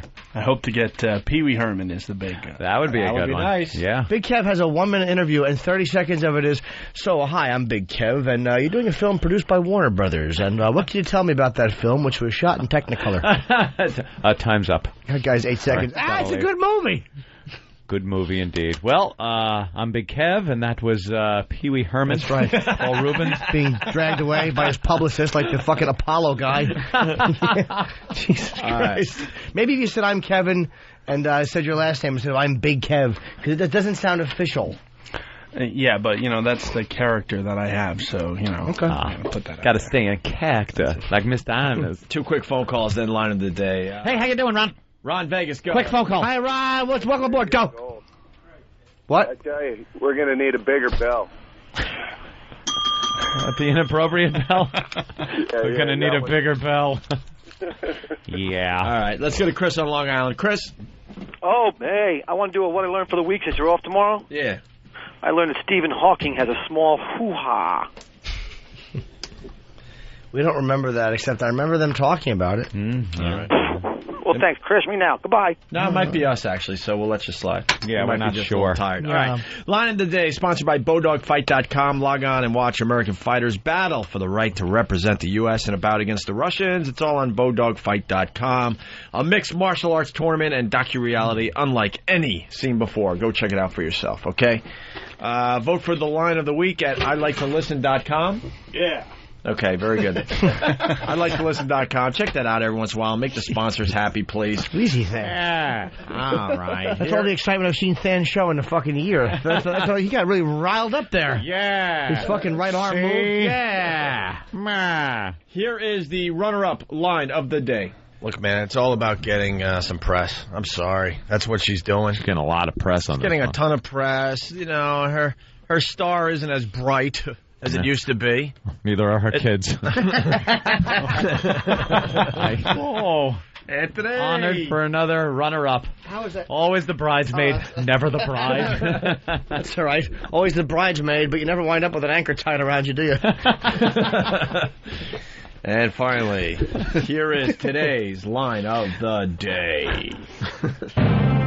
Here Comes what, Jimmy? line of the day. Line of the day.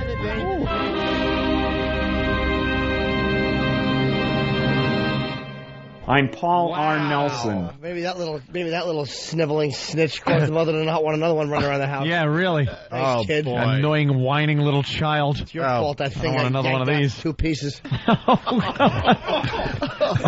I'm Paul R. Nelson. I stepped on that line. I didn't even realize that. Oh, that's okay, man. Poor little thing got ripped out in 2 pieces. Did it work? Jesus. All right, good. Wow. Yeah. All right. And can we thank our guests? We should thank our guests at the end of the show. But, Opie, I like to do guest thanking time. It's when the credits are rolling. Oh, I don't know. What do you think? Oh, well, I want to say, Jim Belushi, it was very fun having Jim in and plugging his book called Real Men Don't Apologize. Mm-hmm. No, Jimmy, it's too late in the show. And I want to thank... Why does he keep doing the same bit? You know how painful that is late in the show? like it's 6:10 when we have energy, we got our coffee in us, who cares? But after 5 hours of radio, that goes right through me, man. Makes me want to jump out the window. I just want to go home, and I have to wait for that long pause. It kills me every time. And... yeah. Go ahead. And Sharon Osbourne. I kill rich cunt! Goddamn rich cunt! I kill rich cunt! She was great. She was wonderful. Her book is fucking good, man. I'm being really honest. She's not Is here that anymore. the title? Yeah, it's called It's Fucking Good. Oh, okay. It's fucking good. I love it. Otto and George playing the New York Improv tonight at 8 p.m., I guess. I'm getting a little communique about that. Elmo, anything, Brother Elmo? He's wearing the Hogging Up the Airwaves that T-shirt, the Fatty Pig Fatty T-shirt. That chick looked exactly like the back of the shirt, the one I was in before. The big puffy, piggy look. Yeah. Let me see. She had the big llama foot, too. But, yeah, if you come down to F.H. Riley's, what's the guy's name? Paul R. Johnson. Yeah. It's Nelson. Nelson. Oh, I'm Paul R. Nelson. Yes, a little bit. I'm Paul R. Nelson. Nelson. I'm Paul R. Nelson. Hockey dad. Oh, he's a... And Gook Killer. I'm Paul R. Nelson. Hockey bag and... hockey dag. Hockey dag. Wait, I'll try it again. I'm Paul R. Nelson, hockey dad and colonizer. No, not really. That's I liked it better when I fucked it up. At least I had an excuse. But then once it came out crystal clear, it just plain old fell flat. That went over like a lead balloon. Back goes Griffey, looking up, and it's out of here! Or is it? No, it's off the wall. My mistake.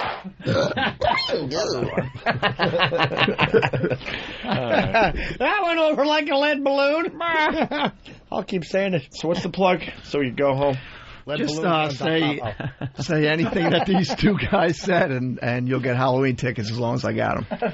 Paul R. Nelson, you want them to say? Yes, I'm Paul R. Nelson. They got to say it in some kind of voice. They can't just say, I'm Paul R. Nelson. Yeah. And you only get one shot, so if you don't do it, that's then you're fucked. If you walk up like Master Poe, hello, gentlemen, this is Paul Nelson. Hey, I'm and I'll be Paul Nelson. I'll be fucking out back. Yes. Paul will fuck it up. Hi, this is Full R. Nelson. You vote for Ron Kind, you're going to be pwned. Pwned. You didn't like that one, Master Pwn. No. Oh, I didn't hear it. That was right. Damn it. I'll say it again. I'll hear it in the replay. Oh, Than. What? No, wow, look at Dan trying to make him say it again. All right,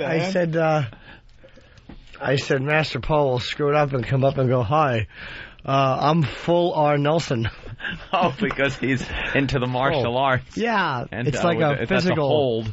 It's a hold that people use. Gentlemen. Gentlemen.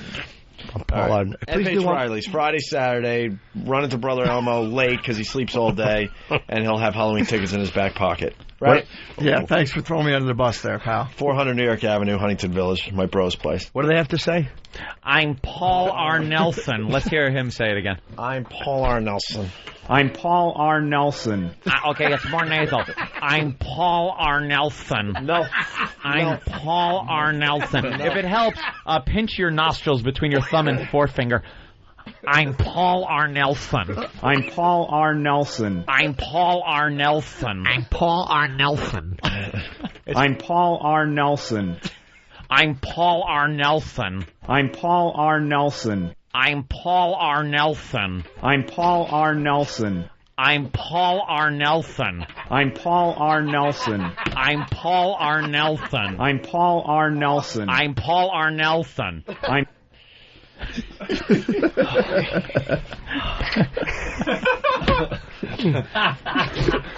What the fuck is that guy? Shut up. What's that guy's name again?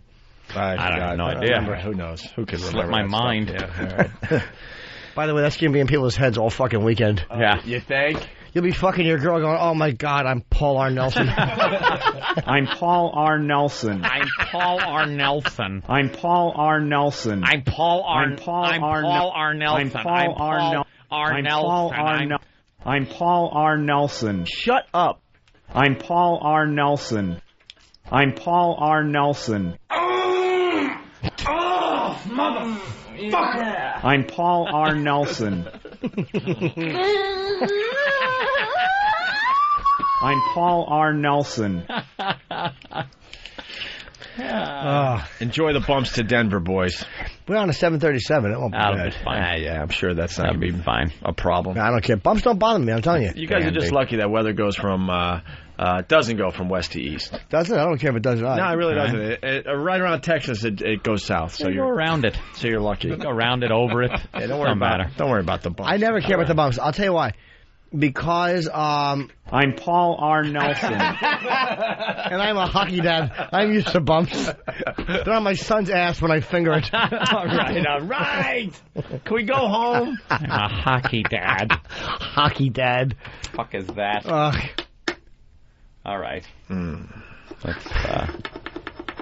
All right. I'm gonna get up and leave. Will that get us? Remember the days when we would end a radio show professionally, like a professional operator? Like, you ever hear the way radio we'll be shows back end? on Monday. We're gonna have blah blah blah blah blah blah. Have a great weekend. Have a good weekend. And Lasers, and now it's like, kind of- I guess I'm just gonna have to start this and get up. Peters and go. out like a party.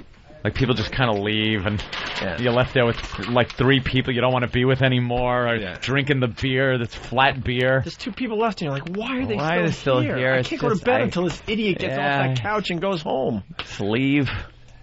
You just leave. All right. I'm Paul R. Nelson. What a... Paul R. Nelson is a cunt. I hope we don't hear this later today. This is your Captain Paul R. Nelson. We'll be flying at an altitude of 35,000 feet. If you look out your window, you'll see the great state of Wisconsin. I'm running for congressman. Vote for me, Paul R. Nelson. Your pilot, your congressman. Fuck. Now batting, number 22. Paul R. Nelson. Nelson. Wait, he said the last name right. Oh. Hold on, what? Nelson. Nelson. One small step for man. One giant step for... Paul R. Nelson.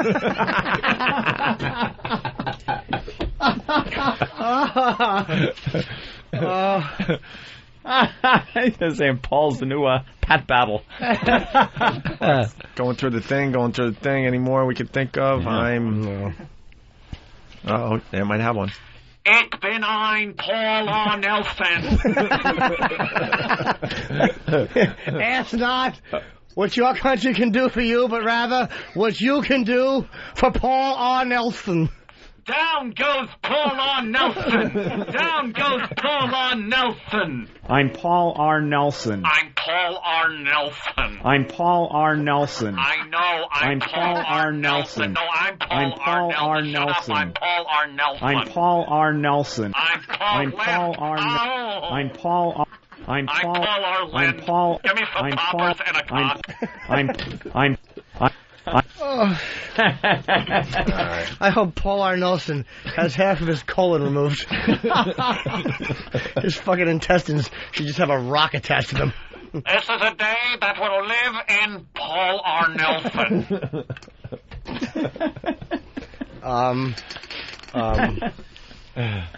Yeah.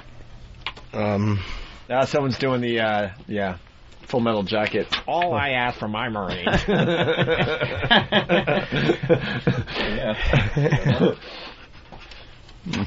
You ready? Yeah. Bye. You have to do the voice. I can do the voice. All I've ever asked of my Marines is to obey my orders as they would the word of Paul R. Nelson. Wait, Paul R. Nelson, tear down that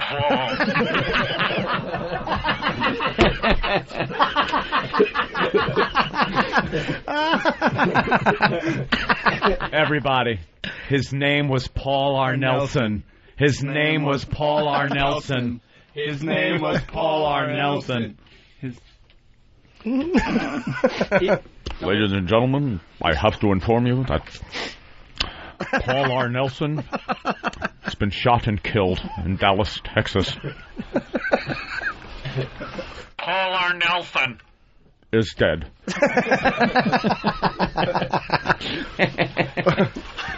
Goddamn rich. Paul R. Nelson. That's old school. That's a good one. Yeah. Ooh. Oh, Jimmy, no. Oh, my brother's writing. Ooh. He knows history, so. Stupid history.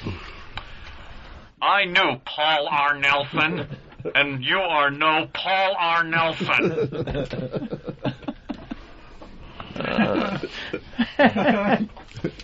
Your days of finger banging. Oh, Paul R. Nelson. Are over. The power of Paul R. Nelson compels you. The power of Paul R. Nelson compels you. Paul R. Nelson wins the pennant. Paul R. Nelson wins the pennant. Wait, okay. Paul R. Nelson. The White Angel.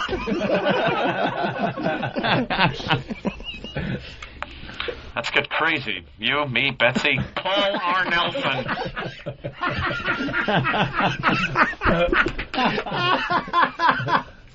Oh. Paul R. Nelson, Paul R. Nelson, thank God Almighty, Paul R. Nelson.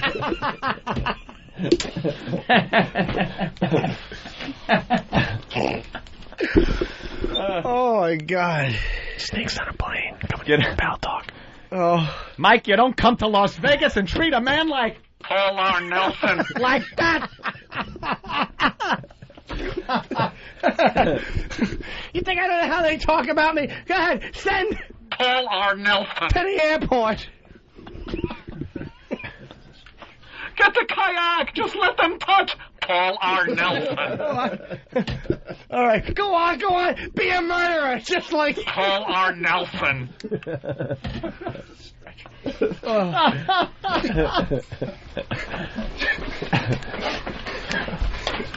That uppity Paul. Oh, sorry. Yeah. Did you see a sign that said dead Paul R. Nelson storage? Never ends. I think we better take Paul R. Nelson to a doctor. Your son is attempting to what? To what? Is attempting to bring Paul R. Nelson into this situation. Paul R. Nelson?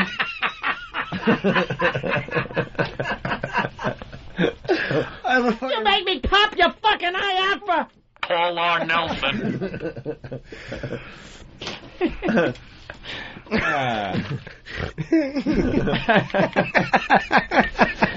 Yeah. Where are we getting out of here? Yeah. Oh, we were. Oh, my God. Stupid Paul R. Nelson. Makes us stay. Wish he would. Down goes Paul R. Nelson. Paul R. Nelson tear down that wall. Oh, that was a damn good one. Paul R. Nelson would pull an R. Bud Dwyer. That's enough. Yeah.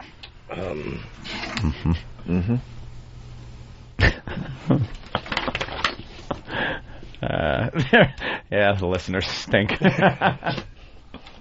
All right. I think we can go, right? What do you think? Yeah.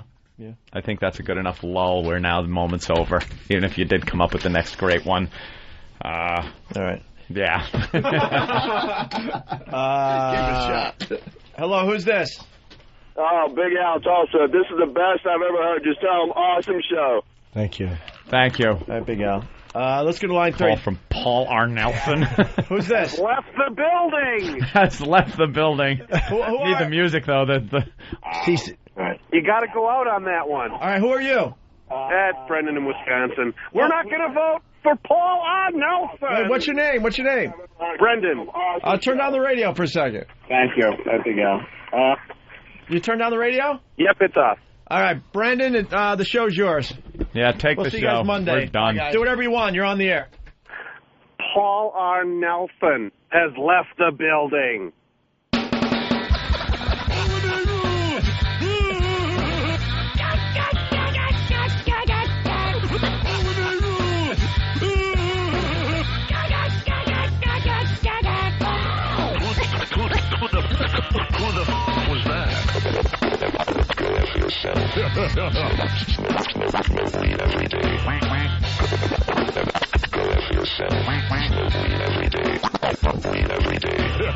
I'll beat up a check for you.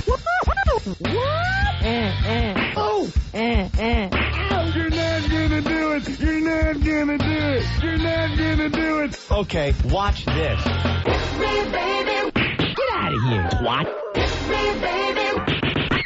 Stupid friggin' twat! This is a turn on. Go for a poke. Let me just show you how serious I am. How'd you like to suck my ass? Get in the coffin. Howdy, faggot. You son of a bitch. Oh. Why? I just did it right.